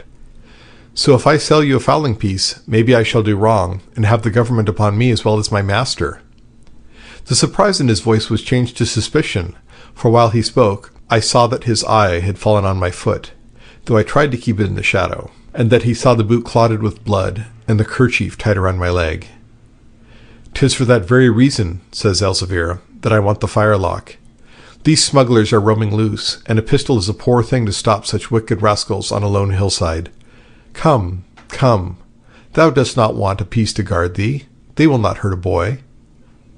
He had the guinea between his finger and thumb, and the gleam of the gold was too strong to be withstood. So we gained a sorry matchlock, slugs, and powder, and the boy walked off over the furrow, whistling with his hand in his pocket, and a guinea and a crown piece in his hand. His whistle sounded innocent enough, yet I mistrusted him, having caught his eye while he was looking at my bloody foot, and so I said as much to Elzevir, who only laughed, saying the boy was simple and harmless. But from where I sat, I could peep out through the brambles in the open gap, and see without being seen, and there was my young gentleman walking carelessly enough, and whistling like any bird so long as Elzevir's head was above the wall. But when Elzevir sat down, the boy gave a careful look round, and seeing no one watching any more, dropped his whistling, and made off as fast as his heels would carry him. Then I knew that he had guessed who we were, and was off to warn the hue and cry. But before Elzevir was on his feet again, the boy was out of sight, over the hill brow. "Let us move on," said Block. "'Tis but a little distance now to go, and the heat is past already. We must have slept 3 hours or more, for thou art but a sorry watchman, John. 'Tis when the sentry sleeps that the enemy laughs, and for thee the posse might have had us both like daylight owls." With that, he took me on his back and made off with a lusty stride, keeping as much as possible under the brow of the hill and in the shelter of the walls. We had slept longer than we thought, for the sun was westering fast, and though the rest had refreshed me, my leg had grown stiff and hurt the more in dangling when we started again. Elzevir was still walking strongly, in spite of the heavy burden he carried, and in less than half an hour I knew, though I had never been there before, we were in the land of the old marble quarries at the back of Anvil Point. Although I knew little of these quarries, and certainly was in evil plight to take note of anything at that time, yet afterwards I learnt much about them. Out of such excavations comes that black Purbeck marble which you see in old churches in our country, and I am told in other parts of England as well. And the way of making a marble quarry is to sink a tunnel, slanting very steeply down into the earth, like a well turned askew, till you reach 50, 70, or perhaps 100 feet deep. Then, from the bottom of this shaft there are spread out narrow passages or tunnels, mostly 6 feet high, but sometimes only 3 or 4, and in these the marble is dug. These quarries were made by men centuries ago, some say by the Romans themselves, and though some are still worked in other parts of Purbeck, those at the back of Anvil Point have been disused beyond the memory of man. We had left the stony village fields, and the face of the country was covered once more with the closest sward, which was just putting on the brighter green of spring. This turf was not smooth, but hummocky, for under it lay heaps of worthless stone and marble drawn out of the quarries ages ago, which the green vestment had covered for the most part, though it left sometimes a little patch of broken rubble peering out at the top of the mound. There were many tumble-down walls and low gables left at the cottages of the old quarrymen.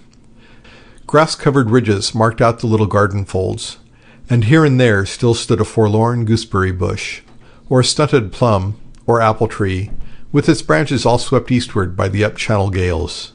As for the quarry shafts themselves, they too were covered round the tips with the green turf, and down them led a narrow flight of steep-cut steps, with a slide of soapstone at the side, on which the marble blocks were once hauled up by wooden winches. Down these steps no feet ever walked now, for not only were suffocating gases said to beset the bottom of these shafts, but men would have it that in the narrow passages below lurked evil spirits and demons. One who ought to know about such things told me that when St. Aldhelm first came to Purbeck, he bound the old pagan gods under a ban deep in these passages, but that the worst of all the crew was a certain demon called the Mandrive, who walked over the best of the black marble. And that was why such marble might only be used in churches or for graves, for if it were not for this holy purpose, the mandrive would have power to strangle the man that hewed it. It was by the side of one of these old shafts that Elzevir laid me down at last. The light was very low, showing all the little unevenness of the turf, and the sward crept over the edges of the hole, and every crack and crevice in steps and slide was green with ferns. The green ferns shrouded the walls of the hole, and ruddy brown brambles overgrew the steps, till all was lost in the gloom that hung at the bottom of the pit. Elzevir drew a deep breath or two of the cool evening air, like a man who has come through a difficult trial. "There," he said, "this is Joseph's pit, and here we must lie hid until thy foot is sound again.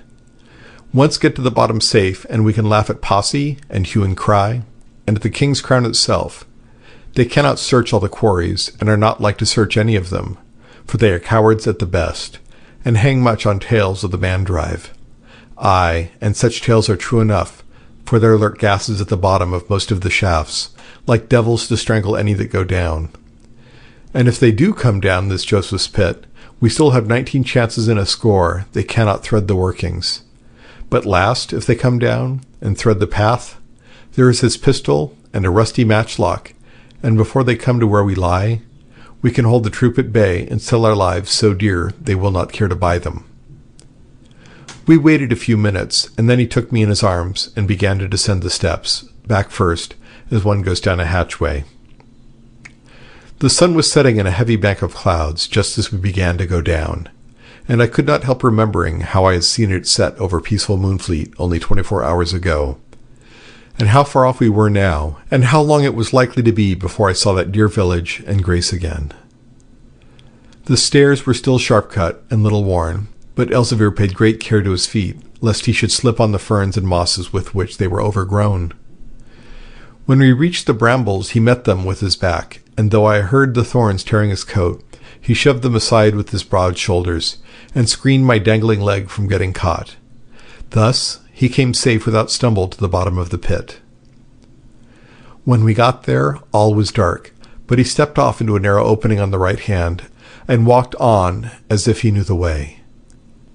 I could see nothing, but perceived that we were passing through endless galleries cut in the solid rock, high enough, for the most part, to allow of walking upright, but sometimes so low as to force him to bend down, and carry me in a very constrained attitude. Only twice did he set me down at a turning while he took out his tinder-box and lit a match. But at length the darkness became less dark, and I saw that we were in a large cave, or room, into which the light came through some opening at the far end. At the same time, I felt a colder breath and fresh salt smell in the air that told me we were very near the sea. Chapter 11. The Sea Cave. The dull loneness, the black shade, that these hanging vaults have made, the strange music of the waves beating on these hollow caves. Whither? He set me down in one corner, where was some loose, dry silver sand upon the floor, which others had perhaps used for a resting place before. "Thou must lie here for a month or two, lad," he said. "'Tis a mean bed, but I have known many worse, and will get straw to-morrow if I can, to better it." I had eaten nothing all day, nor had Elzevir, yet I felt no hunger, only a giddiness and burning thirst like that which came upon me when I was shut in the Mahoon vault. So it was very music to me to hear a pat and splash of water dropping from the roof into a little pool upon the floor, and Elzevir made a cup out of my hat, and gave a full drink of it that was icy cool and more delicious than any smuggled wine of France. And after that I knew little that happened for 10 days or more, for fever had hold of me, and as I learnt afterwards, I talked wild and could scarce be restrained from jumping up and loosing the bindings that Elzevir had put upon my leg. And all that time he nursed me as tenderly as any mother could her child, and never left the cave except when he was forced to seek food. But after the fever passed, he left me very thin, as I could see from hands and arms, and weaker than a baby, and I used to lie the whole day, not thinking much, nor troubling about anything, but eating what was given me, and drawing a quiet pleasure from the knowledge that strength was gradually returning. Elzevir had found a battered sea-chest up on Peveril Point, and from the side of it made splints to set my leg, using his own shirt for bandages. The sand bed, too, was made more soft and easy with some armfuls of straw, and in one corner of the cave was a little pile of driftwood and an iron cooking pot. And all these things had Elzevir got by foraging of nights, using great care that none should see him, and taking only what would not be much missed or thought about. But soon he contrived to give Ratsey word of where we were, and after that the sexton fended for us. Though none even of the landers knew what was become of us, save only Ratsey, and he never came down the quarry, but would leave what he brought in one of the ruined cottages a half-mile from the shaft. And all the while there was strict search being made for us, and mounted excisemen scouring the country.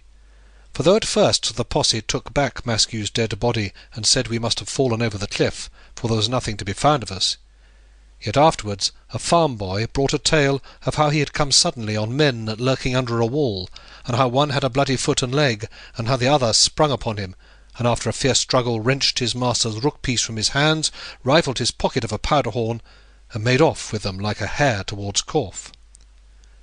And as to Maskew, some of the soldiers said that Elzevir had shot him, and others that he died by misadventure, being killed by a stray bullet of one of his own men on the hilltop. But for all that, they put a head price on Elzevir of 50 and 20 for me, so we had reason to lie close.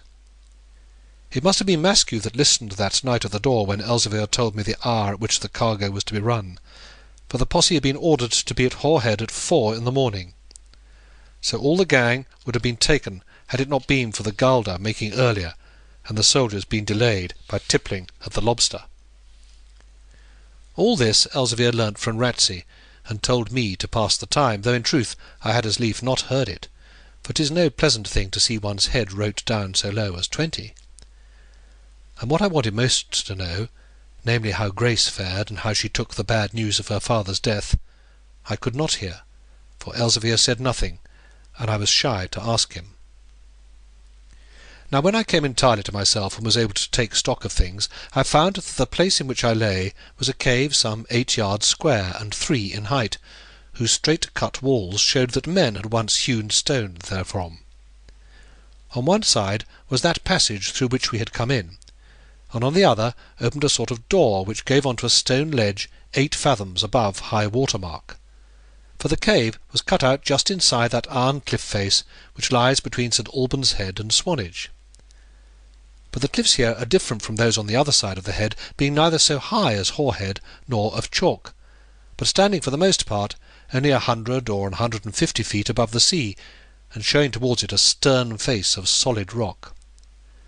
But though they rise not so high above the water, they go down a long way below it, so that there is 50 fathom right up to the cliff, and many a good craft out of reckoning in fog or on a pitch-dark night has run full against that frowning wall, and perished, ship and crew, without a soul to hear their cries.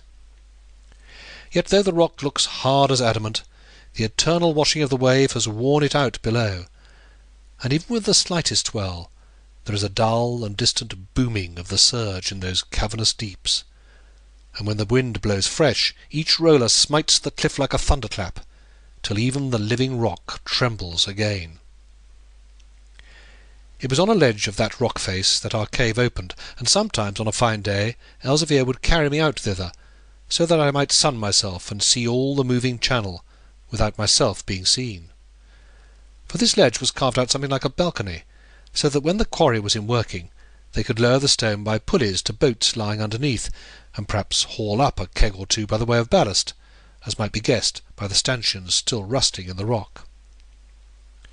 Such was this gallery.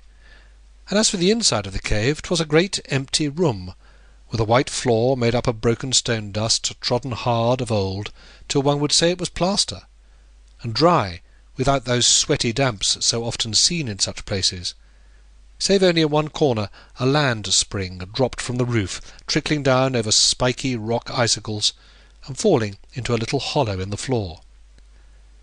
This basin had been scooped out of set purpose, with a gutter seaward for the overflow, and round it, and on the wet patch of the roof above, grew a garden of ferns and other clinging plants. The weeks moved on, until we were in the middle of May, when even the nights were no longer cold, as the sun gathered power. And with the warmer days my strength too increased, and though I dared not yet stand, my leg had ceased to pain me, except for some sharp twinges now and then, which Elzevir said were caused by the bone setting. And then he would put a poultice made of grass upon the place, and once walked almost as far as children to pluck sorrel for a soothing mash. Now though he had gone out and in so many times in safety, yet I was always ill at ease when he was away, lest he might fall into some ambush and never come back. Nor was it any thought of what would come to me if he were caught that grieved me, but only care for him. For I had come to lean in everything upon this grim and grizzled giant, and love him like a father. So when he was away I took to reading to beguile my thoughts, but found little choice of matter, having only my aunt's red prayer book that I thrust into my bosom the afternoon that I left Moonfleet, and Blackbeard's locket. For that locket hung always round my neck, and I often had the parchment out and read it, not that I did not know it now by heart, but because reading it seemed to bring grace to my thoughts, for the last time I had read it was when I saw her in the Manor woods. Elzevir and I had often talked over what was to be done when my leg should be sound again, and resolved to take passage to St. Malo in the Bonaventure, and there lie hid till the pursuit against us should have ceased.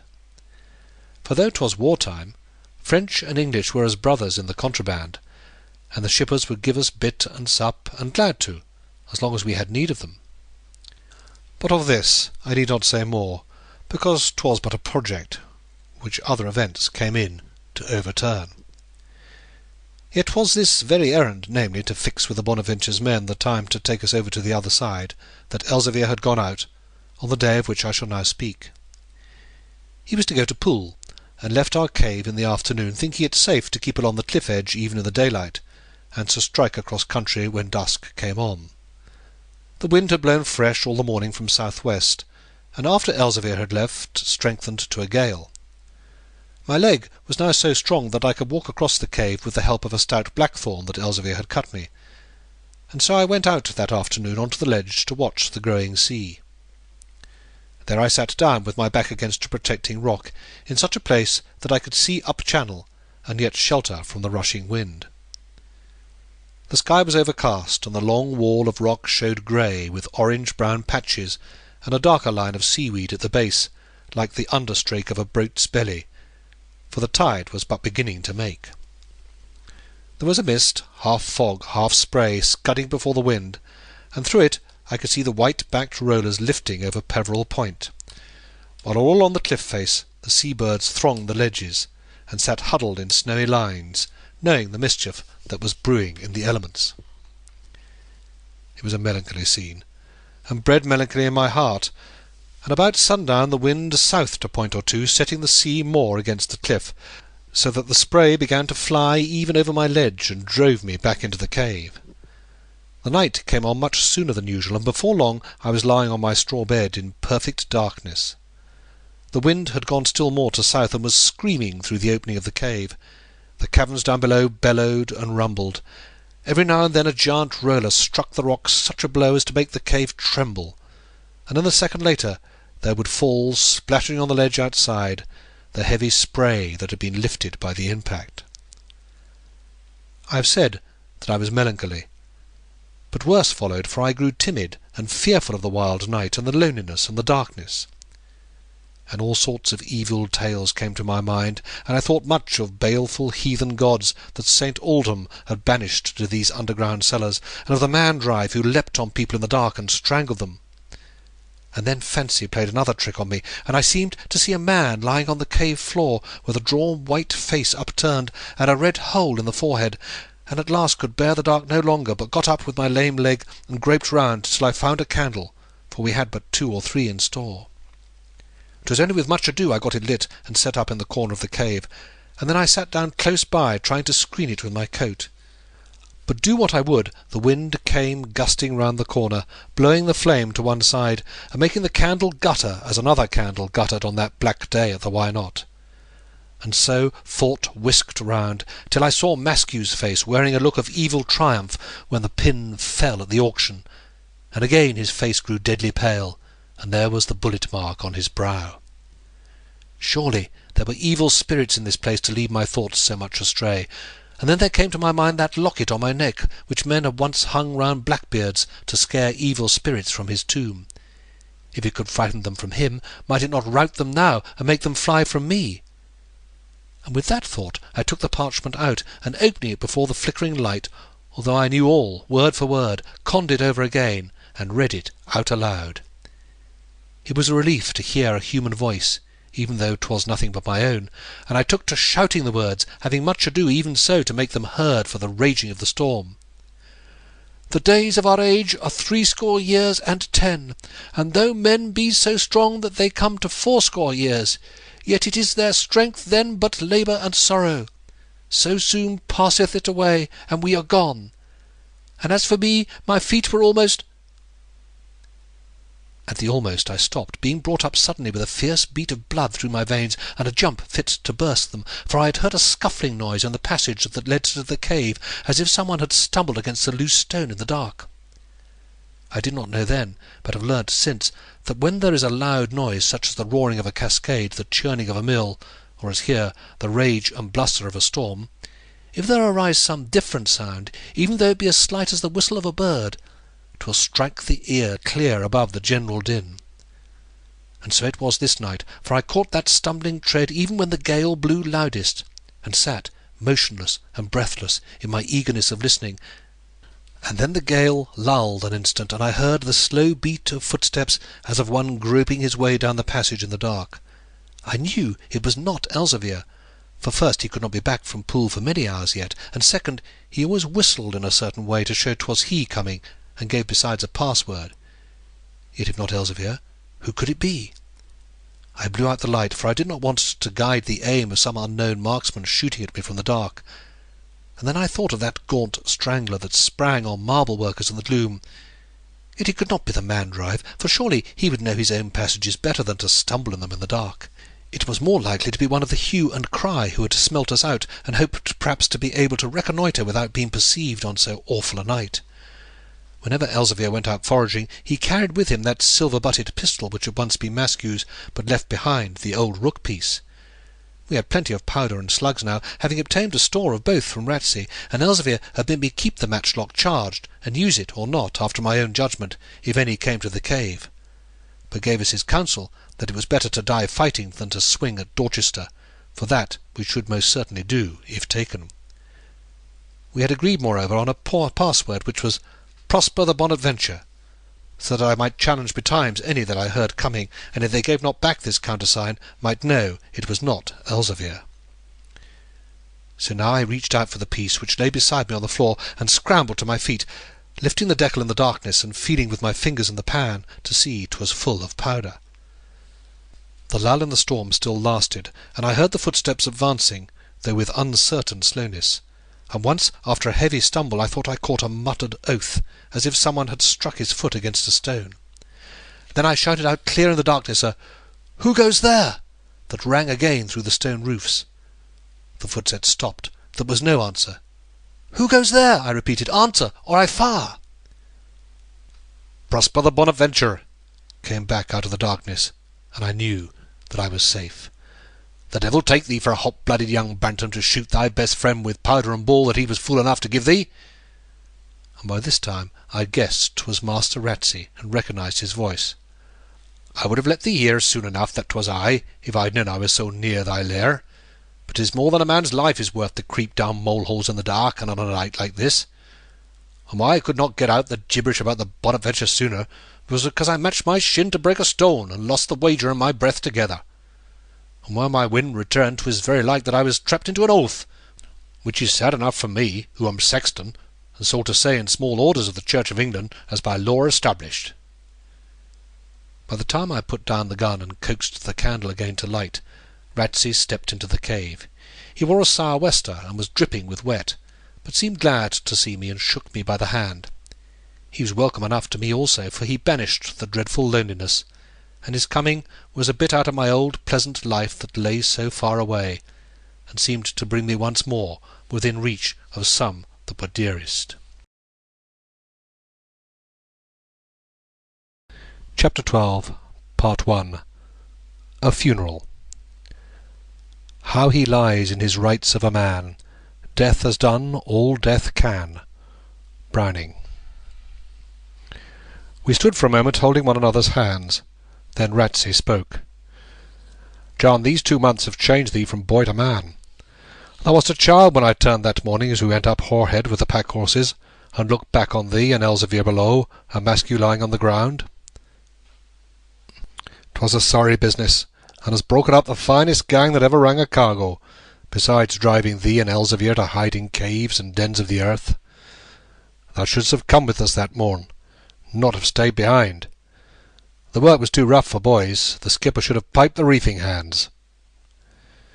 It was true enough, or seemed to me true then, for I felt much cast down, but only said, "Nay, Master Ratsey, where Master Block stays, there I must stay too, and where he goes, I follow." Then I sat down upon the bed in the corner, feeling my leg began to ache, and the storm, which had lulled for a few minutes, came up again all the fiercer, with wilder gusts and showers of spray and rain driving into the cave from seaward. So I was scarce sat down when in came a roaring blast, filling even our corner with cold, wet air that quenched the weakling candle flame. "God save us, what a night!" Ratsey cried. "God save poor souls at sea," said I. "Amen to that," says he, "and would that every amen I have said had come as truly from my heart. There'll be sea enough on Moonfleet beach this night to lift a schooner to the top of it, and launch her down into the fields behind. I'd as lief be in the Mahune vault as in this fearsome place, and liefer too, if half the tales men tell are true of faces that may meet one here. For God's sake let us light a fire, for I caught sight of a store of driftwood before that sickly candle went out." It was some time before we got a fire alight, and even after the flame had caught well hold, the rush of the wind would every now and again blow the smoke into our eyes, or send a shower of sparks dancing through the cave. But by degrees the logs began to glow clear white, and such a cheerful warmth came out as was in itself a solace and remedy for man's afflictions. "Ah," said Ratsey, "I was shrammed with wet and cold, and half dead with this baffling wind.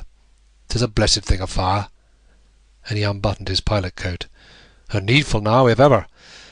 My soul is very low, lad, for this place has strange memories for me, and I recollect 40 years ago, when I was a boy just like thee, old Lander Jordan's gang, and I among them, were in this very cave on such another night. I was new to the trade then, as thou might be, and could not sleep for noise of wind and sea. And in the small hours of an autumn morning, as I lay here, just where we lie now, I heard such wailing cries above the storm, ay, and such shrieks of women, as made my blood run cold, and have not yet forgot them. And so I woke the gang, who were all deep asleep as seasoned contrabandiers should be. But though we knew that there were fellow creatures fighting for their lives in the seething flood beneath us, we could not stir hand or foot to save them, for nothing could be seen for rain and spray, and 'twas not till next morning that we learned the Florida had foundered just below, with every soul on board. Aye, 'tis a queer life, and you and Block are in a queer strait now, and that is what I came to tell you. See here." And he took out of his pocket an oblong strip of printed paper. "G.R. Whitehall, 15 May 1758. Whereas it hath been humbly represented to the King that on Friday the night of the 16th of April last, Thomas Maskew, a justice of the peace, was most inhumanly murdered at Horehead, a lone place in the parish of Chaldron in the county of Dorset, by one Elzevir Block and one John Trenchard, both of the parish of Moonfleet in the aforesaid county. His Majesty, for the better discovering and bringing to justice these persons, is pleased to promise his most gracious pardon to any of the persons concerned therein, except the persons who actually committed the said murder, and as a further encouragement, a reward of £50 to any person who shall furnish such information as shall lead to the apprehension of the said Elzevir Block, and a reward of £20 to any person who shall furnish such information as shall lead to the apprehension of the said John Trenchard. Such information to be given to me or to the Governor of His Majesty's Jail in Dorchester. Holderness." "There, that's the bill," he said, "and a vastly fine piece it is, yet I wish that 'twas played with other actors. Now in Moonfleet there is none that know your hiding place, and not a man nor woman either that would tell if they knew it 10 times over. But £50 for Elzevir, and £20 for an empty pumpkin top like thine, is a fair round sum, and there are vagabonds about this countryside scurvy enough to try to earn it. And some of these have set the excise men on my track, with tales of how it is that I know where you lie hid, and bring you meat and drink. So it is that I cannot stir abroad now, no, not even to the church o' Sundays, without having some rogue lurking at my heels to watch my movements. And that is why I chose such a night to come hither, knowing these knaves like dry skins, but never thinking that the wind would blow like this. I am come to tell Block that 'tis not safe for me to be so much in Purbeck, and that I dare no longer bring food or what not, or these man-hounds will scent you out. Your leg is sound again, and 'tis best to be flitting while you may, and there's the Eperon door and Chauvelet to give you welcome on the other side." I told him how Elzevir was gone this very night to Poole to settle with the Bonaventure when she should come to take us off, and at that Ratsey seemed pleased. There were many things I wished to learn of him, and especially how Grace did, but felt a shyness and durst not ask him. And he said no more for a minute, seeming low-hearted and crouching over the fire. So we sat, huddled in the corner by the glowing logs, the red light flickering on the cave roof, and showing the lines on Ratsey's face, while the steam rose from his drying clothes. The gale blew as fiercely as ever, but the tide had fallen, and there was not so much spray coming into the cave. Then Ratsey spoke again. "My heart is very heavy, John, tonight, to think how all the good old times are gone, and how that Master Block can never again go back to Moonfleet. It was as fine a lander's crew as ever stood together, not even excepting Captain Jordan's, and now must all be broken up, for this mess of Maskews has made the place too hot to hold us, and 'twill be many a long tay before another cargo's run on Moonfleet beach. But how to get the liquor out of Mohune's vault I know not. And that reminds me, I've something in my pouches for Elzevir and thee." And with that he drew forth from either lapel a great wicker-bound flask. He put one to his lips, tilting it and drinking long and deep, and then passed it to me with a sigh of satisfaction. "Ah, that has the right smack. Here, take it, child, and warm thy heart. 'Tis the true milk of Ararat, and the last I'll taste this side of the Channel." Then I drank too, but lightly, for the good liquor was no stranger to me, though it was only so few months ago that I tasted it for the first time in the Why Not, and in a minute it tingled in my finger-tips. Soon a grateful sense of warmth and comfort stole over me, and our state seemed not so desperate, nor even the night so wild. Ratsey, too, wore a more cheerful air, and the lines in his face were not so deeply marked. The golden, sparkling influence of the flask had loosed his tongue, and he was talking now of what I most wanted to hear. "Yes, it is a sad break-up, and what will happen to the old Why Not? I cannot tell. None have passed the threshold since you left. Only the Dutchy men came and sealed the doors, making it felony to force them. And even these lawyer chaps know not where the right stands. For Maskew never paid a rent, and died before he took possession. And Master Block's term is long expired, and now he is in hiding and an outlaw.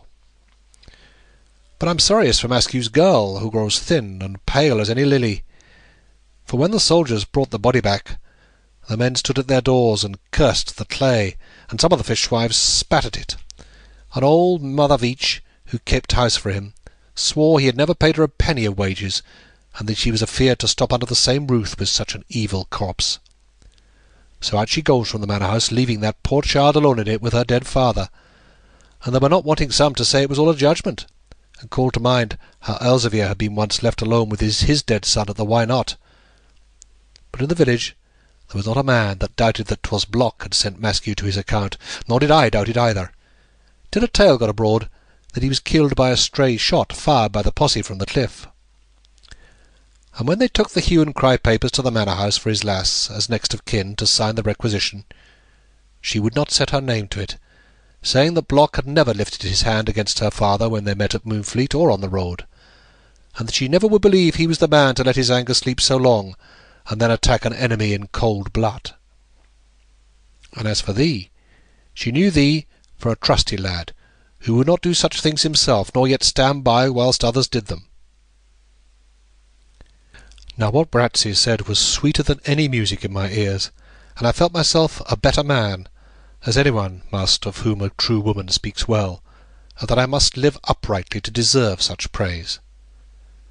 Then I resolved that, come what might, I would make my way once more to Moonfleet before we fled from England, and see Grace, so that I might tell her all that happened about her father's death, saving only that Elzevir had meant himself to put Maskew away. For it was no use to tell her this when she had said that he could never think to do such a thing. And besides, for all I knew, he never did mean to shoot, but only to frighten him. Though I thus resolved, I said nothing of it to Master Ratsey, but only nodded, and he went on. Well, seeing as there was no one save this poor girl to look to putting Maskew underground, I must needs take it in hand myself, roughing together a sound coffin, and digging as fair a grave for him as could be made for any lord, except that lords have always vaults to sleep in. Then I got Mother Nutting's fish cart to carry the body down, for there was not a man in Moonfleet would lay hands to the coffin to bear it. And off we started down the street, I leading the wall-eyed pony, and the coffin following on the trolley. There was no mourner to see him home except his daughter, and she without a bit of black upon her, for she had no time to get her crapes, and yet she needed none, having grief writ plain enough upon her face. When we got to the churchyard, a crowd was gathered there, men and women and children, not only from Moonfleet, but from Rigstave and Monkbury. They were not come to mourn, but to make gibes to show how much they hated him, and many of the children had old pots and pans for rough music. Parson Glennie was waiting in the church, and there he waited, for the cart could not pass the gate, and we had no bearers to lift the coffin. Then I looked round to see if there was any that would help to lift, but when I tried to meet a man's eye, he looked away, and all I could see was the bitter scowling faces of the women. And all the while the girl stood by the trolley looking on the ground. She had a little kerchief over her head that let the hair fall about her shoulders, and her face was very white, with eyes red and swollen through weeping. But when she knew that all that crowd was there to mock her father, and that there was not a man would raise hand to lift him, she laid her head upon the coffin, hiding her face in her hands, and sobbed bitterly. Ratsey stopped for a moment and drank again deep at the flask, and as for me, I still said nothing, feeling a great lump in my throat, and reflecting how hatred and passion have power to turn men to brutes. "I'm a rough man," Ratsey resumed, "but tender-like withal, and when I saw her weep, I ran off to the church to tell the parson how it was, and beg him to come out and try if we too could lift the coffin. So out he came just as he was, with surplice on his back and book in hand. But when the men knew what he was come for, and looked upon that tall, fair girl bowed down over her father's coffin, their hearts were moved. And first Tom Tewkesbury stepped out with a sheepish air, and then Garrett, and then 4 others. So now we had 6 fine bearers, and 'twas only women that could still look hard and scowling, and even they said no word, and not a boy beat on his pan. Then Mr. Glennie, seeing he was not wanted for bearer, changed to parson, and strikes up with, "I am the resurrection and the life." 'Tis a great text, John, and though I've heard it scores and scores of times, it never sounded sweeter than on that day. 'Twas a fine afternoon, and what with there being no wind, but the sun bright and the sea still and blue, there was a calm on everything that seemed to say, "Rest in peace, rest in peace." And was not the spring with us, and the whole land preaching of resurrection, the birds singing, trees and flowers waking from their winter sleep, and cowslips yellow on the very graves?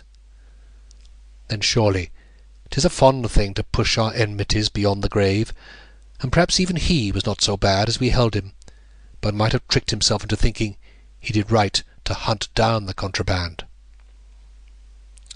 I know not how it was, but something like this came into my mind, and did perhaps to others, for we got him under without a sign or word from any that stood there. There was not one sound heard inside the church or out, except Mr. Glennie's reading and my amens, and now and then a sob from the poor child. But when 'twas all over, and the coffin safe lowered, up she walks to Tom Tewkesbury, saying, through her tears, "I thank you, sir, for your kindness," and holds out her hand. So he took it, looking askew, and afterwards the 5 other bearers, and then she walked away by herself, and no one moved till she had left the churchyard gate, letting her pass out like a queen. "And so she is a queen," I said, not being able to keep from speaking, for very pride to hear how she had borne herself, and because she had always shown kindness to me. "So she is, and fairer than any queen to boot." End of Chapter 12, Part 1. Chapter 12, Part 2. Ratsey gave me a questioning look, and I could see a little smile upon his face in the firelight. "Ay, she's fair enough," said he, as though reflecting to himself, "but white and thin. Maybe she would make a match for thee, if ye were man and woman, and not boy and girl, if she were not rich, and thou not poor and an outlaw, and if she would have thee."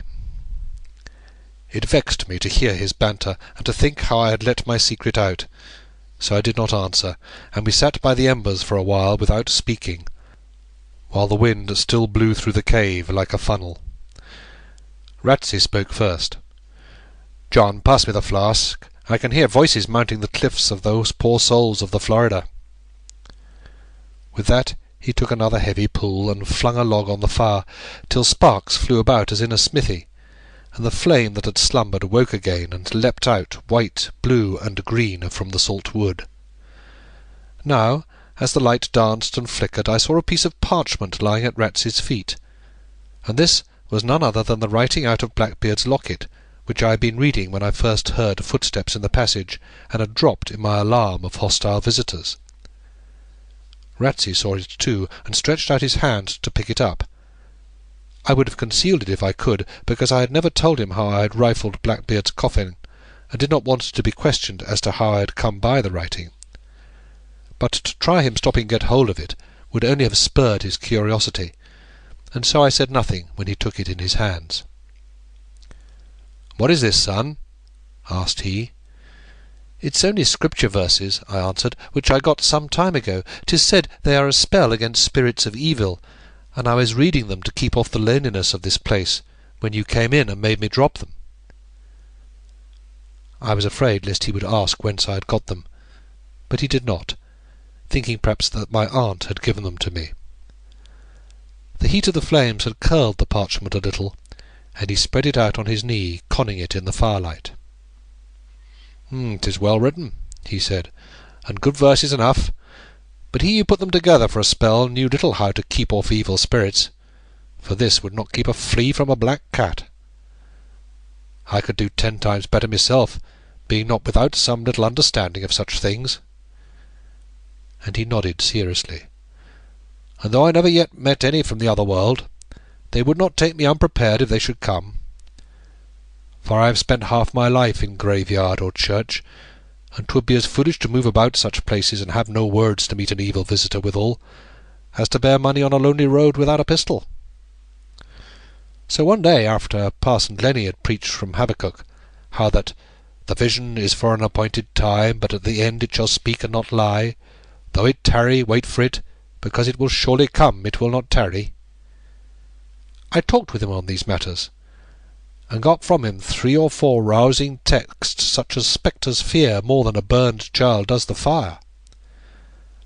I'll learn them all to thee some day, but for the moment take this Latin which I got by heart. Abite a me in ignem etemum, qui paratus est diabolo at angelis eius.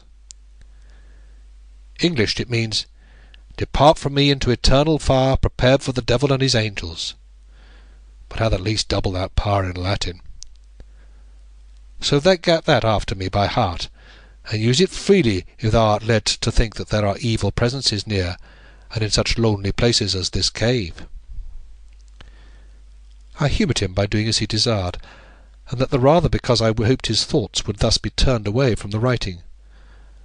but as soon as I had the spell by rote, he turned back to the parchment, saying, "He was but a poor divine who wrote this, for beside choosing ill-fitting verses, he cannot even give right numbers to them. For see here, the days of our age are 60 years and 10, and though men be so strong that they come to 80 years, it is this their strength then but labour and sorrow, so soon passeth it away, and we are gone." And he writes Psalm 90:21. Now I have said that psalm with parson, verse and verse about, for every sleeper we have laid to rest in churchyard mould for 30 years. And no, it hath not but 20 verses in it all told, and this same verse is the clerk's verse, and cometh 10th, and yet he calls it 21st.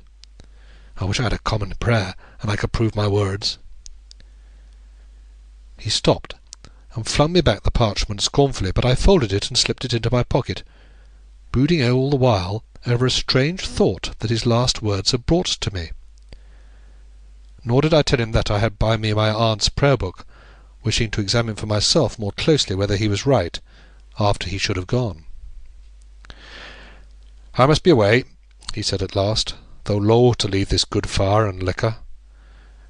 "I would fain wait till Elzevir was back, and fainest till his gale was spent. But it may not be. The nights are short, and I must be out of Purbeck before sunrise. So, tell Block what I say, that he and thou must flit, and pass the flask, for I have 15 miles to walk against the wind, and must keep off these midnight chills." He drank again, and then rose to his feet, shaking himself like a dog, and walking briskly across the cave twice or thrice to make sure, as I thought, that the Ararat milk had not confused his steps. Then he shook my hand warmly, and disappeared in the deep shadow of the passage mouth. The wind was blowing more fitfully than before, and there was some sign of a lull between the gusts. I stood at the opening of the passage and listened till the echo of Ratsey's footsteps died away, and then, returning to the corner, flung more wood on the fire and lit the candle. After that I took out again the parchment and also my aunt's red prayer-book, and sat down to study them. First I looked out in the book that text about the days of our life, and found that it was indeed in the 90th Psalm, but the 10th verse, just as Ratsey had said, and not the 21st, as it was writ on the parchment. And then I took the second text, and here again the psalm was given correct, but the verse was 2 and not 6, as my scribe had it. It was just the same with the other 3. The number of the psalm was right, but the verse wrong. So here was a discovery, for all was painfully written smooth and clean, without a blot, and yet in every verse an error.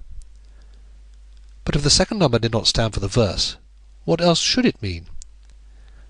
I had scarce formed the question to myself before I had the answer, and knew that it must be the number of the word chosen in each text to make a secret meaning.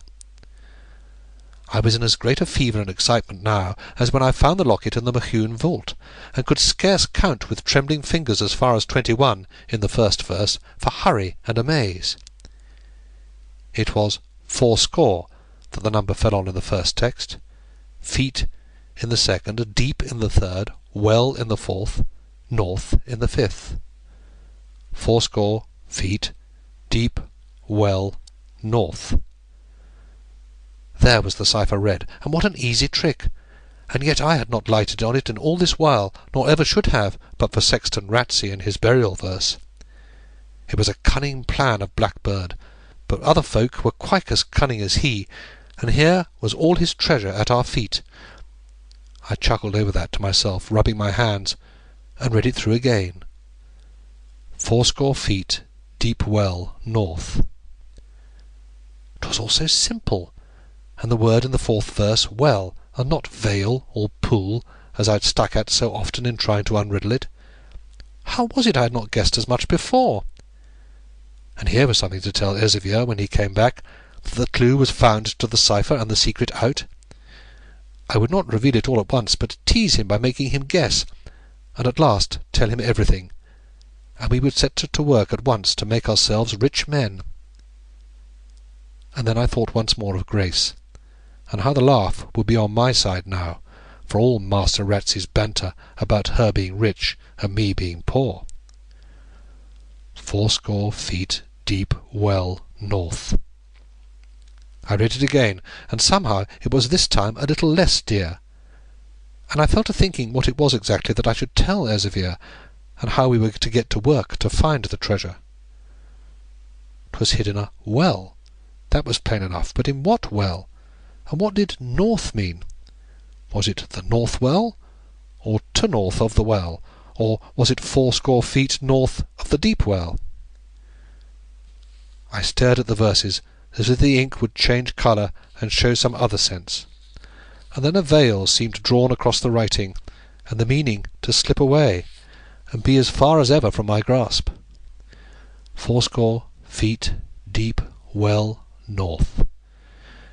And by degrees exulting gladness gave way to bewilderment and disquiet of spirit, and in the gusts of wind I heard Blackbird himself laughing and mocking me for thinking I had found his treasure. Still I read and re-read it, juggling with the words and turning them about to squeeze new meaning from them. 400 deep in the north well. 400 deep in the well to the north. 400 north of the deep well. So the words went round and round in my head till I was tired and giddy, and fell unawares asleep. It was daylight when I awoke, and the wind had fallen, though I could still hear the thunder of the swell against the rock face down below. The fire was yet burning, and by it sat Elzevir, cooking something in the pot. He looked fresh and keen, like a man risen from a long night's sleep, rather than one who had spent the hours of darkness in struggling against a gale, and must afterwards remain watching, because, forsooth, the sentinel sleeps. He spoke as soon as he saw that I was awake, laughing and saying, "How goes the night, watchman? This is the second time that I have caught thee napping, and did sleep so sound it might have taken a cold pistol's lips against thy forehead to wake thee." I was too full of my story even to beg his pardon, but began at once to tell him what had happened, and how, by following the hint that Rents had dropped, I had made out, as I thought, a secret meaning in these verses. Elzevir heard me patiently, and with more show of interest towards the end, and then took the parchment in his hands, reading it carefully, and checking the errors of numbering by the help of the red prayer-book. "I believe thou art right," he said at length. "For why should all the figures be false if there be no hidden trickery in it? If it had been 1 or 2 were wrong, I would have said some priest had copied them in error. For priests are thriftless folk, and had as lief set a thing down wrong as right. But with all wrong, there is no room for chance. So if he means it, let us see what 'tis he means. First he says 'tis in a well. But what well? And the depths he gives of 400 is over deep for any well near Moonfleet. I was for saying it must be the well at the manor house, but before the words left my mouth, remembered that there was no well at the manor at all, for the house was watered by a runnel brook that broke out from the woods above, and jumping down from stone to stone, ran through the manor gardens, and emptied itself into the Fleet below. And now I come to think of it, Elzevir went on, 'tis more likely that the well he speaks of was not in these parts at all, for see here, this blackboard was a spendthrift, squandering all he had, and would most surely have squandered the jewel too, could he have laid his hands on it. And yet 'tis said he did not. Therefore I think he must have stowed it safe in some place where afterwards he could not get at it. For if it had been near Moonfleet, he would have had it up 100 times. But thou hast often talked of Blackbeard and his end with Parson Glennie. So speak up, lad, and let us hear all that thou knowest of these tales. Maybe 'twill help us to come to some judgment." So I told him all that Mr. Glennie had told me, how that Colonel John Mohune, whom men called Blackbeard, was a wastrel from his youth, and squandered all his substance in riotous living. Thus being at his last turn, he changed from royalist to rebel, and was set to guard the king in the castle of Carisbrooke. But there he stooped to a bribe, and took from his royal prisoner a splendid diamond of the crown to let him go. Then, with the jewel in his pocket, turned traitor again, and showed a file of soldiers into the room where the king was stuck between the window bars, escaping. But no one trusted Blackbeard after that, and so he lost his post, and came back in his age, a broken man, to Moonfleet. There he rusted out his life, but when he neared his end was filled with fear, and sent for a clergyman to give him consolation. And 'twas at the parson's instance that he made a will, and bequeathed the diamond, which was the only thing he had left, to the Mohune almshouses at Moonfleet. These were the very houses that he had robbed and let go to ruin, and they never benefited by his testament, for when it was opened there was the bequest plain enough, but not a word to say where was the jewel. Some said that it was all a mockery, and that Blackbeard never had the jewel. Others, that the jewel was in his hand when he died, but carried off by some that stood by. But most thought, and handed down the tale, that being taken suddenly, he died before he could reveal the safe place of the jewel, and that in his last throes he struggled hard to speak, as if he had some secret to unburden. All this I told Elzevir, and he listened close, as though some of it was new to him. When I was speaking of Blackbeard being at Carisbrooke, he made a little quick move as though to speak, but did not, waiting till I had finished the tale. Then he broke out with, "John, the diamond is yet at Carisbrooke. I wonder I had not thought of Carisbrooke before you spoke. And there he can get 80 feet, and twice and thrice 80, if he list, and none to stop him. 'Tis Carisbrooke. I have heard of that well from childhood, and once saw it when a boy. It is dug in the castle keep, and goes down 50 fathoms or more into the bowels of the chalk below. It is so deep no man can draw the buckets on a winch, but they must have an ass inside a tread-wheel to hoist them up."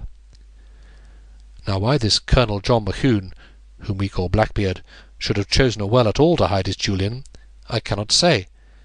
But given he chose a well, 'twas odds he would choose Carisbrooke. 'Tis a known place, and I have heard that people come as far as from London to see the castle and this well. He spoke quick, and with more fire than I had known him use before, and I felt he was right. It seemed indeed natural enough that if Blackbeard was to hide the diamond in a well, it would be in the well of that very castle where he had earned it so evilly.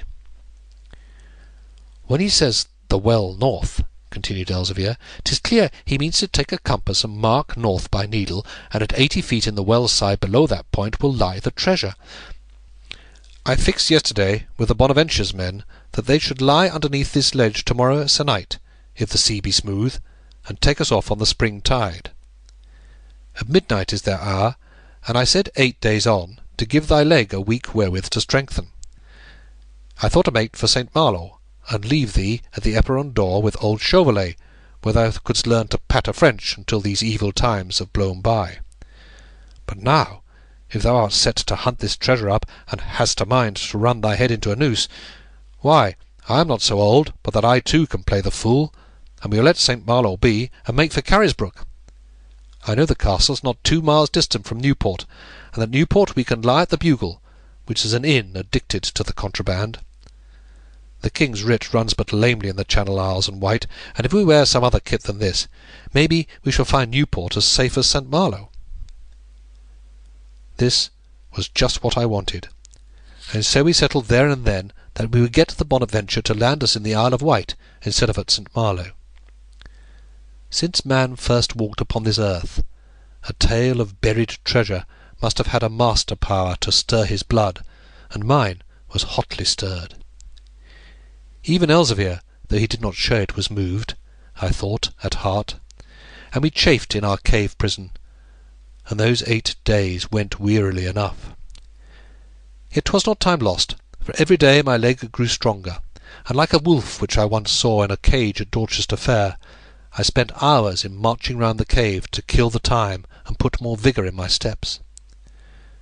Ratsey did not visit us again, but in spite of what he said, met Elzevir more than once, and got money for him from Dorchester, and many other things he needed. It was after meeting Ratsey that Elzevir came back one night, bringing a long whip in one hand, and in the other a bundle which held clothes to mask us in the next scene.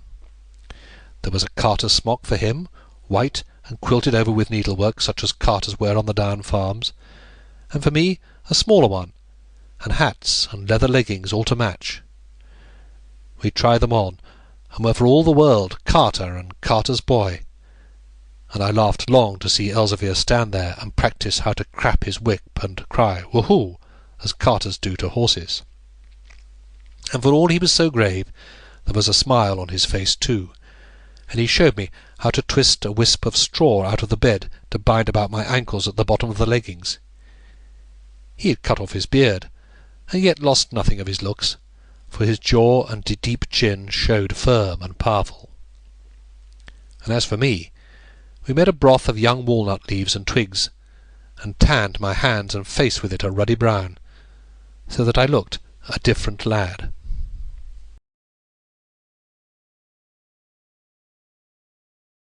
Chapter 13. An Interview. No human creature stirred to go or come, no face looked forth from shut or open casement, no chimney smoked, there was no sign of home, from parapet to basement. Hood. And so the days went on, until there came to be but 2 nights more before we were to leave our cave. Now I have said that the delay chafed us, because we were impatient to get at the treasure. But there was something else that vexed me, and made me more unquiet with every day that passed. And this was that I had resolved to see Grace before I left these parts, and yet knew not how to tell it to Elzevir. But on this evening, seeing the time was grown so short, I knew that I must speak or drop my purpose, and so spoke. We were sitting like the sea-birds on the ledge outside our cave, looking towards St. Alban's Head, and watching the last glow of sunset. The evening vapours began to sweep down channel, and Elzevir shrugged his shoulders. "The night turned chill," he said, and got up to go back to the cave. So then I thought my time was come, and following him inside, said, "Dear Master Elzevir, you've watched over me all this while, and tended me kinder than any father could his son. And 'tis to you I owe my life, and that my leg is strong again. Yet I am restless this night, and beg that you will give me leave to climb the shaft and walk abroad. It is 2 months and more that I have been in the cave, and seen nothing but stone walls, and I would gladly tread once more upon the down." "Say not that I have saved your life," Elzevir broke in. "'Twas I who brought thy life in danger, and but for me thou mightest even now be lying snug abed at Moonfleet, instead of hiding in the chambers of these rocks. So speak not of that, but if thou hast a mind to air thyself an hour, I see little harm in it. These wayward fancies fall on men as they get better of sickness, and I must go to-night to that ruined house of which I spoke to thee, to fetch a pocket compass Master Ratsey was to put there. So thou canst come with me and smell the night air on the down." He had agreed more readily than I looked for, and so I pushed the matter, saying, "Nay, master, grant me leave to go yet a little farther afield. You know that I was born in Moonfleet, and have been bred there all my life, and love the trees and stream and very stones of it. And I have set my heart on seeing it once more before we leave these parts for good and all. So give me leave to walk along the down and look on Moonfleet but this once, and in this ploughboy guise I shall be safe enough, and will come back to you to-morrow night." He looked at me a moment without speaking, and all the while I felt he saw me through and through, and yet he was not angry. But I turned red and cast my eyes upon the ground, and then he spoke. "Lad, I have known men risk their lives for many things, for gold and love and hate, but never one would play with death that he might see a tree or stream or stones.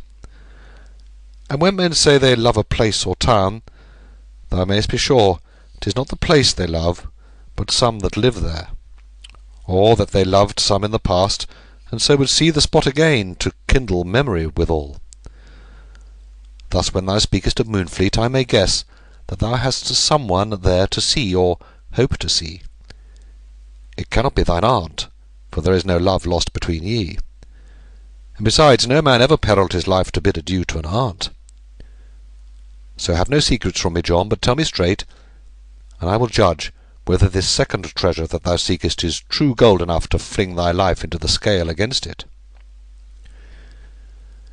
Then I told him all, keeping nothing back, but trying to make him see that there was little danger in my visiting Moonfleet, for none would know me in a carter's dress, and that my knowledge of the place would let me use a hedge or wall or wood for cover.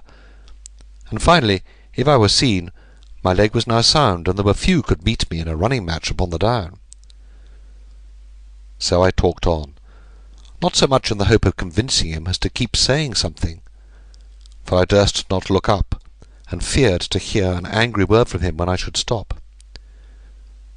But at last I had spoken all I could, and ceased, because I had no more. Yet he did not break out as I had thought, but there was silence. And after a moment I looked up, and saw by his face that his thoughts were wandering. When he spoke, there was no anger in his voice, but only something sad. "Thou art a foolish lad," he said. "Yet I was young once myself, and my ways have been too dark to make me wish to darken others, or try to chill young blood. Now thine own life has got a shadow on't already that I have helped to cast. So take the brightness of it while thou mayst, and get thee gone. But for this girl, I know her for a comely lass, and good-hearted, and have wondered often how she came to have him for her father. I am glad now I have not his blood on my hands, and never would have gone to take it then, for all the evil he had brought on me, but that the lives of every mother's son hung on his life. So make thy mind at ease, and get thee gone, and see these streams and trees and stones thou talkest of. Yet if thou art shot upon the ground, or taken off to jail, blame thine own folly, and not me. And I will walk with thee to Purbeck Gates tonight, and then come back and wait. But if thou art not here again by midnight tomorrow, I shall believe that thou art taken in some snare, and come out to seek thee." I took his hand, and thanked him with what words I could that he had let me go, and then got on the smock, putting some bread and meat in my pockets, as I was likely to find little to eat on my journey. It was dark before we left the cave, for there is little dusk with us, and the division between day and night sharper than in more northern parts. Elzevir took me by the hand, and led me through the darkness of the workings, telling me where I should stoop, and when the way was uneven. Then thus we came to the bottom of the shaft, and looking up through ferns and brambles, I could see the deep blue of the sky overhead, and a great star gazing down full at us. We climbed the steps with the soapstone slide at one side, and then walked on briskly over the springy turf, through the hillocks of the coveted quarry heaps and the ruins of the deserted cottages. There was a heavy dew which got through my boots before we had gone half a mile, and though there was no moon, the sky was very clear, and I could see the veil of gossamers spread silvery white over the grass. Neither of us spoke, partly because it was safer not to speak, for the voice carries far in a still night on the downs, and partly, I think, because the beauty of the starry heaven had taken hold upon us both, ruling our hearts with thoughts too big for words. We soon reached that ruined cottage of which Elzevir had spoken, and in what had once been an oven, found the compass safe enough as Ratsey had promised. Then on again over the solitary hills, not speaking ourselves, and neither seeing light in window nor hearing dog stir, until we reached that strange defile which men call the gates of Purbeck. Here is a natural road nicking the highest summit of the hill, with walls as sharp as if the hand of man had cut them, through which have walked for ages all the few travellers in this lonely place, shepherds and sailors, soldiers and excisemen. And although, as I suppose, no carts have been through it for centuries, there are ruts in the chalk floor as wide and deep as if the cars of giants used it in past times. So here Elzevir stopped, and drawing from his bosom that silver-butted pistol of which I have spoken, thrust it in my hand. "Here, take it, child," he said, "but use it not till thou art closely pressed, and then, if thou must shoot, shoot low, it flings." I took it, and gripped his hand, and so we parted, he going back to Purbeck, and I making along the top of the ridge at the back of Hoar Head. It must have been near 3 when I reached a great grass-grown mound called Culliford Tree, that marks the resting-place of some old warrior of the past. The top is planted with a clump of trees that cut the skyline, and there I sat a while to rest. But not for long, for looking back towards Purbeck I could see the faint hint of dawn low on the sea-line behind St. Alban's Head, and so pressed forward, knowing I had a full 10 miles to cover yet. Thus I travelled on, and soon came to the first sign of man, namely, a flock of lambs being fed with turnips on a summer fallow. The sun was well up now, and flushed all with a rosy glow, showing the sheep and the roots they eat white against the brown earth. Still I saw no shepherd, not even dog, and about 7 o'clock stood safe on Weatherbeach Hill, that looks down over Moonfleet. There at my feet lay the Manor Woods and the old house, and lower down the white road and the straggling cottages, and farther still the Why Not and the glassy Fleet, and beyond that the open sea. I cannot say how sad yet sweet the sight was.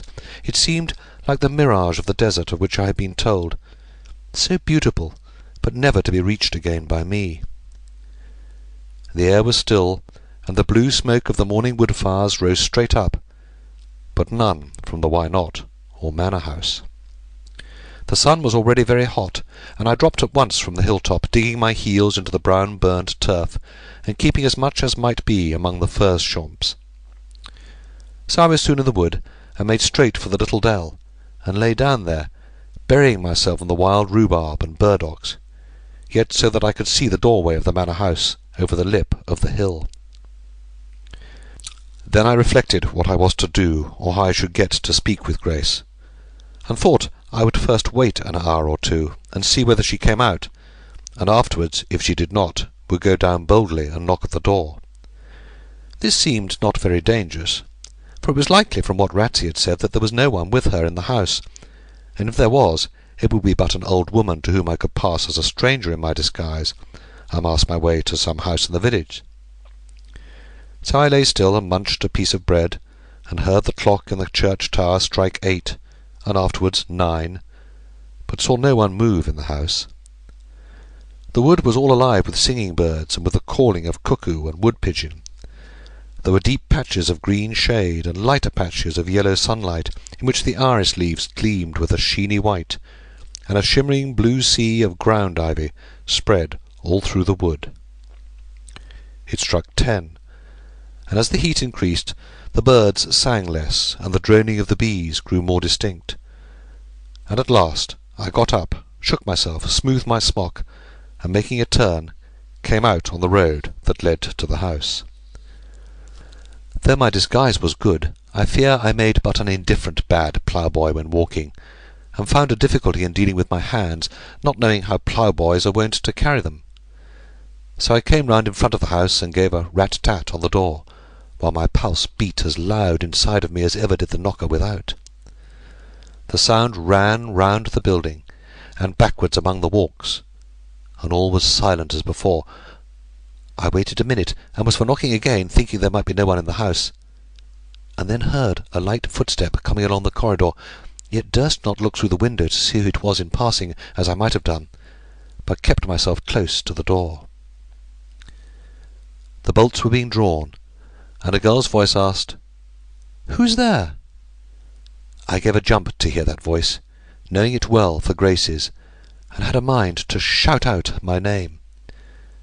But then I remembered there might be some in the house with her besides, and that I must remain disguised.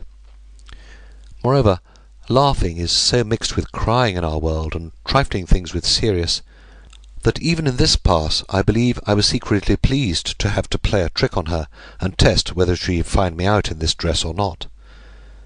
So I spoke out in our round Dorset speech, such as they talk it out in the Vale, saying, "A poor boy who is out of his way." Then she opened one leaf of the door, and asked me whither I would go, looking at me as one might at a stranger, and not knowing who it was. I answered that I was a farm lad who walked from Purbeck, and sought an inn called the Why Not, kept by one Master Block.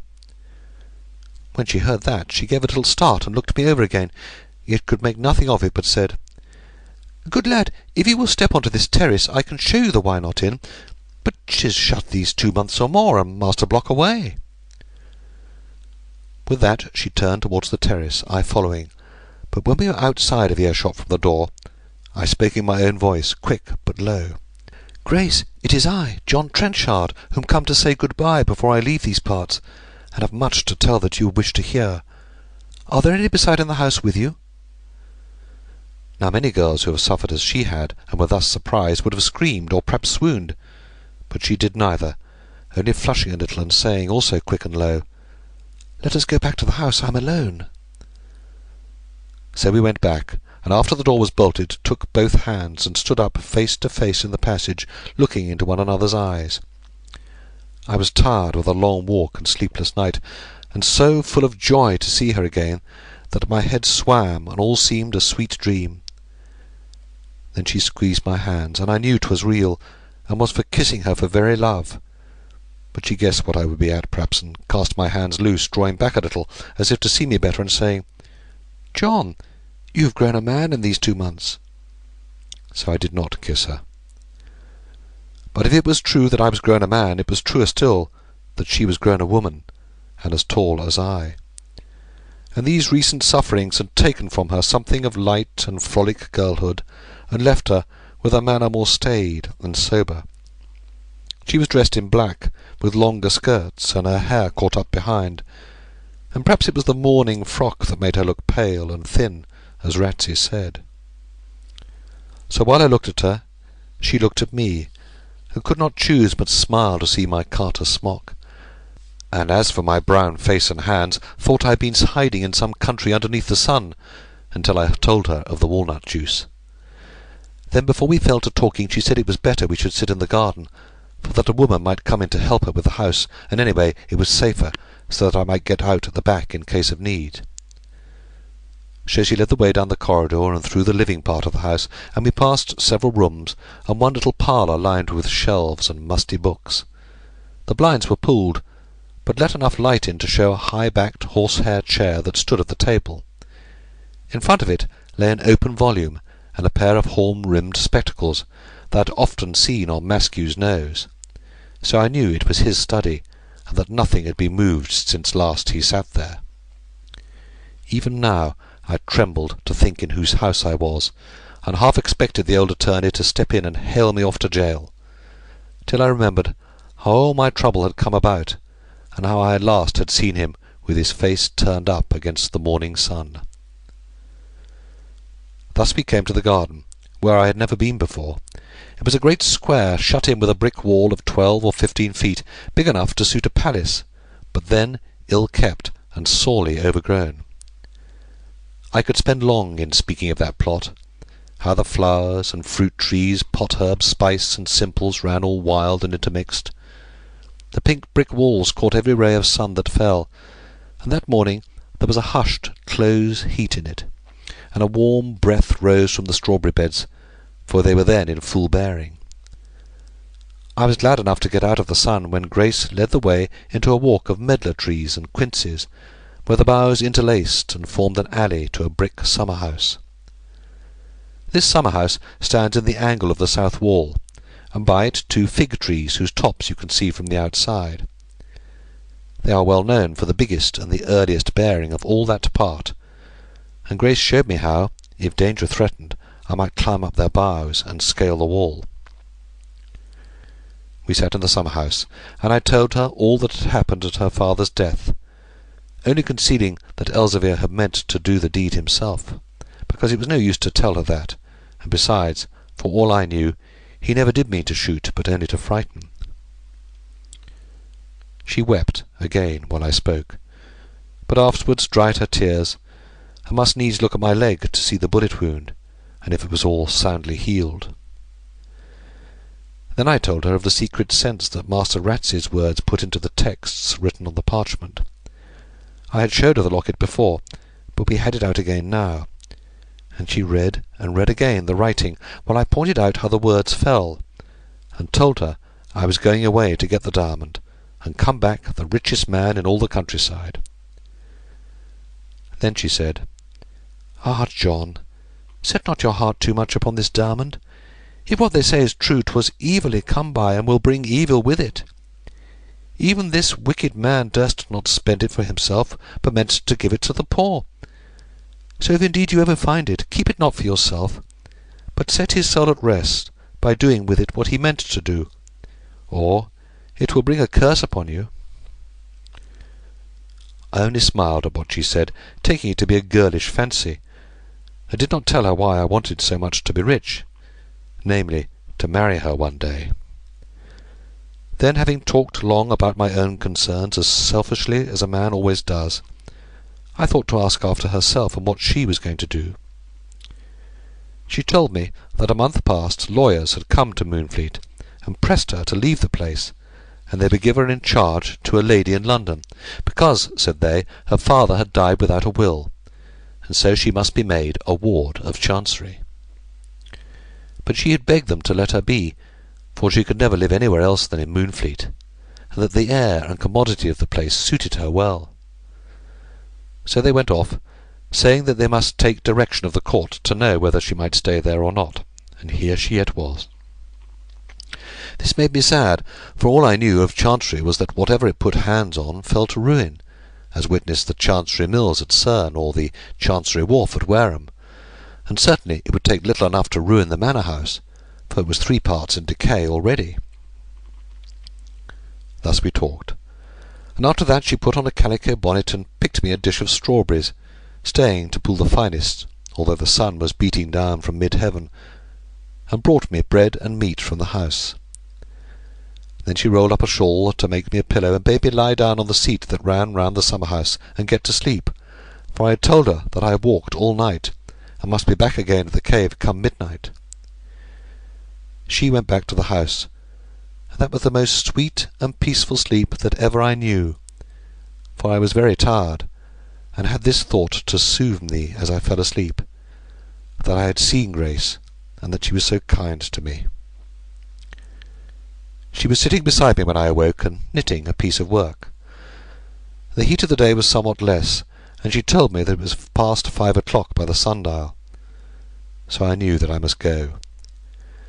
She made me take a packet of victuals and a bottle of milk, and as she put it into my pocket, the bottle struck on the butt of Maskew's pistol, which I had in my bosom. "What have you there?" she said. But I did not tell her, fearing to call up bitter memories. We stood hand in hand again, as we had done in the morning, and she said, "John, you will wander on sea, and may perhaps put into Moonfleet. Though you have not been here of late, I have kept a candle burning at the window every night, as in the past, so if you come to beach on any night you will see that light, and know Grace remembers you. And if you see it not, then know that I am dead or gone, for I will think of you every night till you come back again." I had nothing to say, for my heart was too full with her sweet words and with the sorrow of parting, but only drew her close to me and kissed her, and this time she did not step back, but kissed me again. Then I climbed up the fig tree, thinking it safer so to get out over the wall than to go back to the front of the house, and as I sat on the wall ready to drop the other side, turned to her and said good-bye. "Good-bye," cried she, "and have a care how you touch the treasure. It was evilly come by, and will bring a curse with it." "Good-bye, good-bye," I said, and dropped onto the soft, leafy bottom of the wood.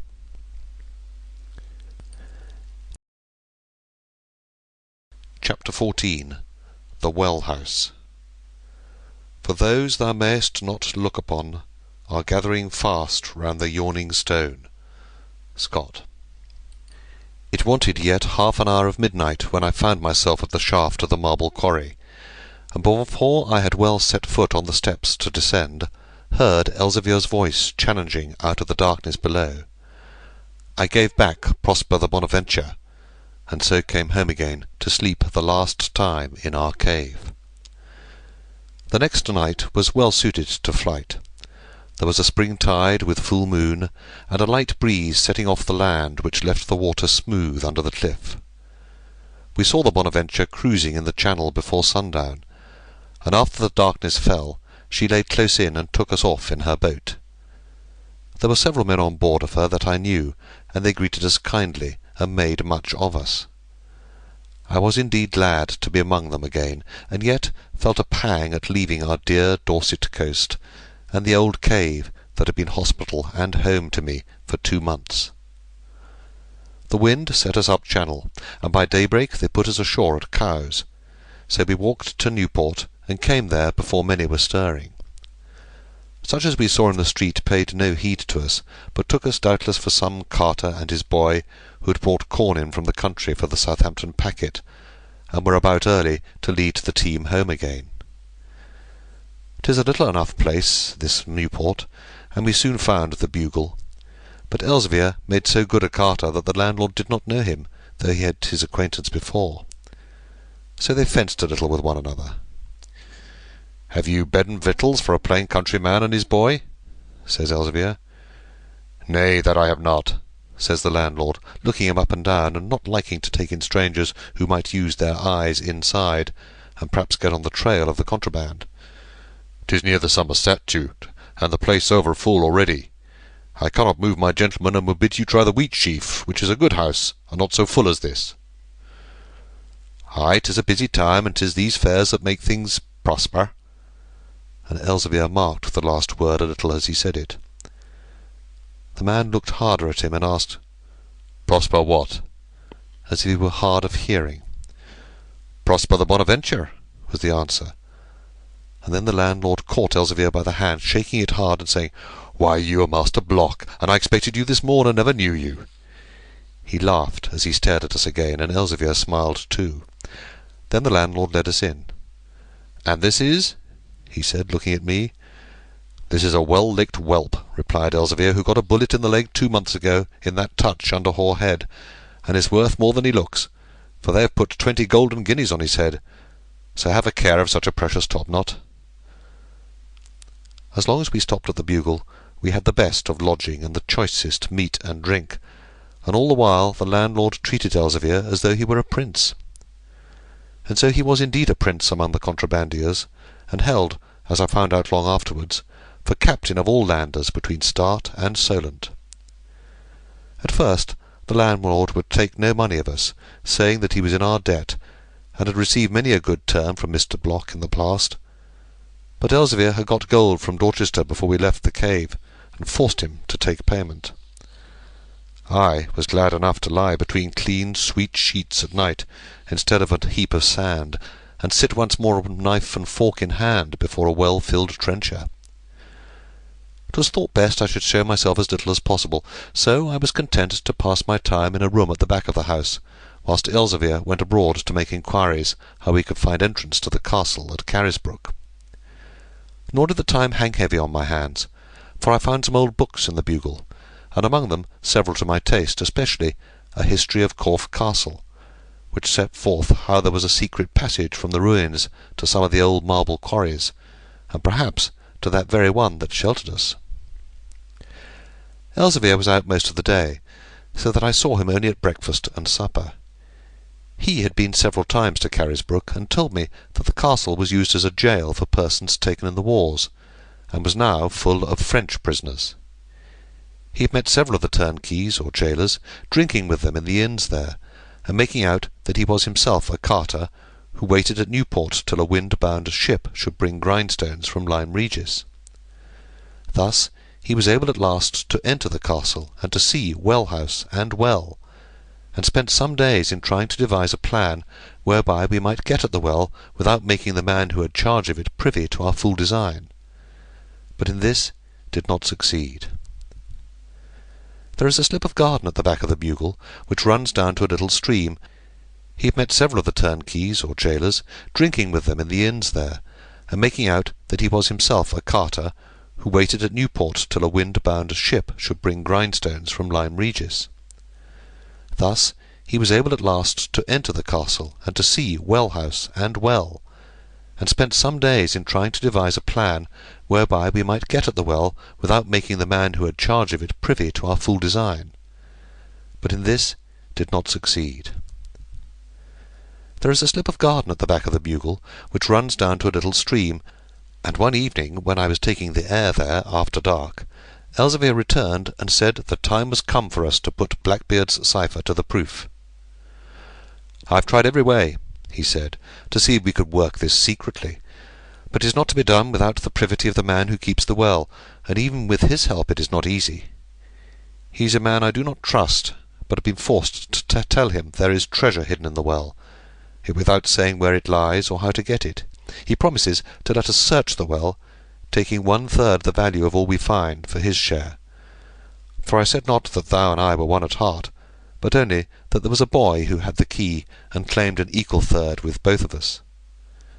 To-morrow we must be up betimes, and at the castle gate by 6 o'clock for him to let us in, and thou shalt not be carter any more, but mason's boy, and I a mason, for I have got coats in the house, brushes and trowels and lime bucket, and we're going to Carisbrooke to plaster up a weak patch in this same well side." Elzevir had thought carefully over this plan, and when we left the Bugle next morning we were better masons in our splashed clothes than ever we had been farm servants. I carried a bucket and a brush, and Elzevir a plasterer's hammer and a coil of stout twine over his arm. It was a wet morning, and had been raining all night. The sky was stagnant and one-coloured without wind, and the heavy drops fell straight down out of a grey veil that covered everything. The air struck cold when we first came out, but trudging over the heavy road soon made us remember that it was July, and we were very hot and soaking wet when we stood at the gateway of Carisbrooke Castle. Here are 2 flanking towers, and a stout gatehouse reached by a stone bridge crossing the moat, and when I saw it I remembered that 'twas here Colonel Mohune had earned the wages of his unrighteousness, and thought how many times he must have passed these gates. Elzevir knocked as one that had a right, and we were evidently expected, for a wicket in the heavy door was opened at once. The man who let us in was tall and stout, but had a puffy face and too much flesh on him to be very strong, though he was not, I think, more than 30 years of age. He gave Elzevir a smile, and passed the time of day civilly enough, nodding also to me, but I did not like his oily black hair, and a shifty eye that turned away uneasily when one met it. "Good morning, Master Wellright," he said to Elzevir. "You brought ugly weather with you, and a drowning wet. Will you take a sup of ale before you go to work?" Elzevir thanked him kindly, but would not drink, so the man led on, and we followed him. We crossed a bailey or outer court where the rain had made the gravel very miry, and came on the other side to a door which led by steps into a large hall. This building had once been a banquet room, I think, for there was an inscription over it very plain in lead. "He led me into his banquet hall, and his banner over me was love." I had time to read this while the turnkey unlocked the door with one of a heavy bunch of keys that he carried at his girdle. But when we entered, what a disappointment! For there were no banquets now, no banners, no love, but the whole place gutted and turned into a barrack for French prisoners. The air was very close, as where men had slept all night, and a thick steam on the windows. Most of the prisoners were still asleep, and lay stretched out on straw palliasses round the walls, but some were sitting up and making models of ships out of fish-bones, or building up crucifixes inside bottles, as sailors loved to do in their spare time. They paid little heed to us as we passed, though the sleepy guards, who were lounging on their matchlocks, nodded to our conductor, and thus we went right through that evil-smelling, whitewashed room. We left it at the other end, went down 3 steps into the open air again, crossed another small court, and so came to a square building of stone with a high roof, like the large dovecotes that you may see in old stackyards. Here our guide took another key, and while the door was being opened, Elzevir whispered to me, "It is the well house," and my pulse beat quick to think we were so near our goal. The building was open to the roof, and the first thing to be seen in it was that tread-wheel of which Elzevir had spoken. It was a great open wheel of wood, 10 or 12 feet across, and very like a mill-wheel, only the space between the rims was boarded flat, but had treads nailed on it to give foothold to a donkey. The patient beast was lying loose stabled on some straw in a corner of the room, and as soon as we came in, stood up and stretched himself, knowing that the day's work was to begin. "He was here long before my time," the turnkey said, "and knows the place so well that he goes into the wheel and sets to work by himself." At the side of the wheel was the well mouth, a dark, round opening with a low parapet round it, rising 2 feet from the floor. We were so near our goal. Yet, were we near it at all? How did we know Mohune had meant to tell the place of hiding for the diamond in those words? They might have meant a dozen things beside. And if it was of the diamond they spoke, then how did we know the well was this one? There are 100 wells beside. These thoughts came to me, making hope less sure, and perhaps it was the steamy, overcast morning and the rain, or a scant breakfast, that beat my spirit down. For I have known men's mood change much with weather and with food. But sure it was that now we stood so near to put it to the touch, I liked our business less and less. As soon as we were entered, the turnkey locked the door from the inside, and when he let the key drop it to its place, and it jangled with the others on his belt, it seemed to me he had us as his prisoners in a trap. I tried to catch his eye to see if it looked bad or good, but could not, for he kept his shifty face turned always somewhere else. And then it came to my mind that if the treasure was really fraught with evil, this coarse, dark-haired man, who could not look one straight, was to become a minister of ruin to bring the curse home to us. But if I was weak and timid, Elzevir had no misgivings. He had taken the coil of twine off his arm and was undoing it. "We will let an end of this down the well," he said, "and I have made a knot in it at 80 feet. This lad thinks the treasure is in the well wall 80 feet below us, so when the knot is on well lip we shall know we have the right depth." I tried again to see what look the turnkey wore when he heard where the treasure was, but could not, and so fell to examining the well. A spindle ran from the axle of the wheel across the well, and on the spindle was a drum to take the rope. There was some clutch or fastening which could be fixed or loosed at will to make the drum turn with the tread wheel or let it run free, and a foot brake to lower the bucket fast or slow, or stop it altogether. "I will get into the bucket," Elzevir said, turning to me, "and this good man will lower me gently by the brake until I reach the string end down below. Then I will shout, and so fix you the wheel, and give me time to search." This was not what I looked for, having thought that it was I should go. And though I liked going down the well little enough, yet somehow now I felt I would rather do that than have Master Elzevir down the hole, and me left locked alone with this villainous fellow up above. So I said, "No, master, that cannot be. 'Tis my place to go, being smaller and a lighter weight than thou, and thou shalt stop here and help this gentleman to lower me down." Elzevir spoke a few words to try to change my purpose, but soon gave in, knowing it was certainly the better plan, and having only thought to go himself because he doubted if I had the heart to do it. But the turnkey showed much ill humour at the change, and strove to let the plan stand as it was, and for Elzevir to go down the well. Things that were settled, he said, should remain settled. He was not one for changes. It was a man's task, this, and no child's play. A boy would not have his senses about him, and might overlook the place. I fixed my eyes on Elzevir to let him know what I thought, and Master Turnkey's words fell lightly on his ears as water on a duck's back. Then this ill-eyed man tried to work upon my fears, saying that the well is deep and the bucket small, I should get giddy and be overbalanced. I do not say that these forebodings were without effect on me, but I had made up my mind that, bad as it might be to go down, it was yet worse to have Master Elzevir prisoned in the well, and I remained above. Thus the turnkey perceived at last that he was speaking to deaf ears, and turned to the business.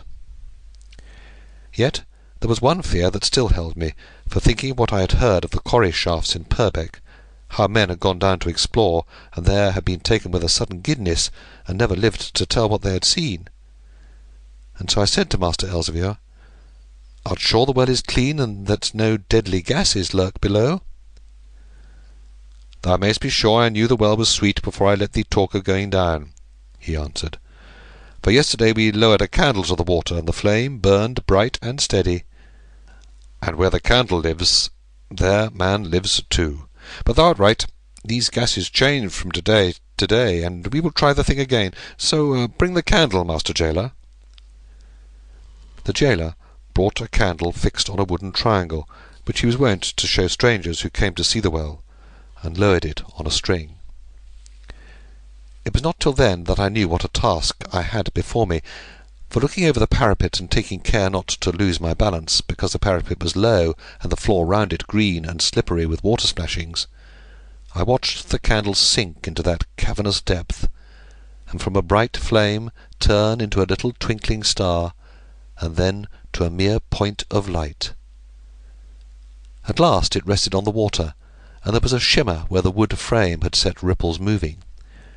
We watched it twinkle for a little while, and the jailer raised the candle from the water, and dropped down a stone from some he kept there for that purpose. This stone struck the wall half-way down, and went from side to side, crashing and whirring, till it met the water with a booming plunge. And there rose a groan and a moan from the eddies, like those dreadful sounds of the surge that I heard on lonely nights in the sea caverns underneath our hiding-place in Purbeck. The jailer looked at me then for the first time, and his eyes had a ugly meaning, as if he said, "There, that is how you will sound when you fall from your perch." But it was no use to frighten, for I had made up my mind. They pulled the candle up forthwith and put it in my hand, and I flung the plaster's hammer into the bucket, where it hung above the well, and then got in myself. The turnkey stood at the brake-wheel, and Elzevir leant over the parapet to steady the rope. "Art sure thou canst do it, lad?"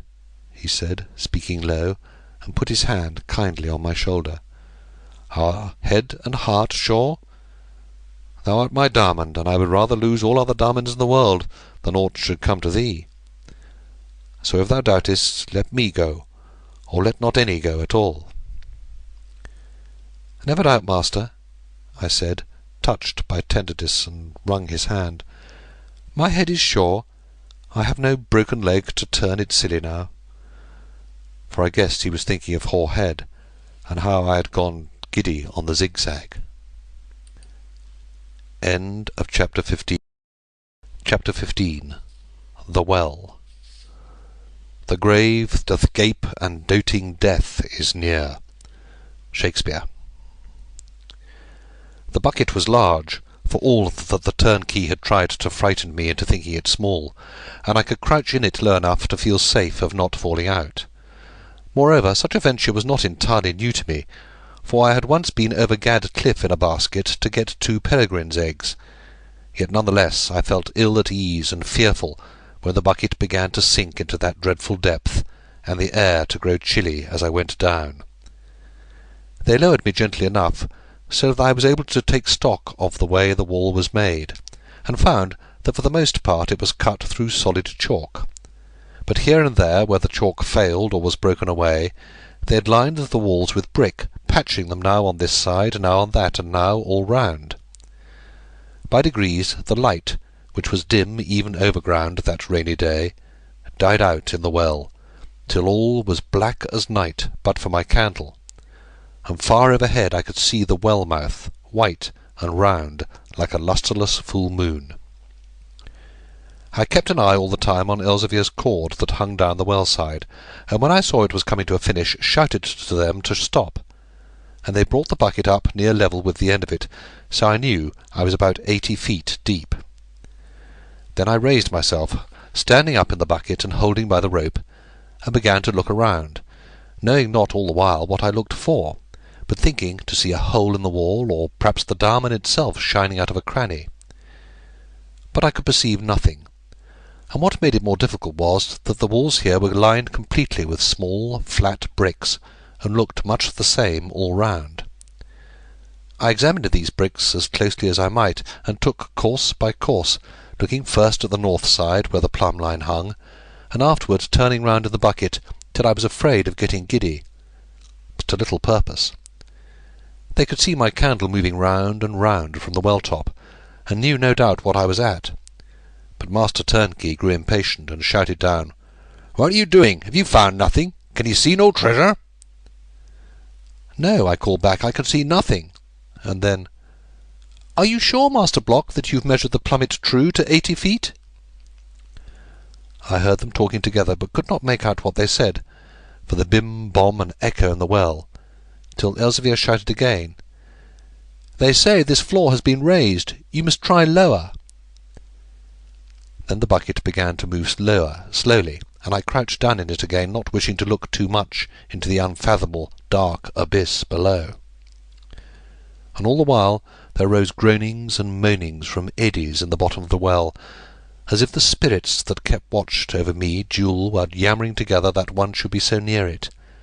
And clear above them all, I heard Grace's voice, sweet and grave. Have a care how you touch the treasure. It was evilly come by, and will bring a curse with it."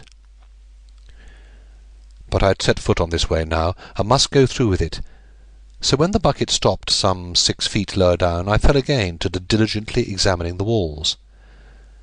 They were still built of the same shallow bricks, and scanning course by course as before, I could at first see nothing. But as I moved my eyes downward, they were brought up by a mark scratched on a brick, close to the hanging plummet line.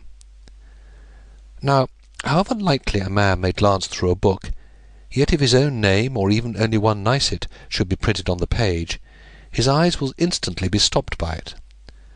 So too if his name be mentioned by others in their speech, though it should be whispered never so low, his ears will catch it. Thus it was with this mark, for though it was very slight, so that I think not 1 in 1,000 would ever have noticed it at all, yet it stopped my eyes and brought up my thoughts suddenly, because I knew by instinct that it had something to do with me and what I sought. The sides of this well are not moist, green, or clammy like the sides of some others where damp and noxious exhalations abound, but dry and clean. For it is said that there are below hidden entrances and exits for the water, which keep it always moving. So these bricks were also dry and clean, and this mark as sharp as if it made yesterday, though the issue showed that 'twas put there a very long time ago. Now the mark was not deeply or regularly graven, but roughly scratched, as I've known boys score their names, or alphabet letters, or a date on the alabaster figures that lie in Moonfleet church. And here, too, was scored a letter of the alphabet, a plain Y, and would have passed for nothing more perhaps to any not born in Moonfleet. But to me it was the cross-pole, or black Y of the Mahoons, under whose shadow we were all brought up. So as soon as I saw that, I knew I was near what I sought, and that Colonel John Mahoon had put this sign here a century ago, either by his own hands or by those of a servant. And then I thought of Mr. Glennie's story, that the Colonel's conscience was always unquiet because of a servant whom he had put away, and now I seemed to understand something more of it.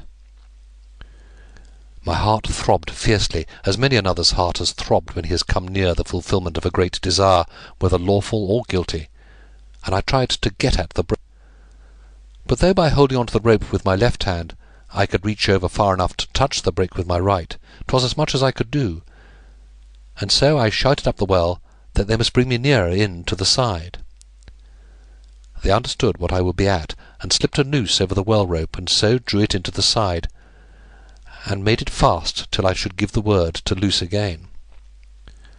Thus I was brought close to the well wall, and the marked brick near about the level of my face when I stood up in the bucket. There was nothing to show that this brick had been tampered with, nor did it sound hollow when tapped, though when I came to look closely at the joints it seemed as though there was more cement than usual about the edges. But I never doubted that what we sought was to be found behind it, and so got to work at once, fixing the wooden frame of the candle in the fastening of the chain, and chipping out the mortar setting with the plasterer's hammer. When they saw above that first I was to be pulled into the side, and afterwards fell to work on the wall of the well, they guessed, no doubt, how matters were, and I had scarce begun chipping when I heard the turnkey's voice again, sharp and greedy. "What are you doing? Have you found nothing?" It chafed me that this grasping fellow should be always shouting to me, while Elzevir was content to stay quiet. So I cried back that I had found nothing, and he should know what I was doing in good time. Soon I had the mortar out of the joints, and the brick loose enough to prise it forward, by putting the edge of the hammer in the crack. I lifted it clean out and put it in the bucket to see later on, in case of need, if there was a hollow for anything to be hidden in, but never had occasion to look at it again, for there, behind the brick, was a little hole in the wall, and in the hole what I sought. I had my fingers on the wall too quick for words, and brought out a little parchment bag, for all the world like those dried fish eggs cast up on the beach that children call shepherd's purses. Now shepherd's purses are crisp and crackle to the touch, and sometimes I have known a pebble get inside one and rattle like a pea in a drum. And this little bag that I pulled out was dry too, and crackling, and had something of the size of a small pebble that rattled it in the inside of it. Only I knew well that this was no pebble, and set to work to get it out. But though the little bag was parched and dry, 'twas not so easily torn, and at last I struck off the corner of it with the sharp edge of my hammer against the bucket. Then I shook it carefully, and out into my hand there dropped a pure crystal as big as a walnut. I had never in my life seen a diamond, either large or small. Yet even if I had not known that Blackbeard had buried a diamond, and if we had not come hither of set purpose to find it, I should not have doubted that what I had in my hand was a diamond, and this of matchless size and brilliance. It was cut into many facets, and though there was little or no light in the well save my candle, there seemed to be in this stone the light of 1,000 fires that flashed out, sparkling red and blue and green, as I turned it between my fingers. At first I could think of nothing else, neither how it got there, nor how I had come to find it, but only of it, the diamond. And there was such a prize, Elzevir and I could live happily ever afterwards, and that I should be a rich man, and able to go back to Moonfleet. So I crouched down in the bottom of the bucket, being filled entirely with such thoughts, and turned it over and over again, wondering continually more and more to see the fiery light fly out of it. I was, as it were, dazed by its brilliance, and by the possibilities of wealth that it contained, and had perhaps a desire to keep it to myself as long as might be, so that I thought nothing of the two who were waiting for me at the well-mouth, till I was suddenly called back by the harsh voice of the turnkey, crying as before, "What are you doing? Have you found nothing?" "Yes," I shouted back, "I have found the treasure. You can pull me up." The words were scarcely out of my mouth before the bucket began to move, and I went up a great deal faster than I had gone down. Yet in that short journey other thoughts came to my mind, and I heard Grace's voice again, sweet and grave. Have a care how you touch the treasure. It was evilly come by, and will bring a curse with it." At the same time I remembered how I had been led to the discovery of this jewel, first by Mr. Glennie's stories, second by my finding the locket, and third by Ratsey giving me the hint that the writing was a cipher, and so had come to the hiding-place without a swerve or stumble, and it seemed to me that I could not have reached it so straight without a leading hand, but whether good or evil, who should say? As I neared the top, I heard the turnkey urging the donkey to trot faster in the wheel, so that the bucket might rise the quicker. But just before my head was level with the ground, he set the brake on, and fixed me where I was.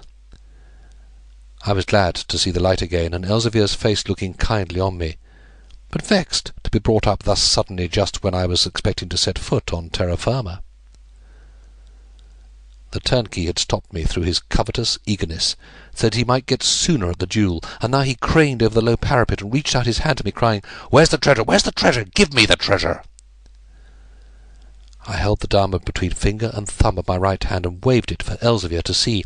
By stretching out my arm I could have placed it in the turnkey's hand, and was just going to do so when I caught his eyes for the second time that day, and something in them made me stop. There was a look in his face that brought back to me the memory of an autumn evening, when I sat in my aunt's parlour reading the book called The Arabian Nights, and how, in the story of the wonderful lamp, Aladdin's wicked uncle stands at the top of the stairs when the boy is coming up out of the underground cavern, and will not let him out unless he first gives up the treasure. But Aladdin refused to give up his lamp until he should stand safe on the ground again, because he guessed that if he did, his uncle would shut him up in the cavern and leave him to die there. And the look in the turnkey's eyes made me refuse to hand in the jewel till I was safe out of the well, for a horrible fear seized me that as soon as he had taken it from me, he meant to let me fall down and drown below. So when he reached down his hand and said, "Give me the treasure," I answered, "Pull me up, then. I cannot show it to you in the bucket." "Nay, lad," he said, cozening me, "'tis safer to give it me now, and have both hands free to help you getting out. These stones are wet and greasy, and you may chance to slip, and having no hand to save you, fall back in the well." But I was not to be cheated, and said again sturdily, "No, you must pull me up first." Then he took to scowling, and cried in an angry tone, "Give me the treasure, I say, or it will be the worse for you." But Elzevir would not let him speak to me that way, and broke in roughly, "Let the boy up. He is sure-footed and will not slip. 'Tis his treasure, and he shall do with it as he likes, only that thou shalt have a third of it when we have sold it." Then he, "'Tis not his treasure, no, nor yours either, but mine, for it is in my well, and I've let you get it. Here I'll give you a half share in it, but as for this boy, what is he to do with it? We'll give him a golden guinea, he'll be richly paid for his pains." "Tush!" cries Elzevir, "let us have no more fooling. This boy shall have his share, or I will know the reason why."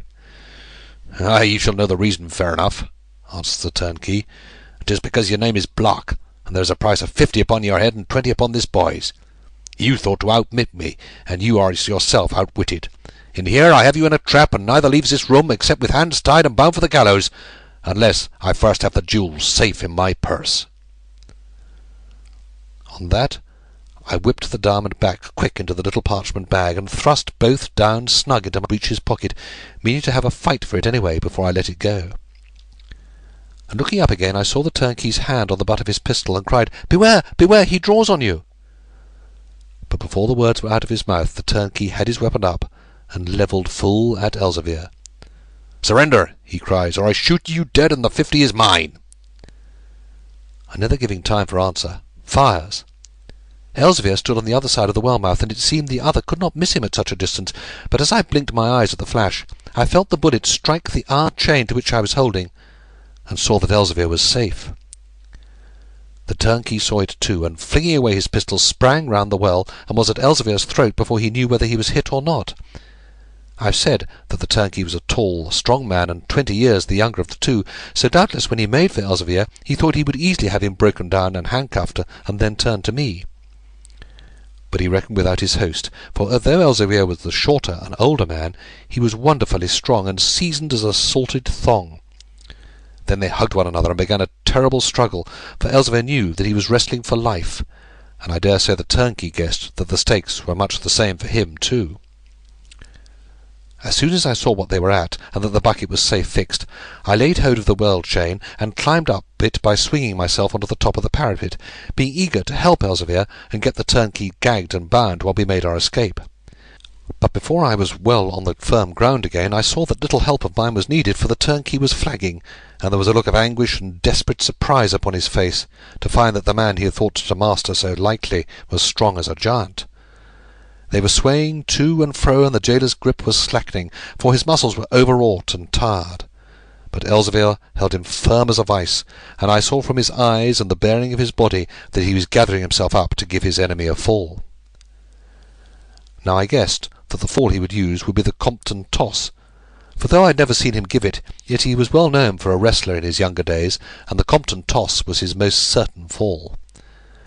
I shall not explain the method of it, but those who have seen it used will know that 'tis a deadly fall, and he who lets himself get thrown that way, even upon grass, is seldom fit to wrestle another bout the same day. Still, 'tis a difficult fall to use, and perhaps Elzevir would never have been able to give it, had not the other at that moment taken one hand off the waist, and tried to make a clutch with it at the throat. But the only way of avoiding that fall, and indeed most others, is to keep both hands firm between hip and shoulder blade, and the moment Elzevir felt one hand off his back, he had the jailer off his feet, and gave him Compton's toss. I do not know whether Elzevir had been so taxed by the fierce struggle that he could not put his fullest force into the throw, or whether the other, being a very strong and heavy man, needed more to fling him. But so it was that instead of the turnkey going down straight as he should, with the back of his head on the floor, for that is the real damage of the toss, he must needs stagger backwards a pace or two, trying to regain his footing, before he went over. It was those few staggering paces that ruined him, for with the last he came upon the stones close to the well mouth, that had been made wet and slippery by continual spilling there of water. Then up flew his heels, and he fell backwards with all his weight.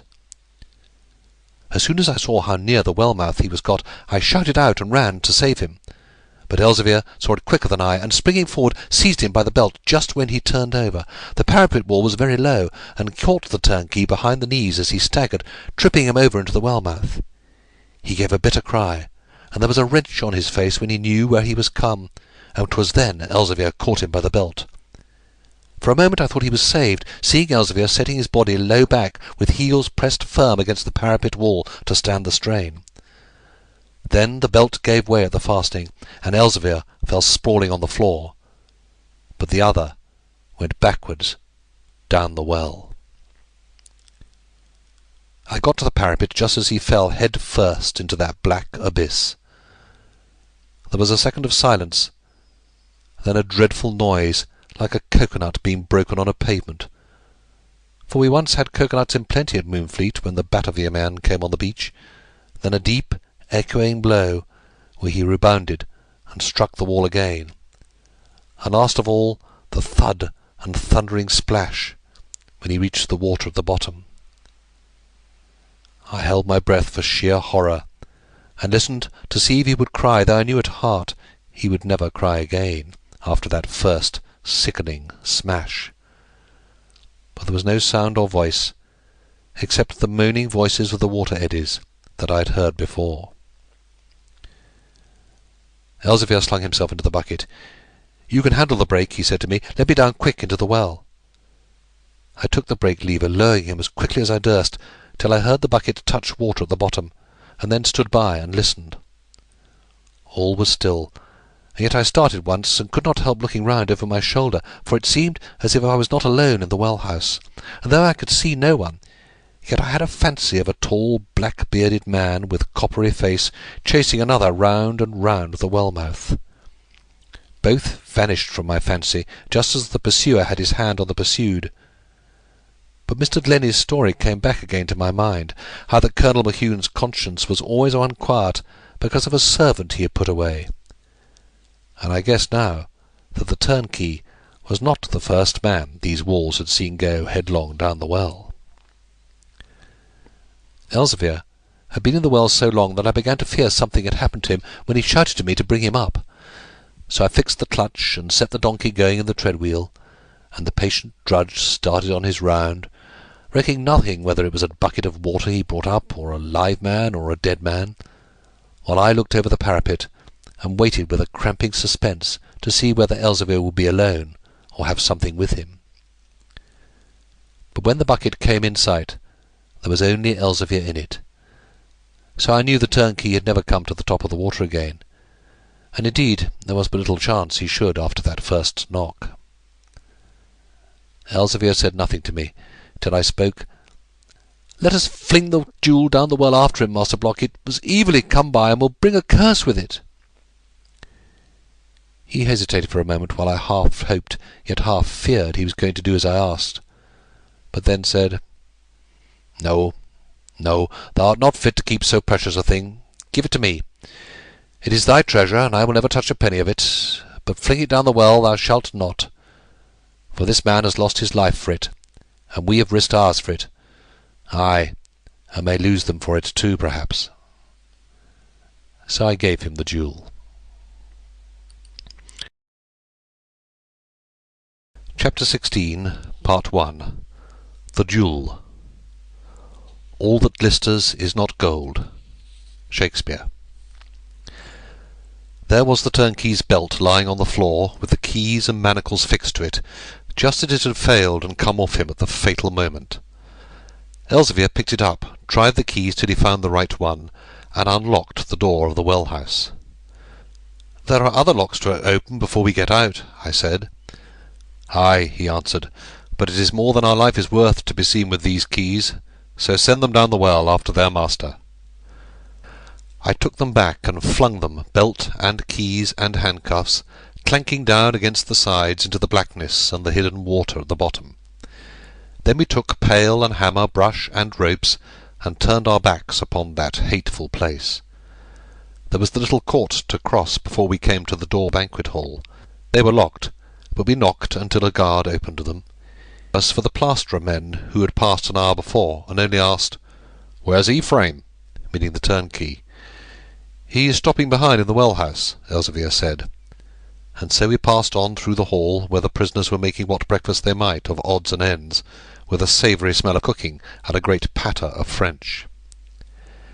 At the outer gate was another guard to be passed, but they opened for us without question, cursing Ephraim under their breath that he did not take the pains to let his own men out.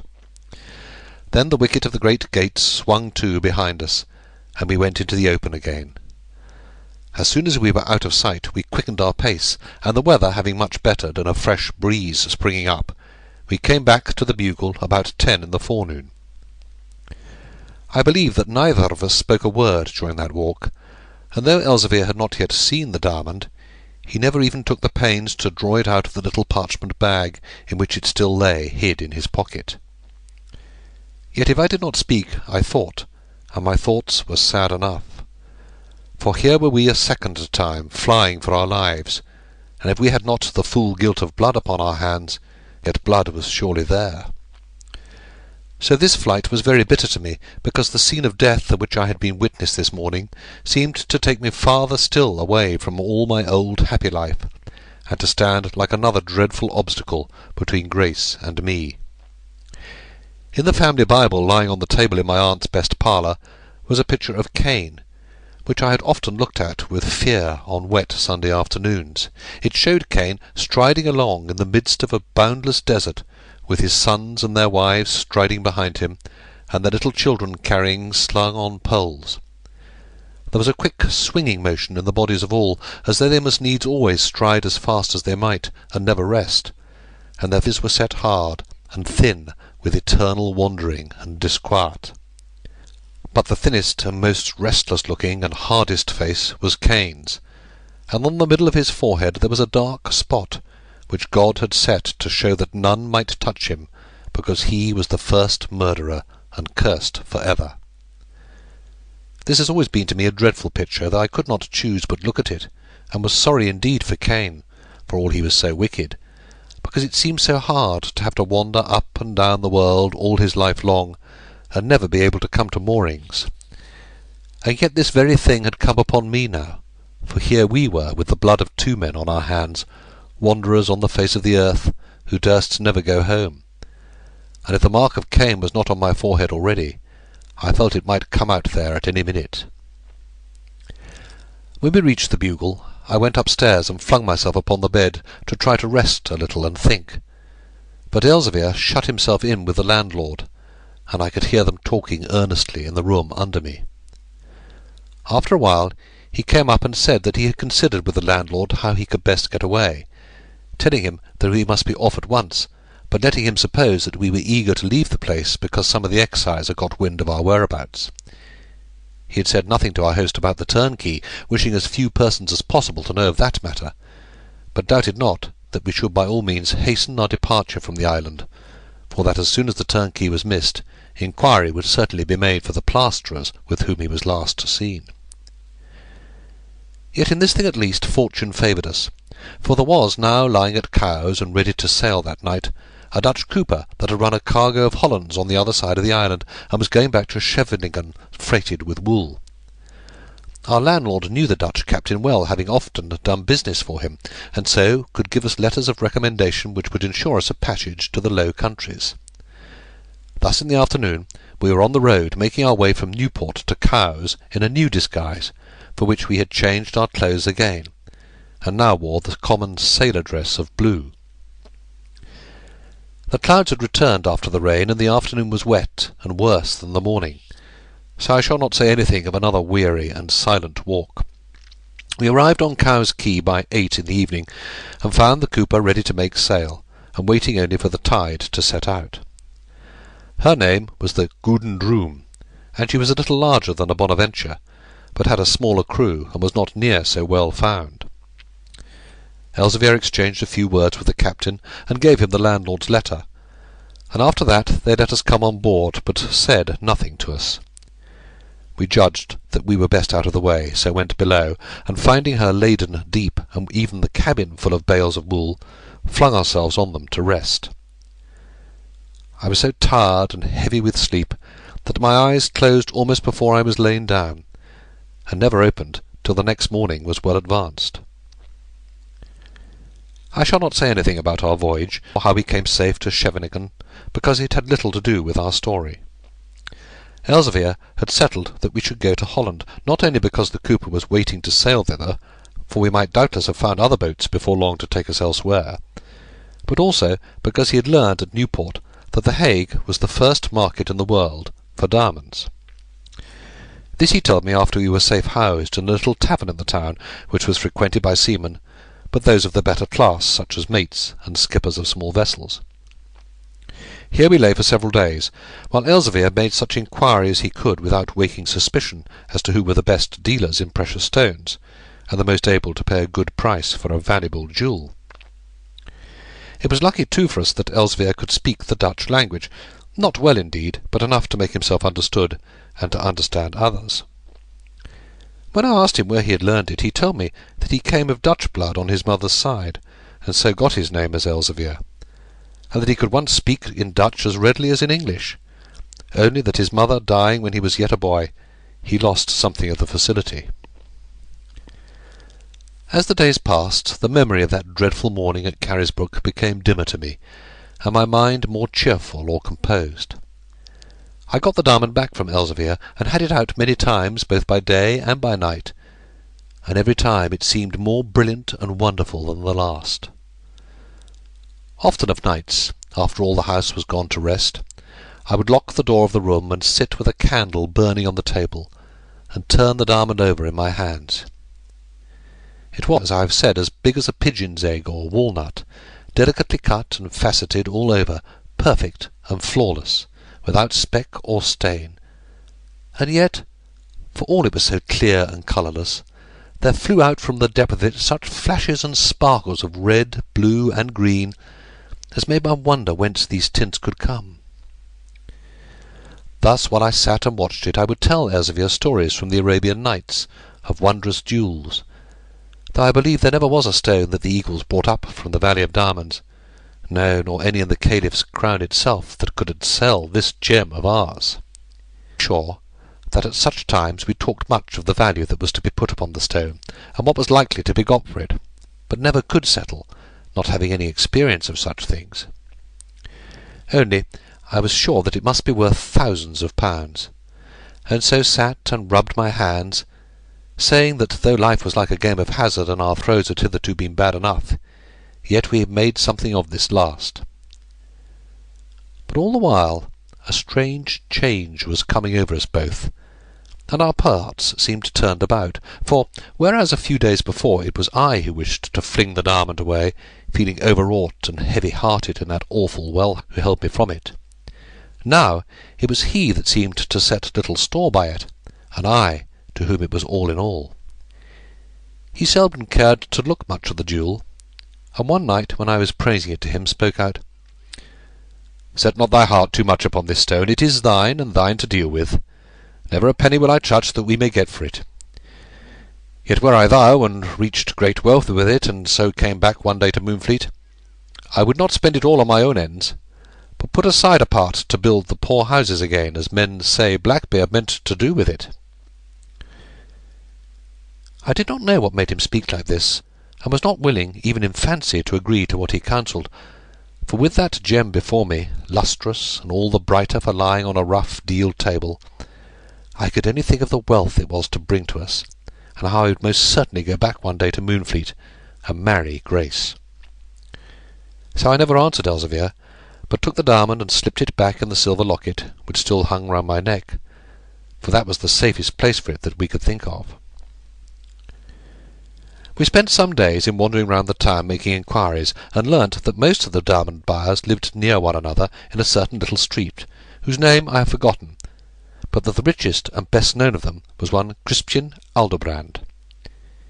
He was a Jew by birth, but had lived all his life in The Hague, and besides having bought and sold some of the finest stones, was said to ask few questions, and to trouble little whence stones came, so they were but good. Thus, after much thought and many changes of purpose, we chose this Elderbrand, and settled we would put the matter to the touch with him. We took an evening in late summer for our venture, and came to Elderbrand's house about an hour before sundown. I remember the place well, though I have not seen it for so long, and would certainly never like to see it again. It was a low house of 2 stories, standing back a little from the street, with some wooden palings and a grass plot before it, and a stone-flagged path leading up to the door. The front of it was whitewashed with green shutters, and had a shiny-leaved magnolia trained round about the windows. These jewellers had no shops, though sometimes they set a single necklace or bracelet in a bottom window, but put up notices proclaiming their trade. Thus there was over Elderbrand's door a board stuck out to say that he bought and sold jewels, and would lend money on diamonds or other valuables. A sturdy serving-man opened the door, and when he heard our business was to sell a jewel, left us in a stone-floored hall or lobby, while he went upstairs to ask whether his master would see us. A few minutes later the stairs creaked, and Elderbrand himself came down. He was a little wizened man with yellow skin and deep wrinkles, not less than 70 years old, and I saw he wore shoes of polished leather, silver-buckled and tilted-heeled, to add to his stature. He began to speak to us from the landing, not coming down into the hall, but leaning over the handrail. "Well, my sons, what would you with me? I hear you have a jewel to sell, but you must know I do not purchase sailors' flotsam. So if 'tis a moonstone or cat's eye or some pin-headed diamonds, keep them to make brooches for your sweethearts, for Elderbrand buys no toys like that." He had a thin and squeaky voice, and spoke to us in our own tongue, guessing no doubt that we were English from our faces. 'Twas true he handled the language badly enough, yet I was glad he used it, for so I could follow all that was said. "No toys like that," he said again, repeating his last words, and Elzevir answered, "May it please your worship, we are sailors from overseas, and this boy has a diamond that he would sell." I had the gem in my hand already, and when the old man squeaked peevishly, "Out with it then, let's see, let's see," I reached it out to him. He stretched down over the banisters and took it, holding out his palm hollowed, as if it was some little paltry stone that might otherwise fall and be lost. It nettled me to have him thus underrate our treasure, even though he had never seen it, and so I plumped it down into his hand as if it were as big as a pumpkin.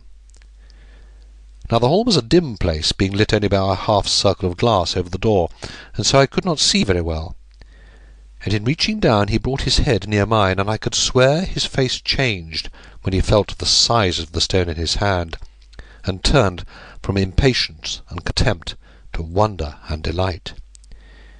He took the jewel quickly from his palm and held it up between finger and thumb, and when he spoke again, his voice was changed as well as his face, and had lost most of the sharp impatience. "There is not light enough to see in this dark place. Follow me." And he turned back and went upstairs rapidly, holding the stone in his hand, and we close at his heels, being anxious not to lose sight of him now that he had our diamond, for all he was so rich and well known a man. Thus we came to another landing, and there he flung open the door of a room which looked out west, and had the light of the setting sun streaming in full flood through the window. The change from the dimness of the stairs to this level red blaze was so quick, but for a minute I could make out nothing, but turning my back to the window saw presently that the room was panelled all through with painted wood, with a bed let into the wall on one side, and shelves round the others, on which were many small coffers and strong boxes of iron. The jeweller was sitting at a table with his face to the sun, holding the diamond up against the light, and gazing into it closely, so I could see every working of his face, the hard and cunning look that had come back to it, and he turned suddenly upon me and asked quite sharply, "What is your name, boy? Whence do you come?" Now I was not used to walk under false names, and he took me unawares, so I must needs blurt out, "My name is John Trenchard, sir, and I come from Moonfleet in Dorset." A second later I could have bitten off my tongue for having said as much, and saw Elzevir frowning at me to make me hold my peace, but was too late then, for the merchant was writing down my answer in a little parchment ledger, and though it would seem to most but a little thing that he should thus take down my name and birthplace, and only vexed us at the time, because we would not have known it at all whence we came, yet in the overrulings of Providence it was ordered that this note in Mr. Aldobrand's book should hereafter change the issue of my life. "From Moonfleet in Dorset," he repeated to himself as he finished writing my answer. "And how did John Trenchard come by this?" And he tapped the diamond as it lay on the table before him. Then Elzevir broke in quickly, fearing no doubt lest I should be betrayed into saying more. "Nay, sir, we are not come to play at questions and answers, but to know whether your worship will buy this diamond, and at what price. We have no time to tell long histories, and so I must only say that we are English sailors, and that the stone is fairly come by." And he let his fingers play with the diamond on the table, as if he feared it might slip away from him. "Softly, softly," said the old man. "All stones are fairly come by, but had you told me whence you got this, I might have spared myself some tedious tests, which now I must crave pardon for making." He opened a cupboard in the panelling, and took out from it a little pair of scales, some crystals, a black stone, and a bottle full of green liquid. Then he sat down again, drew the diamond gently from Elzevir's fingers, which were loath to part with it, and began using his scales, balancing the diamond carefully, now against a crystal, now against some small brass weights. I stood with my back to the sunset, watching the red light fall upon this old man as he weighed the diamond, rubbed it on the black stone, or let fall on it a drop of the liquor, and so could see the wonder and emotion fade from his face, and only hard craftiness left in it. I watched him meddling till I could bear to watch no longer, feeling a fierce, feverish suspense as to what he might say, and my pulse beating so quick that I could scarce stand still. For was not the decisive moment very nigh when we should know from these parched-up lips the value of the jewel, and whether it was worth risking life for, whether the fabric of our hopes was built on sure foundation or on slippery sand? So I turned my back on the diamond merchant, and looked out of the window, waiting all the while to catch the slightest word that might come from his lips. I found then, and at other times, that in such moments, though the mind be occupied entirely by one overwhelming thought, yet the eyes take in, as it were unwittingly, all that lies before them, so that we can afterwards recall a face or landscape of which at the time we took no note. Thus it was with me that night, for though I was thinking of nothing but the jewel, yet I noted everything that could be seen through the window, and the recollection was of use to me later on. The window was made in the French style, reaching down to the floor, and opening like a door with two leaves. It led on to a little balcony, and now stood open, for the day was still very hot, and on the wall below was trained a pear-tree, which was half embowered the balcony with its green leaves. The blinds inside and heavy shutters shod with iron on the outer wall, and there were besides strong bolts and sockets, from which ran certain wires, whose use I did not know. Below the balcony was a square garden plot, shut in with a brick wall, and kept very neat and trim. There were hollyhocks round the walls, and many-coloured poppies, with many other shrubs and flowers. My eyes fell on one especially, a tall, red-blossomed, rushy kind of flower that I had never seen before, and that seemed indeed to be something out of the common, for it stood in the middle of a little earth plot, and had the whole bed nearly to itself. I was looking at this flower, thinking of it, but wondering all the while whether Mr. Aldobrand would say the diamond was worth £10,000, or 50, or 100,000, when I heard him speaking, and turned round quick.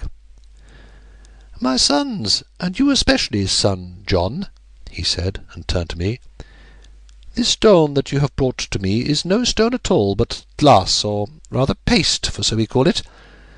Not but what it is good paste, and perhaps the best that I have seen, and so I had to try it to make sure. Against high chemic trysts no sham can stand, and first, it is too light in weight, and second, when rubbed on this basanos or black stone, traces no line of white as any diamond must. But third and last, I have tried it with a hermeneutic proof, and dipped it in this most costly lembic. and the liquor remains pure green and clear, not turbid orange a diamond leaves it." As he spoke, the room spun round, and I felt the sickness and heart-sinking that comes with the sudden destruction of long-cherished hope. So it was all a sham, a bit of glass for which we had risked our lives. Blackbeard had only mocked us even in his death, and from rich men we were become the poorest outcasts. And all the other bright fancies that had been built on this worthless thing fell down at once like a house of cards. There was no money now with which to go back rich to Moonfleet, no money to cloak past offences, no money to marry Grace. And with that I gave a sigh, and my knees failing should have fallen had not Elzevir held me. "Nay, son John," squeaked the old man, seeing I was so put about, "take it not so hardly, for though this is but paste, I say not it is worthless. It is fine work as ever I have seen, and I will offer you 10 silver crowns for it, which is a goodly sum for a sailor lad to have in hand, and more than all the other buyers in this town would bid you for it." "Tush, tush!" cried Elzevir, and I could hear the bitterness and disappointment in his voice, however much he tried to hide it. "We are not come to beg for silver crowns, so keep them in your purse. And the devil take this shining sham, we are well quit of it. There is a curse upon the thing." And with that he caught up the stone and flung it away out of the window in his anger.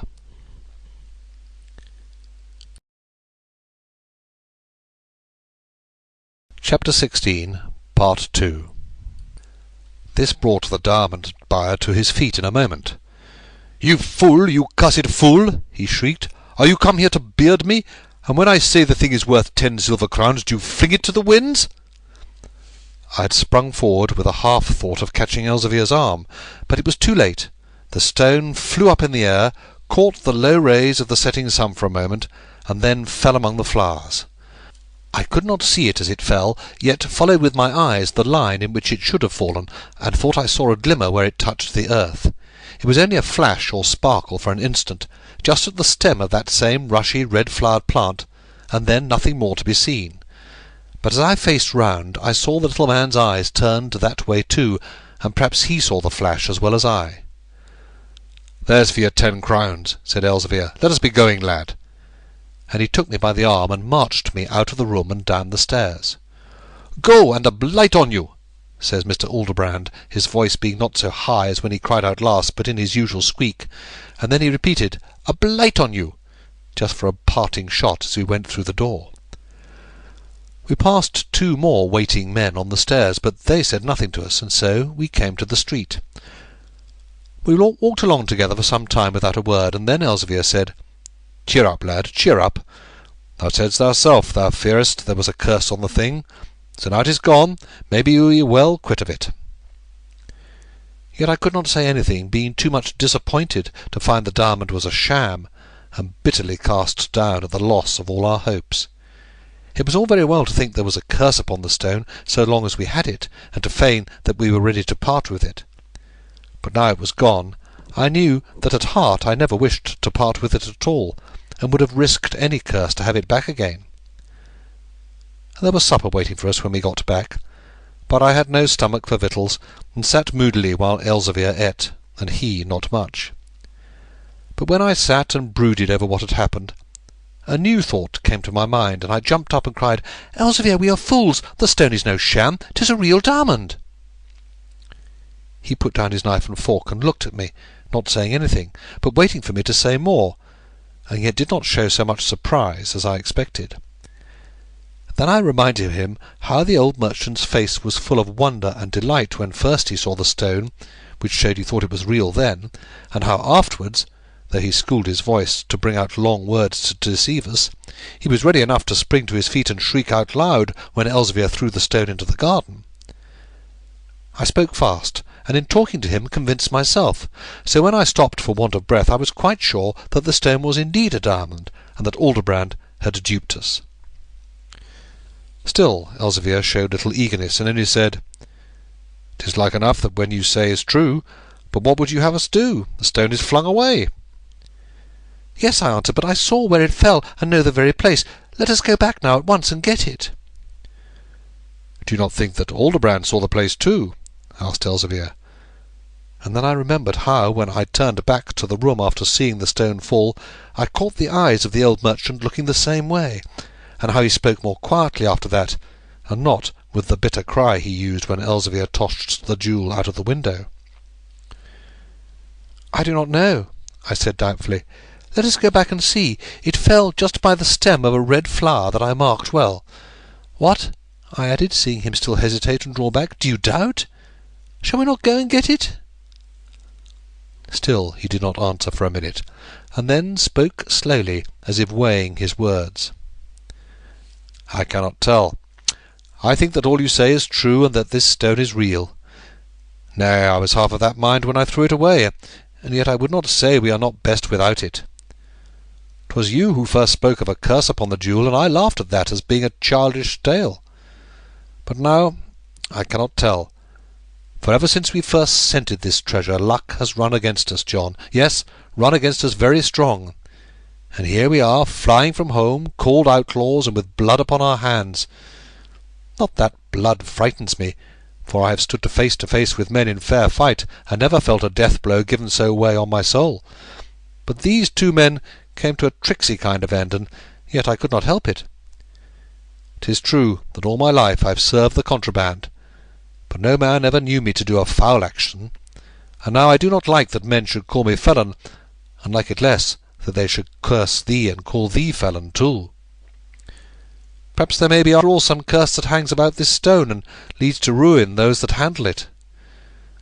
I cannot say, for I am not a Parson Glennie in these things, but Blackbeard, in an evil mood, may have tied the treasure up to be a curse to any that use it for themselves. What do we want with this thing at all? I've got money to be touched at need.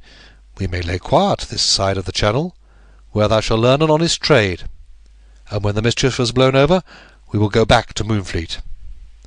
So let the jewel be, John. Shall we not let the jewel be?" He spoke earnestly, and most earnestly at the end, taking me by the hand and looking me full in the face. But I could not look him back again, and turn my eyes away, for I was wilful, and would not bring myself to let the diamond go.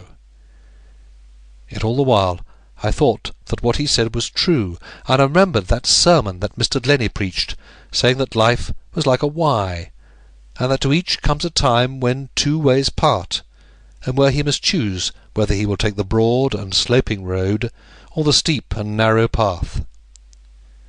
So now I guessed that long ago I had chosen the broad road, and now I was but walking farther down it in seeking after this evil treasure, and still I could not bear to give all up, and persuaded myself that it was a child's folly to madly fling away so fine a stone. So instead of listening to good advice from one so much older than me, I set to work to talk him over, and persuaded him that if we got the diamond again, and ever could sell it, we would give the money to build up the Mohune almshouses, knowing well in my heart that I never meant to do any such thing. Thus, at the last, Elzevir, who was the stubbornest of men and never yielded, was overborne by his great love to me, and yielded here. It was 10 o'clock before we set out together to go again to Alderbrand's, meaning to climb the garden wall and get the stone. I walked quickly enough, and talked all the time to silence my own misgivings, but Elzevir hung back a little and said nothing, for it was sorely against his judgment that he came at all. But as we neared the place I ceased my chatter, and so we went on in silence, each busy with his own thoughts. We did not come in front of Alderbrand's house, but turned out of the main street down a side lane which we guessed would skirt the garden wall. There were few people moving even in the streets, and in this little lane there was not a soul to meet as we crept along in the shadow of the high walls. We were not mistaken, for soon we came to what we judged was the outside of Alderbrand's garden. Here we paused for a minute, and I believe Elzevir was for making a last remonstrance, but I gave him no chance, for I had found a place where some bricks were loosened in the wall face, and set myself to climb. It was easy enough to scale for us, and in a minute we both dropped down in a bed of soft mould on the other side. We pushed through some gooseberry bushes that caught the clothes, and distinguishing the outline of the house, made that way. Then in a few steps we stood on the pelouse, or turf, which I had seen from the balcony 3 hours before. I knew the twirl of the walks and the pattern of the beds, the rank of hollyhocks that stood up all along the wall, and the poppies breathing out a faint sickly odour in the night. An utter silence held all the garden, and, the night being very clear, there was still enough light to show the colours of the flowers when one looked close at them, though the green of the leaves was turned to grey. We kept in the shadow of the wall and looked expectantly at the house. But no murmur came from it. It might have been a house of the dead for any noise the living made there. Nor was there light in any window, except in one behind the balcony, to which our eyes were turned first. In that room there was someone not yet gone to rest, for we could see a lattice of light where a lamp shone through the open work of the wooden blinds. "He is up still," I whispered, "and the outside shutters are not closed." Elzevir nodded, and then I made straight for the bed where the red flower grew. I had no need of any light to see the bells of that great rushy thing, for it was different from any of the rest, and besides that was planted by itself. I pointed it out to Elzevir. "The stone lies by the stalk of that flower," I said, "on the side nearest to the house." And then I stayed him with my hand upon his arm, that he should stand where he was at the bed's edge, while I stepped on and got the stone. My feet sank in the soft earth as I passed through the fringe of poppies circling the outside of the bed, and so I stood beside the tall rushy flower. The scarlet of its bells was almost black, but there was no mistaking it, and I stooped to pick the diamond up. Was it possible? Was there nothing for my outstretched hand to finger, except the soft rich loam, and on the darkness of the ground no guiding sparkle? I knelt down to make more sure, and looked all round the plant, and still found nothing. There was light enough to see a pebble, much more to catch the gleam and flash of the great diamond I knew so well. It was not there, and yet I knew that I had seen it fall beyond all room for doubt. "It is gone, Elzevir, it is gone!" I cried out in anguish, but only heard a "hush" from him to bid me not to speak so loud. Then I fell on my knees again and sifted the mould through my fingers to make sure the stone had not sunk in and been overlooked. But it was all to no purpose, and at last I stepped back to where Elzevir was, and begged him to light a piece of match in the shelter of the hollyhocks, and I would screen it with my hands, so that the light should fall upon the ground, and not be seen from the house, and so search round the flower. He did as I asked, not because he thought that I should find anything, but rather to humour me, and as he put the lighted match into my hands, said, speaking low, "Let the stone be, lad, let it be, for either thou didst fail to mark the place right, or others have been here before thee. 'Tis ruled we should not touch the stone again, and so 'tis best. Let be, let us get home." He put his hand upon my shoulder gently, and spoke with such an earnestness and pleading in his voice, that one would have thought it was a woman rather than a great rough giant.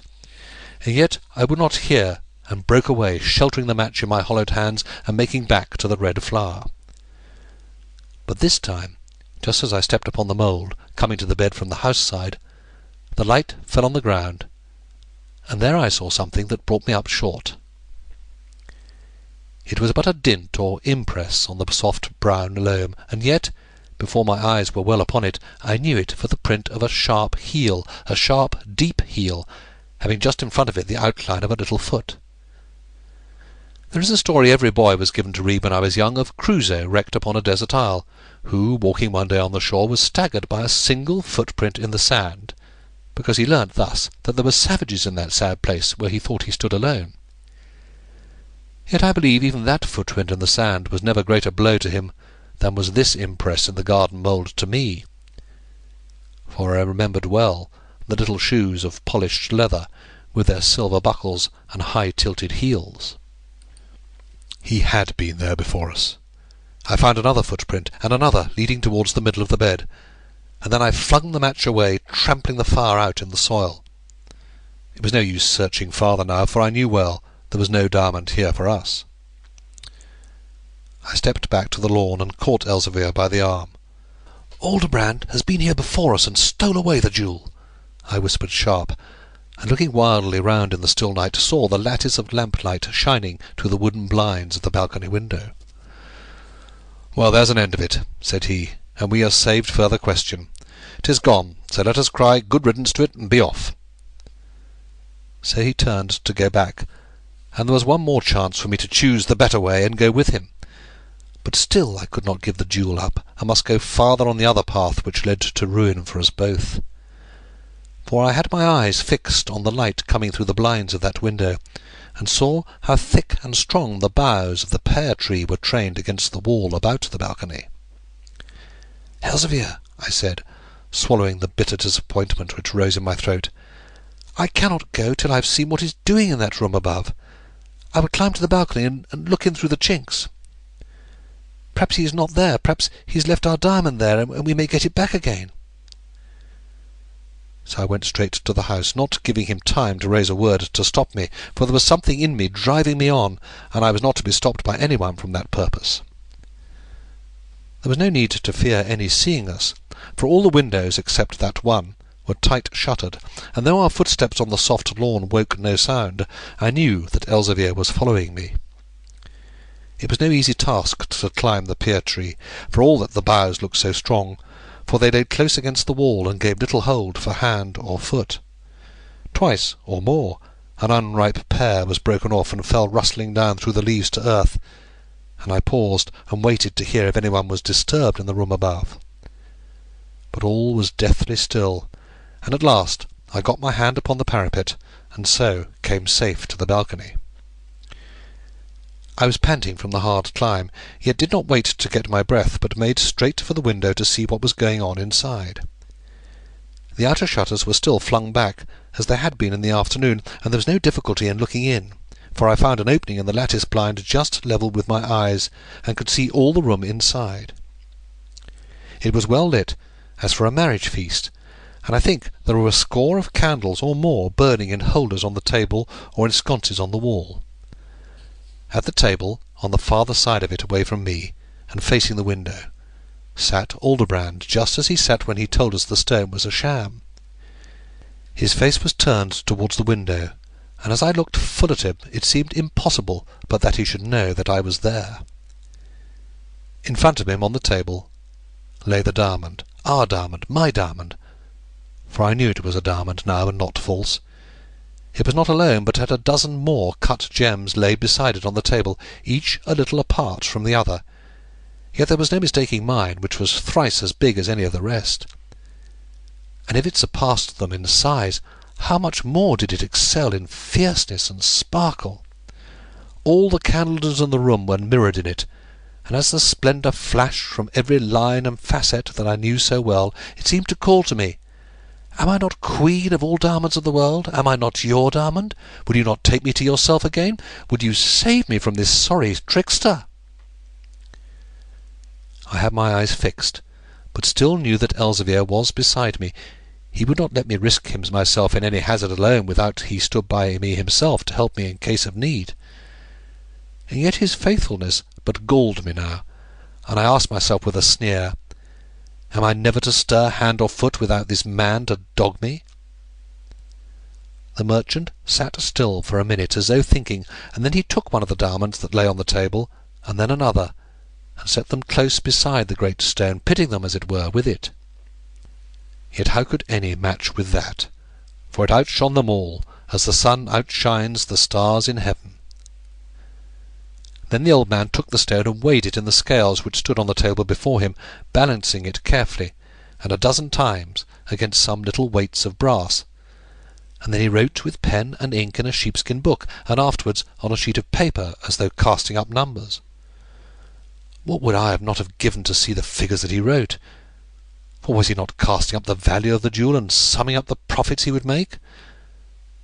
After that he took the stone between finger and thumb, holding it up before his eyes, and placing it now this way, now that, so that the light might best fall on it.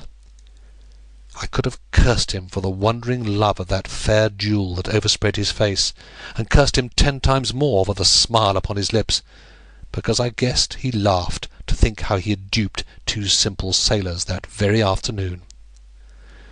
There was the Diamond in his hands, our Diamond, my Diamond, in his hands, and I but 2 yards from my own, only a flimsy veil of wood and glass to keep me from the treasure he had basely stolen from us. Then I felt Elzevir's hand upon my shoulder. "Let us be going," he said. "A minute more, and he may come to put these shutters to and find us here. Let us be going. Diamonds are not for simple folk like us. This is an evil stone, and brings a curse with it. Let us be going, John." But I shook off the kind hand roughly, forgetting how he had saved my life, and nursed me for many weary weeks, and stood by me through bad and worse. For just now the man at the table rose and took out a little iron box from a cupboard at the back of the room. I knew that he was going to lock my treasure into it, and that I should see it no more.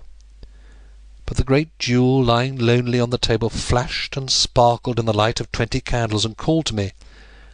"Am I not queen of all diamonds of the world? Am I not your diamond? Save me from the hands of this scurvy robber." Then I hurled myself forward with all my weight full on the joining of the window frames, and in a second crashed through the glass and through the wooden blind into the room behind. The noise of splintered wood and glass had not died away before there was a sound as of bells ringing all over the house, and the wires I had seen in the afternoon dangled loose in front of my face. But I cared neither for bells nor wires, for there lay the great jewel flashing before me. The merchant had turned sharp round at the crash and darted for the diamond, crying, "Thieves! Thieves! Thieves!" He was nearer to it than I, and as I dashed forward our hands met across the table, with his underneath upon the stone. But I gripped him by the wrist, and though he struggled he was but a weak old man, and in a few seconds I had it twisted from his grasp. In a few seconds, but before they were past, the diamond was well in my hand, the door burst open, and in rushed 6 sturdy serving men with staves and bludgeons. Elzevir had given a little groan when he saw me force the window, but followed me into the room and was now at my side. "Thieves! Thieves! Thieves!" screamed the merchant, falling back exhausted in his chair and pointing to us. And then the knaves fell on us just too quick for us to make for the window. 2 set on me and 4 on Elzevir, and 1 man, even a giant, cannot fight with 4, above all when they carry staves. Never had I seen Master Block overborne or worsted by any odds, and fortune was kind to me, at least in this, that she let me not see the issue then, for a staff caught me so round a knock on the head as made the diamond drop out of my hand, and laid me swooning on the floor. Chapter 17. At Imeguin. As if a thief should steal a tainted vest, some dead man's spoil, and sicken of his pest. Hood. 'Tis bitterer to me than wormwood, the memory of what followed, and I shall tell the story in the fewest words I may. We were cast into prison, and lay there for months in a stone cell with little light and only foul straw to lie on. At first we were cut and bruised from that tussle and cudgelling in Alderbrand's house, and it was long before we were recovered of our wounds, for we had nothing but bread and water to live on, and that so bad as barely to hold body and soul together. Afterwards the heavy fetters that were put about our ankles set up sores and galled us so that we scarce could move for pain. And if the iron galled my flesh, my spirit chafed 10 times more within those damp and dismal walls. Yet all that time Elzevir never breathed a word of reproach, though it was my wilfulness had led us into so terrible a strait. At last came our jailor one morning and said that we must be brought up that day before the Gerecht, which is their court of assize, to be tried for our crime. So we were marched off to the court-house, in spite of sores and heavy irons, and were glad enough to see the daylight once more and drink the open air, even though it should be to our death that we were walking, for the jailor said they were like to hang us for what we had done. In the court-house our business was soon over, because there were many to speak against us, but none to plead our cause. And all being done in the Dutch language, I understood nothing of it, except what Elzevir told me afterwards. There was Mr. Aldobrand in his black gown and buckled shoes with tip-tilted heels, standing at a table and giving evidence. How that one afternoon in August came two evil-looking English sailors to his house under pretence of selling a diamond, which turned out to be but a lump of glass, and that having taken observation of all his dwelling, and more particularly the approaches to his business room, they went their ways. But later in the same day, or rather night, as he sat matching together certain diamonds for a coronet ordered by the most illustrious, the Holy Roman Emperor, these same ill-favoured English sailors burst suddenly through shutters and window, and made forcible entry into his business room. There they furiously attacked him, wrenched the diamond from his hand, and beat him within an ace of his life. But by the good providence of God and his own foresight, the window was fitted with a certain alarm which rang bells in other parts of the house. Thus his trusty servants were summoned, and after being themselves attacked and nearly overborne, succeeded at last in mastering these scurvy ruffians, and handing them over to the law, from which Mr. Aldobrand claimed sovereign justice. Thus much Elzevir explained to me afterwards, but at that time, when that pretender spoke of the diamond as being his own, Elzevir cut in and said in open court that 'twas a lie, and that his precious stone was none other than the one that we had offered in the afternoon, when Aldobrand had said 'twas glass. Then the diamond merchant laughed, and took from his purse our great diamond, which seemed to fill the place with light and dazzled half the court. He turned it over in his hand, poising it in his palm like a great flourishing lamp of light, and asked if 'twas likely that two common sailor-men should hawk a stone like that. Nay, more, that the court might know what daring rogues they had to deal with, he pulled out from his pocket the quittance given him by Shalamoth the Jew of Petersburg for this same jewel, and showed it to the judge. Whether 'twas a forged quittance, or one for some other stone, we knew not. But Elzevir spoke again, saying that the stone was ours, and we had found it in England. When Mr. Aldobrand laughed again, and held the jewel up once more, "Were such pebbles," he asked, "found on the shore by every squalid fisherman?" And the great diamond flashed as he put it back into his purse, and cried to me, "Am I not queen of all the diamonds of the world? Must I house with this base rascal?" But I was powerless now to help. After Aldobrand, the serving men gave witness, telling how they'd trapped us in the act, red-handed, and as for this jewel, they'd seen their master handle it any time in these past 6 months. But Elzevir was galled to the quick with all their falsehoods, and burst out again that they were liars, and the jewel ours, till a gaoler who stood by struck him on the mouth and cut his lip to silence him. The process was soon finished, and the judge in his red robe stood up and sentenced us to the galleys for life, bidding us admire the mercy of the law to outlanders, for, had we been but Dutchmen, we should sure have hanged. Then they took and marched us out of court, as well as we could walk for fetters, and Elzevir with a bleeding mouth. But as we passed the place where Aldobrand sat, he bows to me and says in English, "Your servant, Mr. Trenchard. I wish you a good day, Sir John Trenchard of Moonfleet in Dorset." The gaoler paused a moment, hearing Aldobrand speak to us, though not understanding what he said. So I had time to answer him. "Good day, Sir Aldobrand, liar and thief, and may the diamond bring you evil in this present life, and damnation in that which is to come." So we parted from him, and at the same time departed from our liberty, and from all joys of life. We were fettered together with other prisoners in droves of 6, our wrists manacled to a long bar, but I was put into a different gang from Elzevir.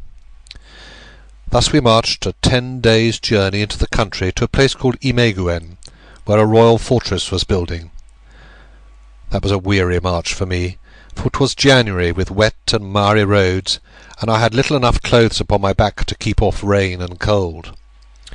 On either side rode guards on horseback, with loaded flintlocks across the saddle-bow, and long whips in their hands, with which they let fly at any laggard, though 'twas hard enough for men to walk where the mud was over the horses' fetlocks. I had no chance to speak to Elzevir all the journey, and indeed spoke nothing at all, for those to whom I was chained were brute beasts rather than men, and spoke only in Dutch to boot. There was but little of the buildings of the fortress begun when we reached Emmeguin, and the task that we were set to was the digging of the trenches and other earthworks. I believe that there were 500 men employed in this way, and all of them condemned, like us, to galley work for life. We were divided into squads of 25, but Elzevir was drafted to another squad on a different part of the workings, so I saw him no more, except at odd times now and again when our gangs met and we could exchange a word or two in passing. Thus I had no solace of any company but my own, and was driven to thinking, and to occupy my mind with the recollection of the past. And at first the life of my boyhood, now lost for ever, was constantly present even in my dreams, and I would wake up thinking that I was at school again under Mr. Glennie, or talking in the summer-house with Grace, or climbing Weatherbeach Hill with the salt Channel breeze singing through the trees. But alas, these things faded when I opened my eyes, and knew the foul-smelling wood hut and floor of fetid straw, where 50 of us lay in fetters every night.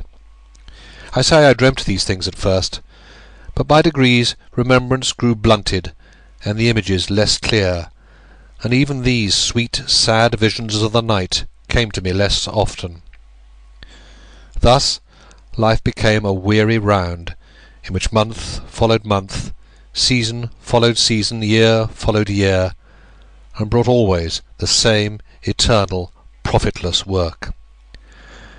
And yet the work was merciful, for it dulled the biting edge of thought, and the unchanging evenness of life gave wings to time.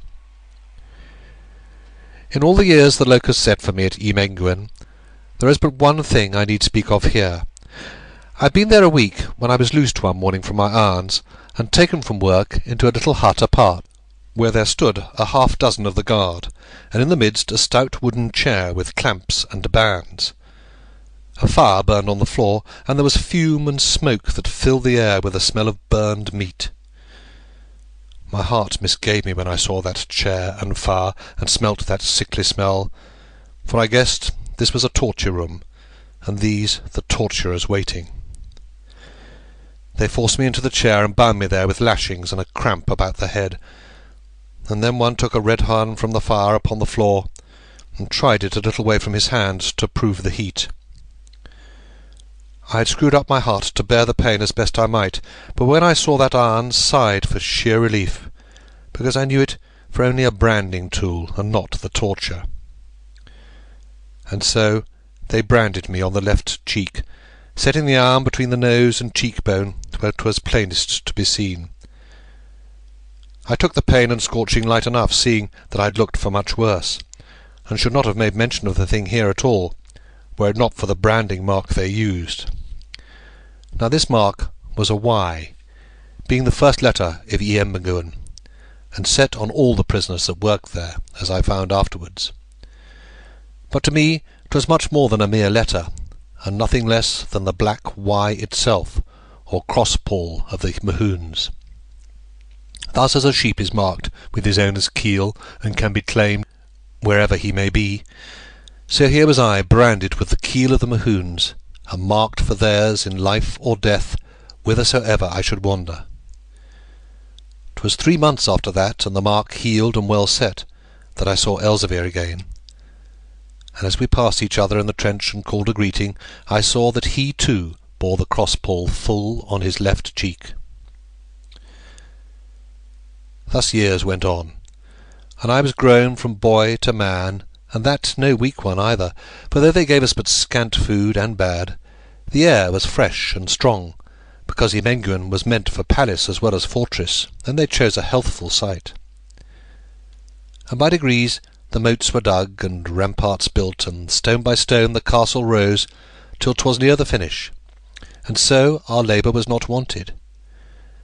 Every day squads of our fellow prisoners marched away, and my gang was left till nearly last, being engaged in making good a culvert that heavy rains had broken down.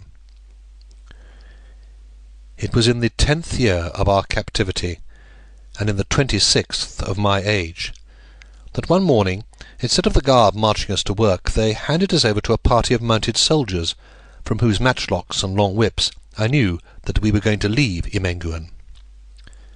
Before we left, another gang joined us, and how my heart went out when I saw Elzevir among them. It was 2 years or more since we had met even to pass a greeting, for I worked outside the fortress and he on the great tower inside. And I took note, his hair was whiter, and a sadder look upon his face. And as for the cross-pawl on his cheek, I never thought of it at all, for we were all so well used to the mark, that if one bore it, not stamped upon his face, we should have stared at him as on a man born with but one eye. But though his look was sad, yet Elzevir had a kind smile and hearty greeting for me as he passed, and on the march, when they served out our food, we got a chance to speak a word or two together. Yet how could he find room for much gladness, for even the pleasure of meeting was marred, because we were forced thus to take note, as it were, of each other's misery, and to know that the one had nothing for his old age but to break in prison, and the other nothing but the prison to eat away the strength of his prime. Before long, all knew whither we were bound, for it leaked out we were to march to the Hague, and thence to Scheveningen, to take ship to the settlements of Java, where they used transported felons on the sugar farms.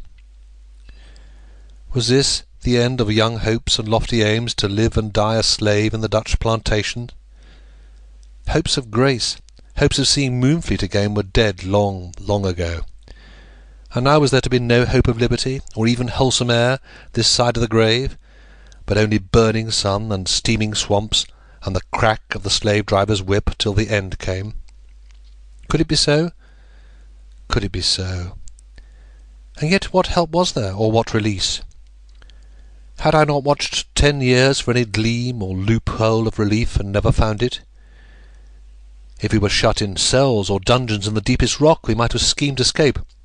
But here, in the open, fettered up in droves, what could we do? They were bitter thoughts enough that filled my heart as I trudged along the rough roads, fettered by my wrists to the long bar, and seeing Elzevir's white hair and bowed shoulders trudging in front of me, remembered when that head had scarce a grizzle on it, and the back was straight as the massive stubborn pillars in old Moonfleet church. What was it had brought us to this pitch? And then I called to mind a July evening, years ago, the twilit summer-house, and a sweet grave voice that said, "Have a care how you touch the treasure. It was evilly come by, and will bring a curse with it." Aye, 'twas the diamond had done it all, and brought a blight upon my life, since that first night I spent in Moonfleet vault. And I cursed the stone, and Blackbeard, and his lost Mahoons, and trudged on, bearing their cognizance branded on my face. We marched back to the Hague, and through that very street where Aldebrand dealt, only the house was shut, and the board that bore his name taken away, so it seemed that he had left the place or else was dead. Thus we reached the quays at last, and though I knew that I was leaving Europe and leaving all hope behind, it was a delight to smell the sea again, and fill my nostrils with the keen salt air.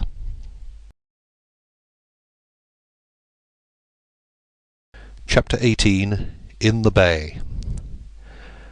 Let broad leagues dissever him from yonder foam. O God, to think man ever comes too near his home. Hood. The ship that was to carry us swung at the buoy 1/4 of a mile off-shore, and there were rowboats waiting to take us to her. She was a brig of some 120 tons burthen, and as we came under the stern I saw her name was the Audiobook. 'Twas with regret unspeakable I took my last look at Europe, and, casting my eyes round, saw the smoke of the town dark against the darkening sky, yet knew that neither smoke nor sky was half as black as was the prospect of my life. They sent us down to the orlop, or lowest deck, a foul place where there was no air nor light, and shut the hatches down on top of us. There were 30 of us all told, hustled and driven like pigs into this deck, which was to be our pigsty for 6 months or more. Here was just light enough, when they had the hatches off, to show us what sort of place it was, namely, as foul as it smelt, with never table, seat, nor anything but roughest planks and bulks, and there they changed our bonds, taking away the bar, and putting a tight bracelet round one wrist, with a padlocked chain running through a loop on it. Thus we were still armed, 6 together, but had a greater freedom and more scope to move. And more than this, the man who shifted the chains, whether through caprice or perhaps because he really wished to show us what pity he might, padlocked me onto the same chain with Elzevir, saying we were English swine and might sink or swim together. Then the hatches were put on, and there they left us in the dark to think or sleep or curse the time away. The weariness of Llymengwyn was bad indeed, and yet it was a heaven to this night of hell, where all we had to look for was twice a day the moving of the hatches, and half an hour's glimmer of a ship's lantern, while they served us out the broken victuals that the Dutch crew would not eat. I shall say nothing of the foulness of this place, because it was too foul to be written on paper, and if it was foul at starting, it was 10 times worse when we reached open sea, for of all the prisoners only Elzevir and I were sailors, and the rest took the motion unkindly. From the first we made bad weather of it, for though we were below and could see nothing, yet 'twas easy enough to tell there was a heavy head-sea running almost as soon as we were out of the harbour. Although Elzevir and I had not had any chance of talking freely for so long, and were now able to speak as we liked, being linked so close together, we said but little. And this, not because we did not value very greatly one another's company, but because we had nothing to talk of except memories of the past, and those were too bitter, and came too readily to our minds to need any to summon them. There was, too, the banishment from Europe, from all and everything we loved, and the awful certainty of slavery that lay continuously on us like a weight of lead. Thus we said little. We'd been out a week, I think, for time is difficult enough to measure where there is neither clock nor sun nor stars, when the weather, which had moderated a little, began to grow much worse.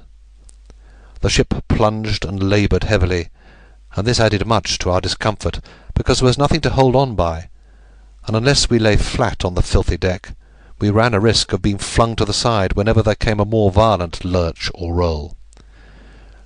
Though we were so deep down, yet the roaring of wind and wave was loud enough to reach us, and there was such a noise when the ship went about, such grinding of ropes, with creaking and groaning of timbers, as would make a landsman fear the brig was going to pieces. And this some of our fellow prisoners feared indeed, and fell to crying or kneeling chained together, as they were, upon the sloping deck, while they tried to remember long-forgotten prayers. For my own part, I wondered why these poor wretches should pray to be delivered from the sea, when all that was before them was lifelong slavery. But I was perhaps able to look more calmly on the matter myself, as having been at sea, and not thinking that the vessel was going to founder because of the noise. Yet the storm rose till 'twas very plain that we were in a raging sea, and the streams which began to trickle through the joinings of the hatch showed that water had got below.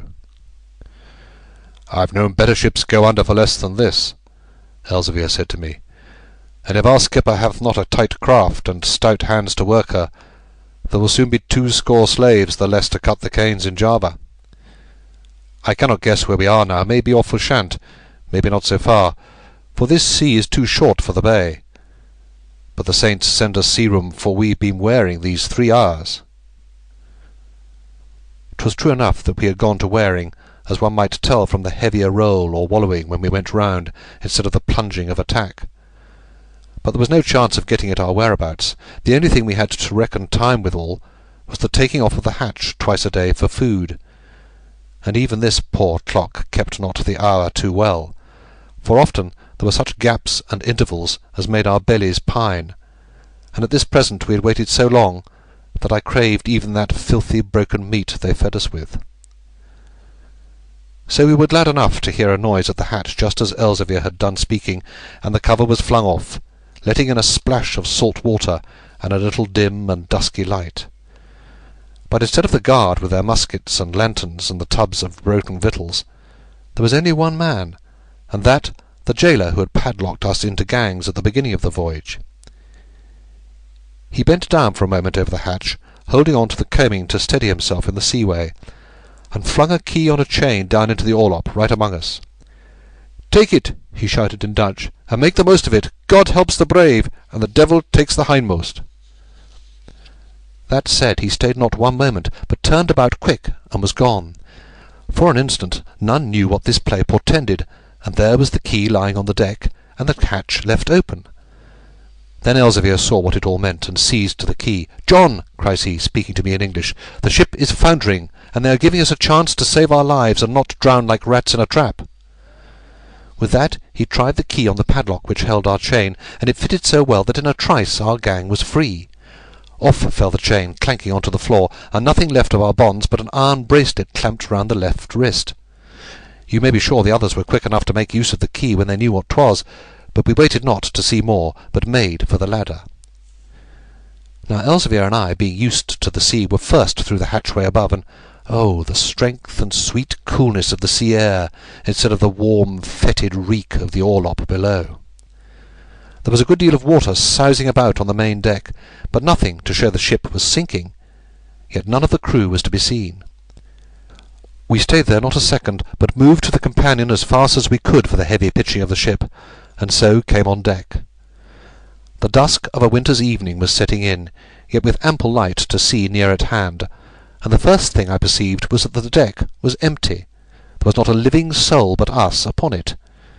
The brig was broached, too, with her bows against the heaviest sea I ever saw, and the waves swept her fore and aft, so we made for the tail of the deck-house, and there took stock. But before we got there, I knew why 'twas the crew were gone, and why they let us loose, for Elzevir pointed to something whither we were drifting, and shouted in my ear so that I heard it above all the raging of the tempest, "We are on a lee shore!" We were lying head to sea, and never a bit of canvas left except one storm staysail. There were tattered ribbons fluttering on the yards to show where the sails had been blown away, and every now and then the staysail would flap like a gun going off, to show it wanted to follow them. But for all we lay head to sea, we were moving backwards, and each great wave as we passed carried us on stern first with a leap and swirling lift. 'Twas over the stern that Elzevir pointed, in the course that we were going, and there was such a mist, what with the wind and rain and spindrift, that one could but see a little way. And yet I saw too far, for in the mist to which we were making a sternboard, I saw a white line like a fringe or valance to the sea, and then I looked to starboard, and there was the same white fringe, and then to larboard, and the white fringe was there too. Only those who know the sea know how terrible were Elzevir's words uttered in such a place. A moment before I was exalted with the keen salt wind, and with a hope and freedom that had been strangers for long. But now 'twas all dashed, and death, that is so far off to the young, had moved nearer by 50 years, was moving a year nearer every minute. "We are on a lee shore," Elzevir shouted, and I looked and knew what the white fringe was, and that we should be in the breakers in half an hour. What a whirl of wind and wave and sea! What a whirl of thought and wild conjecture!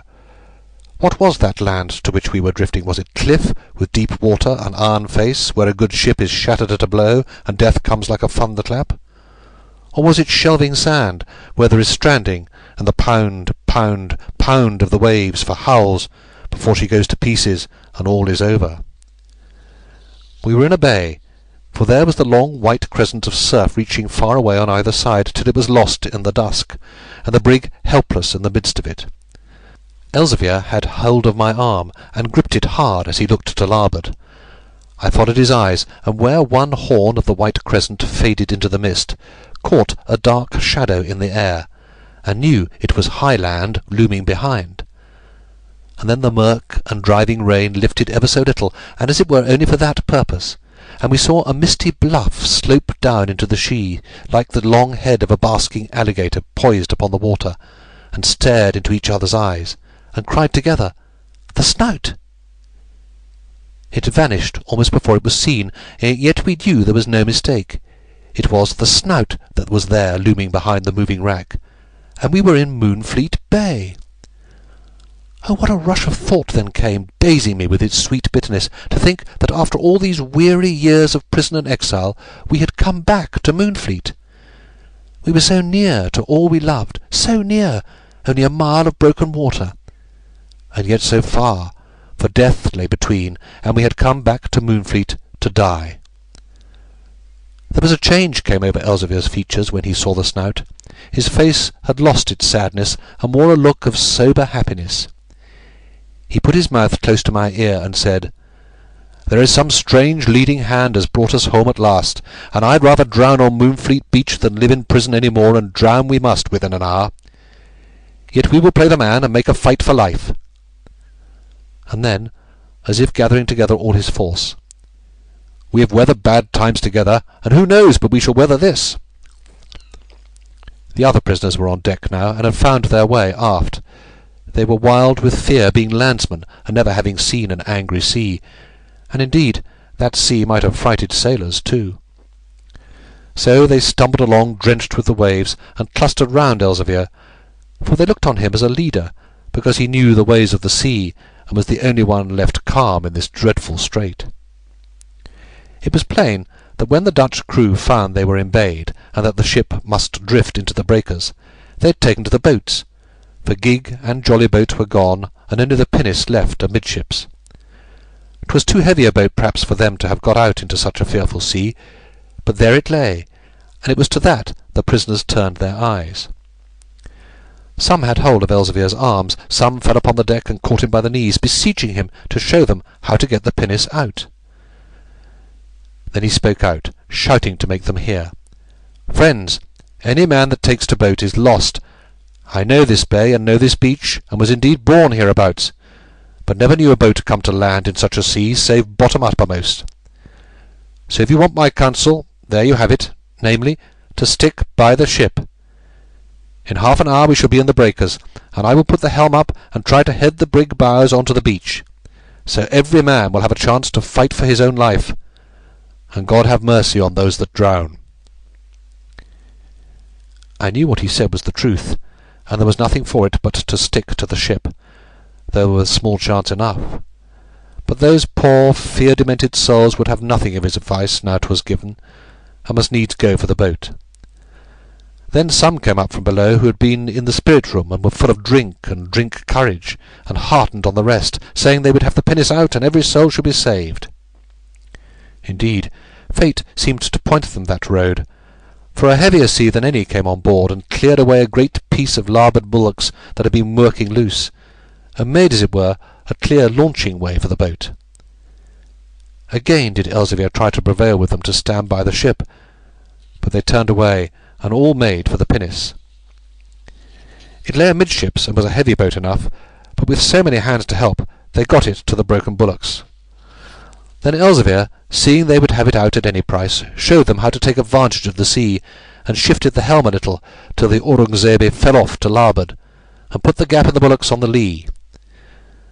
So in a few minutes there it lay at a rope's end on the sheltered side, deep laden with 30 men, who were ill found with oars, and much worse found with skill to use them. There were one or two, before they left, shouted to Elzevir and me to try to make us follow them, partly, I think, because they really liked Elzevir, and partly that they might have a sailor in the boat to direct them. But the others cast off, and left us with a curse, saying that we might go and drown for obstinate Englishmen. So we two were left alone on the brig, which kept drifting backward slowly. But the pinnace was soon lost to sight, though we saw that they were rowing wild as soon as she passed out of the shelter of the ship, and that they had much ado to keep her head to the sea. Then Elzevir went to the kicking wheel and beckoned me to help him, and between us we put the helm hard up. I saw then that he had given up all hope of the wind shifting, and was trying to run her dead for the beach. She was broached to with her bows in the wind, but gradually paid off as the staysail filled, and so she headed straight for shore. The November night had fallen, and it was very dark. Only the white fringe of the breakers could be seen, and grew plainer as we drew closer to it. The wind was blowing fiercer than ever, and the waves broke more fiercely nearer the shore. They had lost their dirty yellow colour when the light died, and were rolling after us like great black mountains, with a combing white top that seemed as if they must overwhelm us every minute. Twice they pooped us, and we were up to our waists in icy water, but still held on to the wheel for our lives. The white line was nearer to us now, and above all the rage of wind and sea I could hear the awful roar of the undertow sucking back the pebbles on the beach. The last time I could remember hearing that roar was when I lay, as a boy, one summer's night twixt sleep and waking, in the little whitewashed bedroom at my aunt's. And I wondered now if any sat before their inland hearths this night, and hearing that far-distant roar, would throw another log on the fire, and thank God they were not fighting for their lives in Moonfleet Bay. I could picture all that was going on this night on the beach. How Ratsey and the landers would have sighted the Aurungzebe, perhaps at noon, perhaps before, and knew she was embayed, and nothing could save her but the wind drawing to east. But the wind would hold pinned in the south, and they would see sail after sail blown off her, and watch her wear, and every time come nearer in. And the talk would run through the street that there was a ship could not weather the Snout, and must come ashore by sundown. Then half the village would be gathered on the beach, with the men ready to risk their lives for ours, and in no wise wishing for the ship to be wrecked, yet anxious not to lose their chance of booty, if Providence should rule that wrecked she must be. And I knew Ratsey would be there, and Damon, Tewkesbury, and Laver, and like enough Parson Glennie, and at that perhaps my thoughts came back to where we were, for I heard Elzevir speaking to me. "Look," he said, "there's a light." 'Twas but the faintest twinkle, or not even that, only something that told there was a light behind drift and darkness. It grew clearer as we looked at it, and again was lost in the murk. And then Elzevir said, "Maskew's match." It was a long-forgotten name that came to me from so far off, down such long alleys of the memory, that I had, as it were, to grope and grapple with it to know what it should mean. Then it all came back, and I was a boy again on the trawler, creeping shorewards in the light breeze of an August night, and watching that friendly twinkle from the manor woods above the village.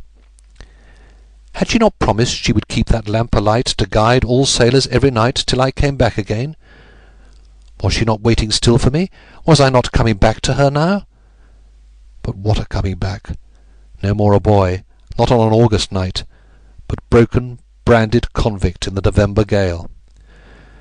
'Twas well indeed there was between us that white fringe of death, that she might never see what I had fallen to. 'Twas likely Elzevir had something of the same thoughts, for he spoke again, forgetting perhaps that I was a man now, and no longer boy, and using a name he had not used for years. "Johnny," he said, "I am cold and sore downhearted. In 10 minutes we shall be in the surf. Go down to the spirit locker, drink thyself, and bring me up a bottle here. We shall both need a young man's strength, and I have not got it any more." I did as he bid me, and found the locker, though the cabin was all awash, and having drunk myself, took him the bottle back. 'Twas good Hollands enough, being from the captain's own store, but nothing to the old Ararat milk of the Why Not. Elzevir took a pull at it, and then flung the bottle away. "'Tis sound liquor," he laughed, "and good for autumn chills," as Ratsey would have said. We were very near the white fringe now, and the waves followed us higher and more curling. Then there was a sickly wan glow that spread itself through the watery air in front of us, and I knew that they were burning a blue light on the beach. They would all be there waiting for us, though we could not see them, and they did not know that there were only 2 men that they were signalling to, and those 2 Moonfleet born. They burn that light in Moonfleet Bay just where a little streak of clay crops out beneath the pebbles, and if a vessel can make that spot, she gets a softer bottom. So we put the wheel over a bit, and set her straight for the flare. There was a deafening noise as we came near the shore, the shrieking of the wind in the rigging, the crash of the combing seas, and over all the awful grinding roar of the undertow sucking down the pebbles. "It is coming now," Elzevir said, and I could see dim figures moving in the misty glare from the blue light. And then, just as the Aurungzebe was making fair for the signal, a monstrous combing sea pooped her and washed us both from the wheel, forward in a swirling flood. We grasped at anything we could, and so brought up bruised and half-drowned in the forechains. But as the wheel ran free, another sea struck her and slewed her round. There was a second, while the water seemed over, under, and on every side, and then the Aurungzebe went broadside on Moonfleet Beach, with a noise like thunder, and a blow that stunned us. I have seen ships come ashore in that same place before and since, and bump on and off with every wave, till the stout bulks could stand the pounding no more, and parted. But 'twas not so with our poor brig, for after that first fearful shock she never moved again, being flung so firm upon the beach by one great swamping wave that never another had power to uproot her. Only she careened over beachwards, turning herself away from the seas, as a child bows his head to escape a cruel master's ferule, and then her masts broke off, first the fore and then the main, with a splitting crash that made itself heard above all. We were on the lee side underneath the shelter of the deck-house, clinging to the shrouds, now up to our knees in water as the wave came on, now left high and dry when it went back. The blue light was still burning, but the ship was beached a little to the right of it, and the dim group of fishermen had moved up along the beach till they were opposite us. Thus we were but 100 feet distant from them, but 'twas the interval of death and life, for between us and the shore was a maddened race of seething water, white foaming waves that leapt up from all sides against our broken bullocks, or sucked back the pebbles with a grinding roar till they left the beach nearly dry. We stood there for a minute, hanging on and waiting for resolution to come back to us after the shock of grounding. On the weather side the sea struck and curled over the brig with a noise like thunder, and the force of countless tons. They came over the top of the deck-house in a cataract of solid water, and there was a crash, crash, crash of rending wood, as plank after plank gave way before that stern assault. We could feel the deck-house itself quiver and shake again as we stood with our backs against it, and at last it moved so much that we knew it must soon be washed over on us. The moment had come. "We must go after the next big wave runs back," Elzevir shouted. "Jump when I give the word, and get as far up the pebbles as you can before the next comes in. They will throw us a rope's end to catch. So now good-bye, John, and God save us both." I wrung his hand, and took off my convict clothes, keeping my boots on to meet the pebbles. I was so cold that I almost longed for the surf. Then we stood waiting side by side till a great wave came in, turning the space twixt ship and shore into a boiling cauldron. A minute later it was all sucked back again with a roar, and we jumped. I fell on hands and feet where the water was a yard deep under the ship, but got my footing and floundered through the slop in a desperate struggle to climb as high as might be on the beach before the next wave came in. I saw the string of men lashed together and reaching down as far as man might to save any that came through the surf, and heard them shout to cheer us, and marked a coil of rope flung out. Elzevir was by my side and saw it too, and we both kept our feet and plunged forward through the quivering slack water. But then there came an awful thunder behind, the crash of the sea over the wreck, and we knew that another mountain wave was on our heels. It came in with a swishing roar, a rush and rise of furious water that swept us like corks up the beach, till we were within touch of the rope's end, and the men shouted again to hearten us as they flung it out. Elzevir seized it with his left hand and reached out his right to me. Our fingers touched, and in that very moment the wave fell instantly with an awful suck, and I was swept down the beach again. Yet the undertow took me not back to sea, for amid the floating wreckage floated the shattered maintop, and in the truck of that great spar I caught, and so was left with it upon the beach 30 paces from the men and Elzevir. Then he left his own assured salvation, namely the rope, and strode down again into the very jaws of death to catch me by the hand and set me on my feet. Sight and breath were failing me. I was numb with cold, and half dead from the buffeting of the sea, yet his giant strength was powerful to save me then, as it had saved me before. So when we heard once more the warning crash and thunder of the returning wave, we were but a fathom distant from the rope. "Take heart, lad!" he cried. "'Tis now or never!" And as the water reached our breasts, gave me a fierce shove forward with his hands. There was a roar of water in my ears, with a great shouting of the men upon the beach, and then I caught the rope. Chapter 19. On the Beach. Toll for the brave, the grave that are no more, all sunk beneath the wave, fast by their native shore. Cowper. The night was cold, and I had nothing on me save breeches and boots, and those drenched with the sea, and had been wrestling with the surf so long that there was little left in me. Yet once I clutched the rope, I clung to it for very life, and in a minute found myself in the midst of the beachmen. I heard them shout again, and felt strong hands seize me, but could not see their faces for a mist that swam before my eyes, and could not speak because my throat and tongue were cracked with the salt water, and the voice would not come. There was a crowd above me of men and some women, and I spread out my hands blindly to catch hold of them, but my knees failed and let me down upon the beach. And after that I remember only having coats flung over me, and being carried off out of the wind, and laid in warmest blankets before a fire. I was numb with the cold, my hair was matted with the salt, and my flesh white and shriveled, but they forced liquor into my mouth, and so I lay in drowsy content till utter weariness bound me in sleep. It was a deep and dreamless sleep for hours, and when it left me, gently as it were, inch by inch, I found I was still lying wrapped in blankets by the fire. Oh, what a vast and infinite peace was that, to lie there half asleep, yet wake enough to know that I had slipped my prison and the pains of death, and was a free man here in my native place. At last I shifted myself a little, growing more awake, and opening my eyes saw I was not alone, for 2 men sat at a table by me with glasses and a bottle before them.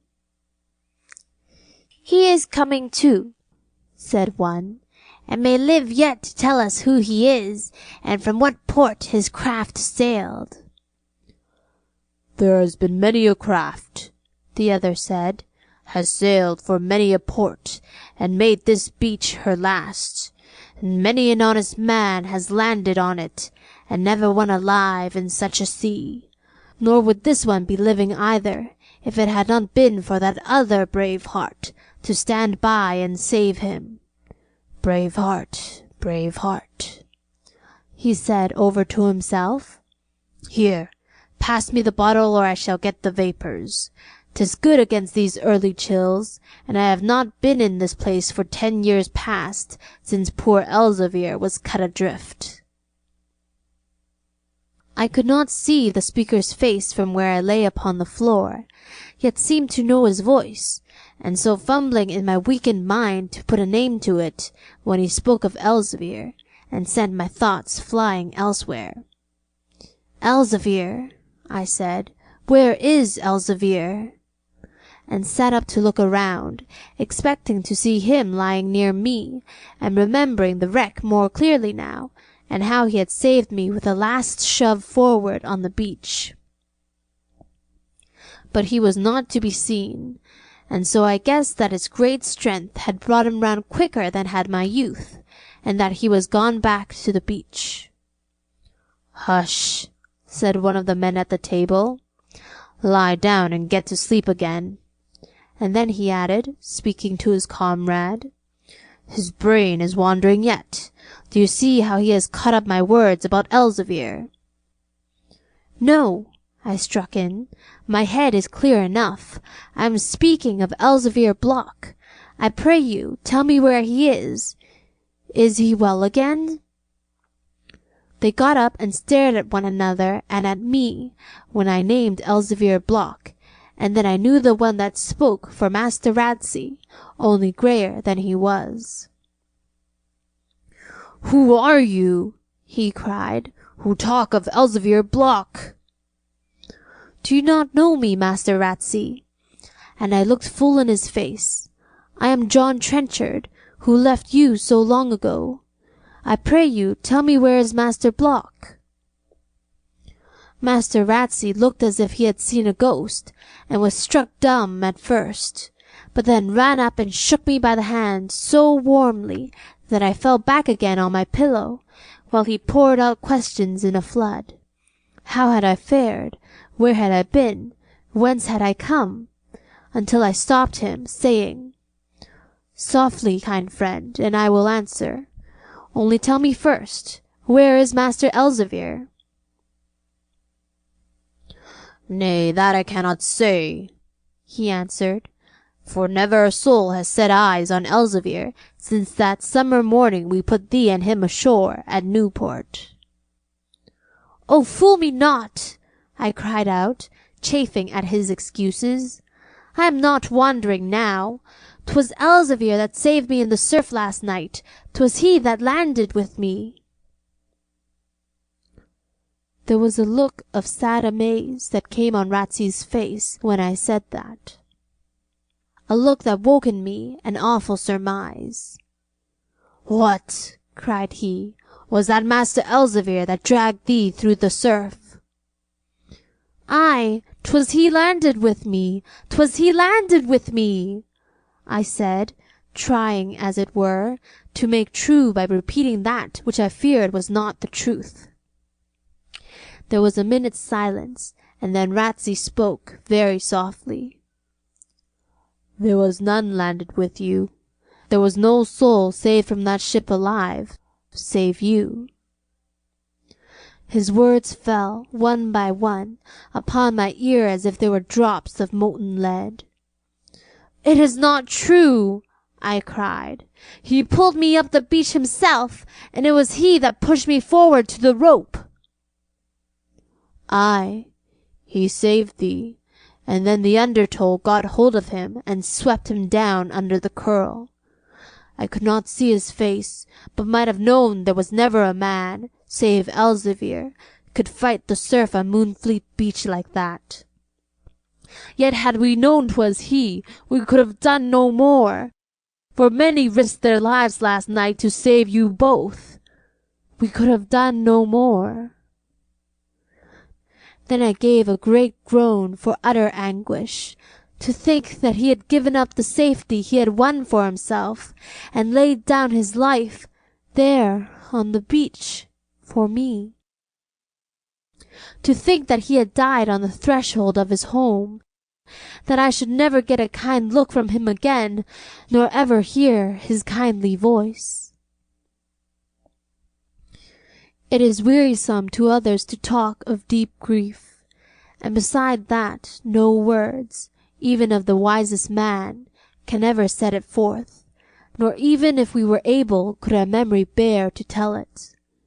So I shall not speak more of that terrible blow, only to say that sorrow, so far from casting my body down, as one might have expected, gave it strength, and I rose from the mattress where I had been lying. They tried to stop me, and even to hold me back, but for all I was so weak, I pushed them aside, and must needs fling a blanket round me, and away back to the beach. The morning was breaking as I left the Why Not, for 'twas in no other place but that I lay, and the wind, though still high, had abated.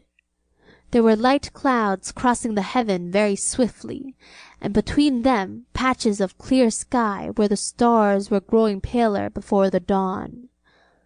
The stars were growing paler. But there was another star that shone out from the manor wood above the village, although I could not see the house, and told me Grace, like the wise virgins, kept her lamp alight all night. Yet even that light shone without lustre for me then, for my heart was too full to think of anything but of him who had laid down his life for mine, and of the strong kind heart that was stilled forever. 'Twas well I knew the way, so sure of old, from Why Not to beach, for I took no heed to path or feet, but plunged along in the morning dusk, blind with sorrow and weariness of spirit. there was a fire of driftwood burning at the back of the beach, and round it crouched a group of men in reefing jackets and sou'westers, waiting for morning to save what they might from the wreck.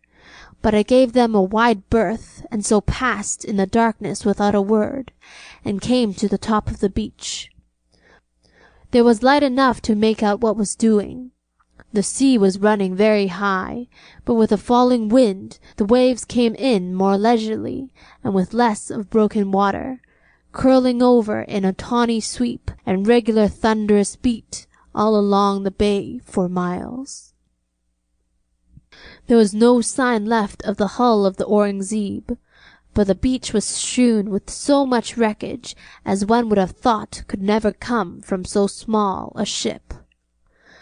There were barrels and kegs, gratings and hatch covers, booms and pieces of masts and trucks, and beside all that, the heaving water inshore was covered with a floating mask of broken matchwood, and the waves, as they curled over, carried up and dashed down on the pebble planks and beams beyond number.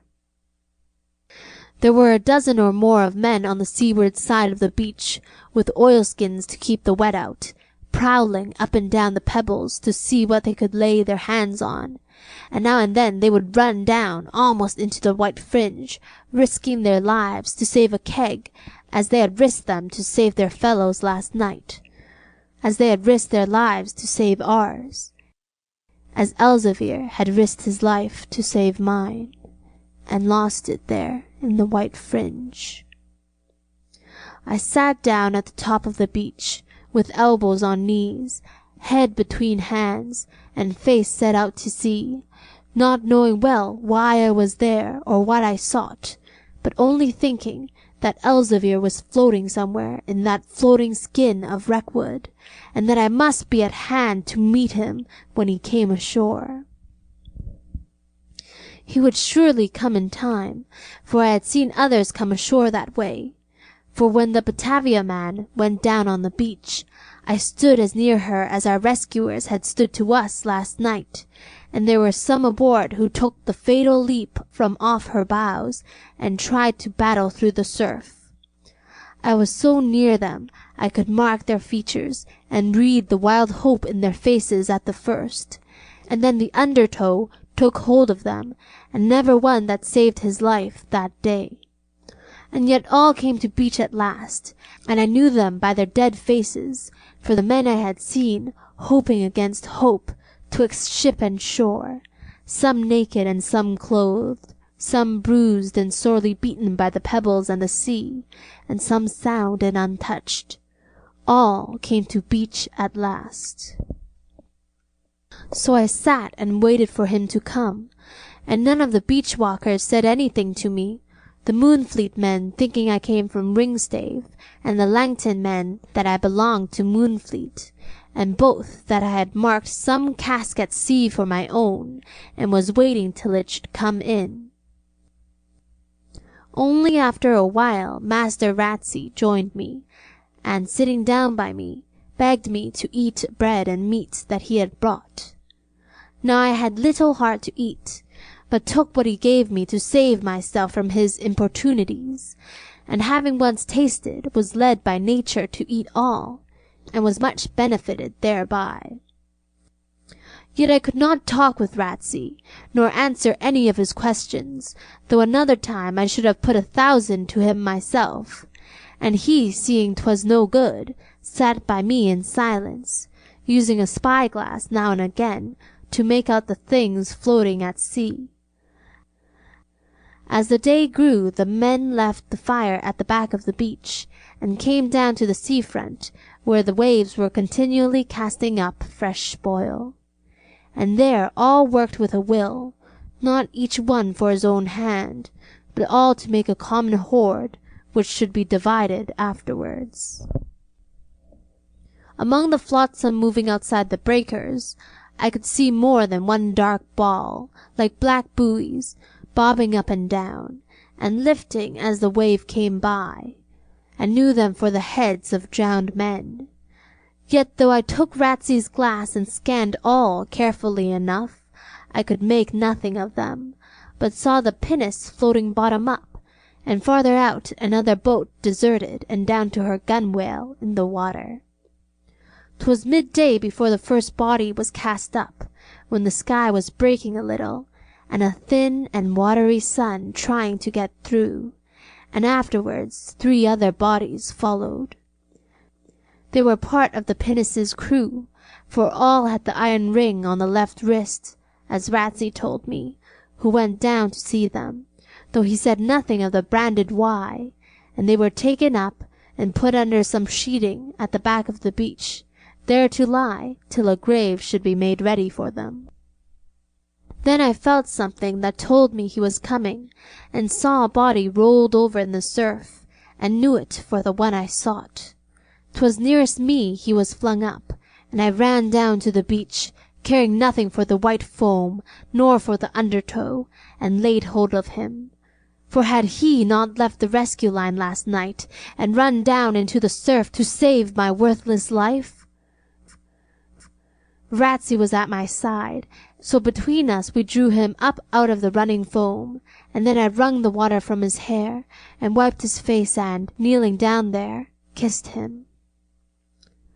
When they saw that we had got a body, others of the men came up, and stared to see me handle him so tenderly. But when they knew at last I was a stranger and had the iron ring upon my wrist, and a Y branded upon my cheek, they stared the more, until the tale went round that I was he who had come through the surf last night alive, and that this poor body was my friend, who had laid down his life for me. Then I saw Ratsey speak with one and another of the group, and knew that he was telling them our names, and some that I had known came up and shook me by the hand, not saying anything because they saw my heart was full, and some bent down and looked in Elzevir's face, and touched his hands as if to greet him. Sea and stones had been merciful with him, and he showed neither bruise nor wound, but his face wore a look of great peace, and his eyes and mouth were shut. Even I, who knew where 'twas, could scarcely see the Y mark on his cheek, for the paleness of death had taken out the colour of the scar, and left his face as smooth and mellow white as the alabaster figures in Moonfleet church. His body was naked from the waist up, and he had stripped for jumping from the brig, and we could see the great broad chest and swelling muscles that had pulled him out of many a desperate pass, and only failed him, for the first and last time, so few hours ago. They stood for a little while, looking in silence at the old lander who had run his last cargo on Moonfleet beach, and then they laid his arms down by his side, and slung him in a sail, and carried him away. I walked beside, and as we came down across the sea meadows, the sun broke out, and we met little groups of school children making their way down to the beach to see what was doing with the wreck. They stood aside to let us go by, the boys pulling their caps, and the girls dropping a curtsy, when they knew that it was a poor drowned body passing. And as I saw the children, I thought I saw myself among them, and I was no more a man, but just come out from Mr. Glennie's teaching in the old almshouse hall. Thus we came to the Why Not, and there set him down. The inn had not been let, as I learned afterwards, since Maskew died, and they had put a fire in it last night for the first time, knowing that the brig would be wrecked, and thinking that some might come off with their lives, and require tending. The door stood open, and they carried him into the parlour, where the fire was still burning, and laid him down on the trestle table, covering his face and body with the sail. This done, they all stood round a little while, awkwardly enough, as not knowing what to do, and then slipped away one by one, because grief is a thing that only women know how to handle, and they wanted to be back on the beach to get what might be from the wreck. Last of all went Master Ratsey, saying he saw that I would as lief be alone, and that he would come back before dark. So I was left alone with my dead friend, and with a host of bitterest thoughts. The room had not been cleaned. There were spider webs on the beams, and the dust stood so thick on the window panes as to shut out half the light. The dust was on everything, on chairs and tables, save on the trestle table where he lay. 'Twas on this very trestle they had laid out David's body. 'Twas in this very room that this still form, who would never more know either joy or sorrow, had bowed down and wept over his son. The room was just as we had left it an April evening years ago, and on the dresser lay the great backgammon board, so dusty that one could not read the lettering on it. Life is like a game of hazard. The skilful player will make something of the worst of throws. But what unskilful players we had been! How bad our throws! How little we had made of them!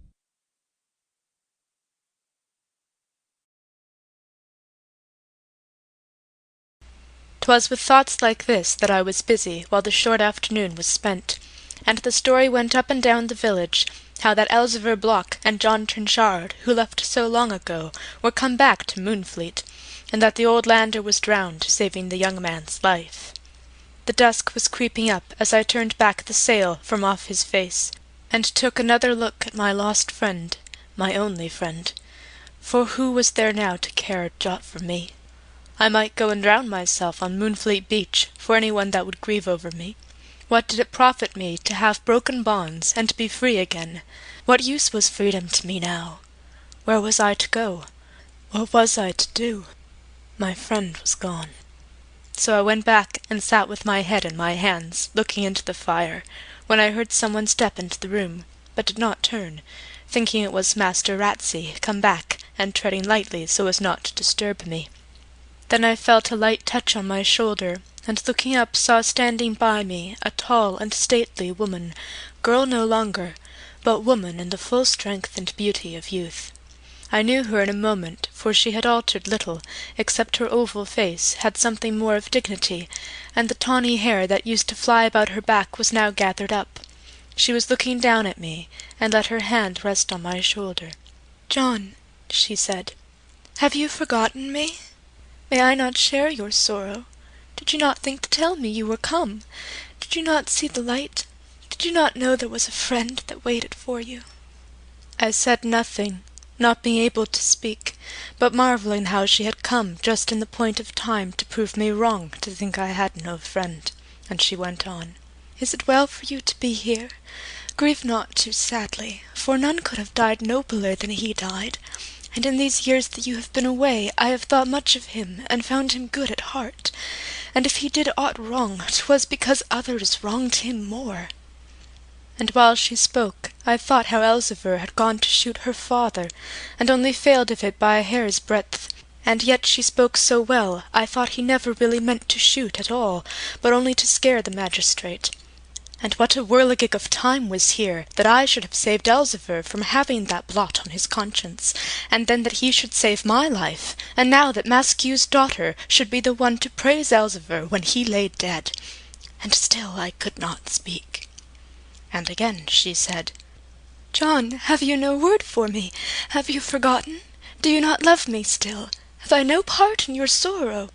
Then I took her hand in mine, and raised it to my lips, and said, "Dear Mistress Grace, I have forgotten nothing, and honour you above all others.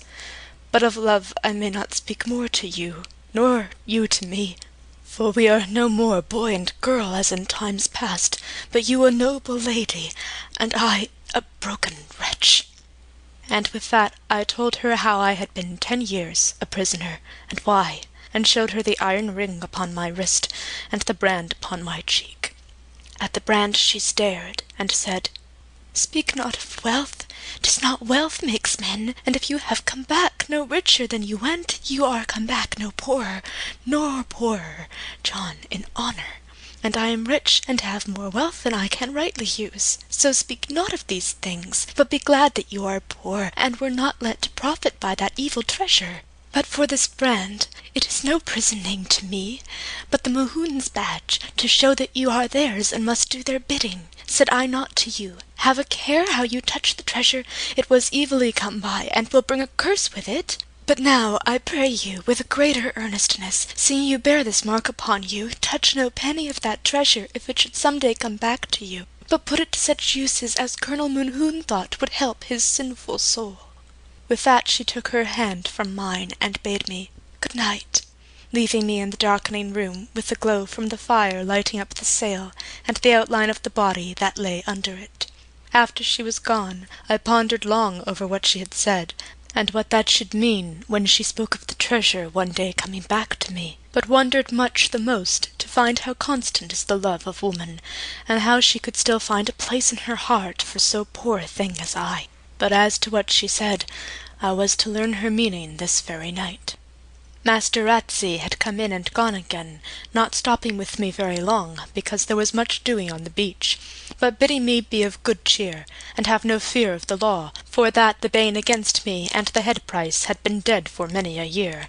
'Twas Grace had made her lawyers move for this, refusing herself to sign the hue and cry, and saying that the fatal shot was fired by misadventure. And so a dread which was just waking was laid to rest for ever. And when Ratsey went, I made up the fire, and lay down in the blankets in front of it, for I was dog-tired, and longed for sleep. I was already dozing, but not asleep, when there was a knock at the door, and in walked Mr. Glennie. He was aged, and stooped a little, as I could see by the firelight, but for all that I knew him at once, and sitting up offered him what welcome I could. He looked at me curiously at first, as taking note of the bearded man that had grown out of the boy he remembered, but gave me very kindly greeting, and sat down beside me on a bench. First he lifted the sail from the dead body, and looked at the sleeping face. Then he took out a common prayer, reading the commendamus over the dead, and giving me spiritual comfort. And lastly he fell to talking about the past. From him I learnt something of what had happened while I was away, though for that matter nothing had happened at all, except a few deaths, for that is the only sort of change for which we look in Moonfleet. And among those who had passed away was Miss Arnold, my aunt, so that I was another friend the less, if indeed I should count her a friend, for though she meant me well, she showed her care with too much strictness to let me love her, and so in my great sorrow for Elzevir I found no room to grieve for her. Whether from the spiritual solace Mr. Glennie offered me, or whether from his pointing out how much cause for thankfulness I had in being loosed out of prison and saved from imminent death, certain it was I felt some assuagement of grief, and took pleasure in his talk. And though I may by some be reprehended, he said, for presuming to refer to profane authors after citing Holy Scripture, yet I cannot refrain from saying that even the great poet Homer counsels moderation in mourning. For quickly, says he, cometh satiety of chilly grief. After this I thought he was going, but he cleared his throat in such a way that I guessed he had something important to say, and he drew a long-folded blue paper from his pocket.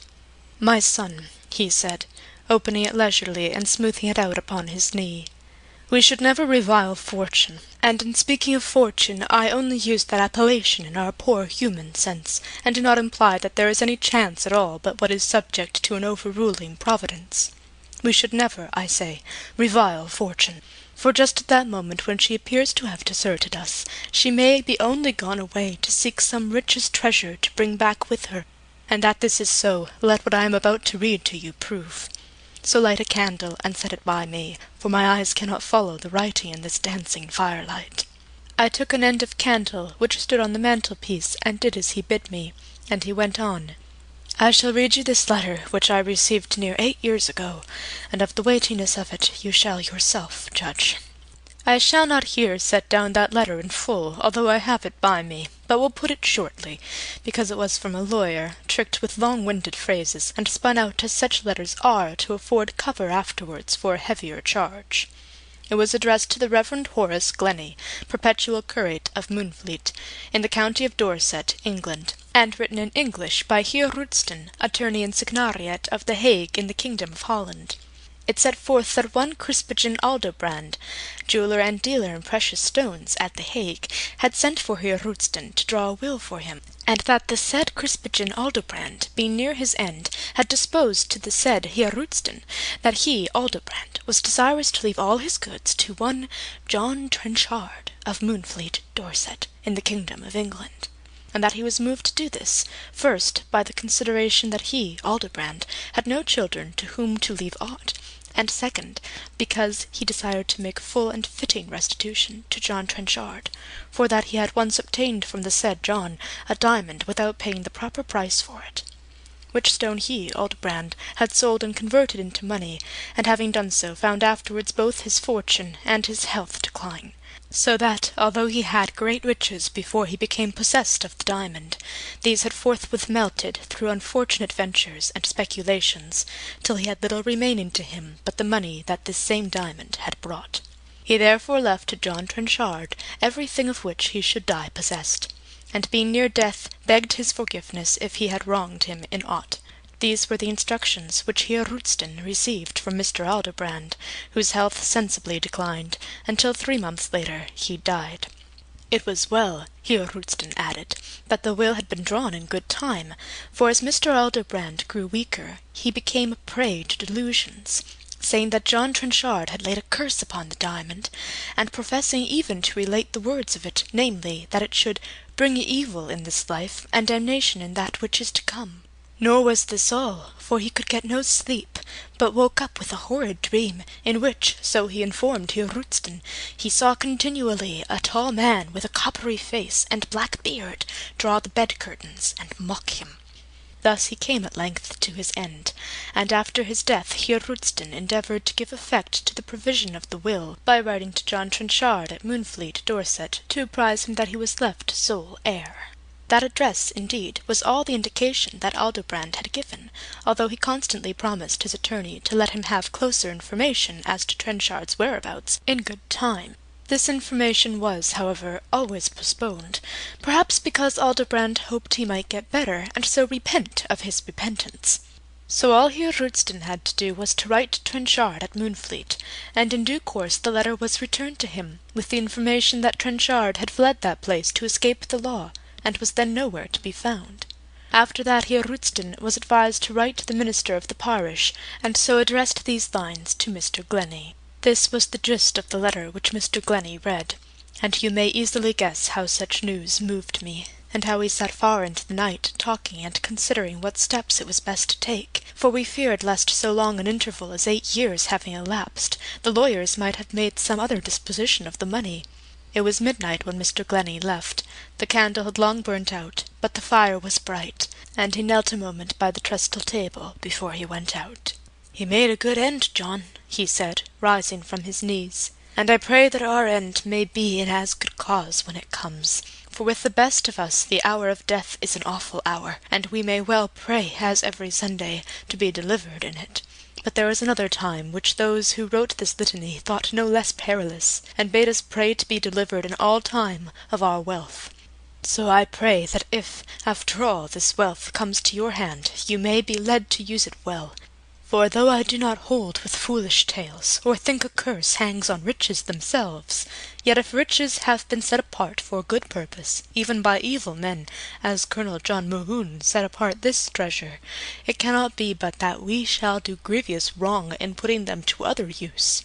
So fare you well, and remember that there are other treasures besides this, and that a good woman's love is worth far more than all the gold and jewels of the world, as I once knew." And with that he left me. I guessed that he had spoken with grace that day, and as I lay dozing in front of the fire, alone in this old room I knew so well, alone with that silent friend who had died to save me, I mourned him none the less, but yet sorrowed not as one without hope. What need to tell this tale at any more length, since you may know by my telling it that all went well? For what man would sit down to write a history that ended in his own discomfiture? All that great wealth came to my hands, and if I do not say how great it was, 'tis that I may not wake envy, for it was far more than ever I could have thought.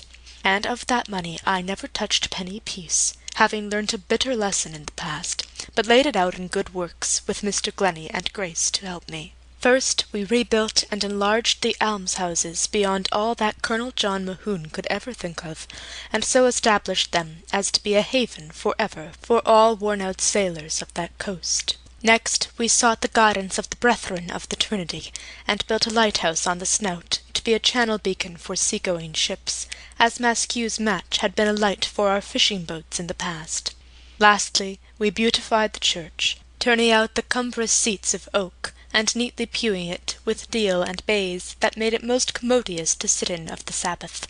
There was also much old glass which we removed, and reglazed all the windows tight against the wind, so that what with a high pulpit, reading desk, and seat for master clerk, and new commandment boards each side of the holy table, there was not a church could vie with ours in the countryside.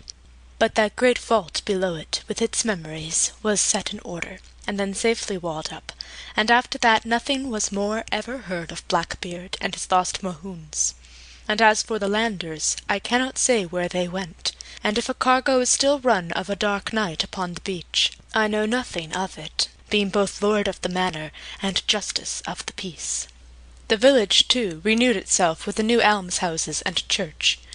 There were old houses rebuilt, and fresh ones reared, and all are ours, except the Why Not, which still remains the Duchy Inn.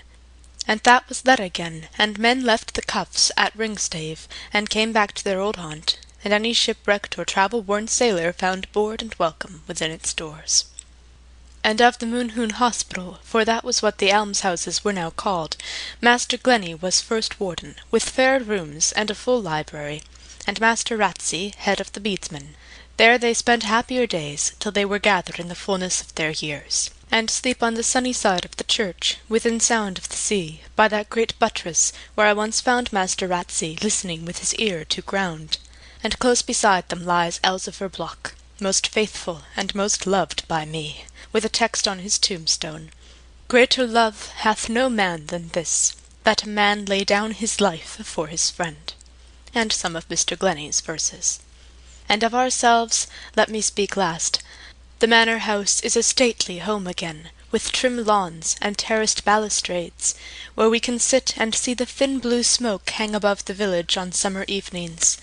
And in the manor woods my wife and I have seen a little Grace, and a little John, and little Elzevir, our firstborn, play, and now our daughter is grown up, fair to us as the polished corners of the temple, and our sons are gone out to serve King George on sea and land. But as for us, for Grace and me, we never leave this our happy Moonfleet, being well content to see the dawn tipping the long cliff line with gold, and the night walking in dew across the meadows, to watch the spring clothe the beech boughs with green, or the figs ripen on the southern wall, while behind all is spread as a curtain the eternal sea, ever the same and ever changing. Yet I love to see it best when it is lashed to madness in the autumn gale, and to hear the grinding roar and churn of the pebbles like a great organ playing all the night. 'Tis then I turn in bed, and thank God, more from the heart perhaps than any other living man, that I am not fighting for my life on Moonfleet beach. And more than once I have stood rope in hand in that same awful place, and tried to save a struggling wretch, but never saw one come through the surf alive, in such a night as he saved me. End of chapter 19. End of Moonfleet by J. Meade Falkner.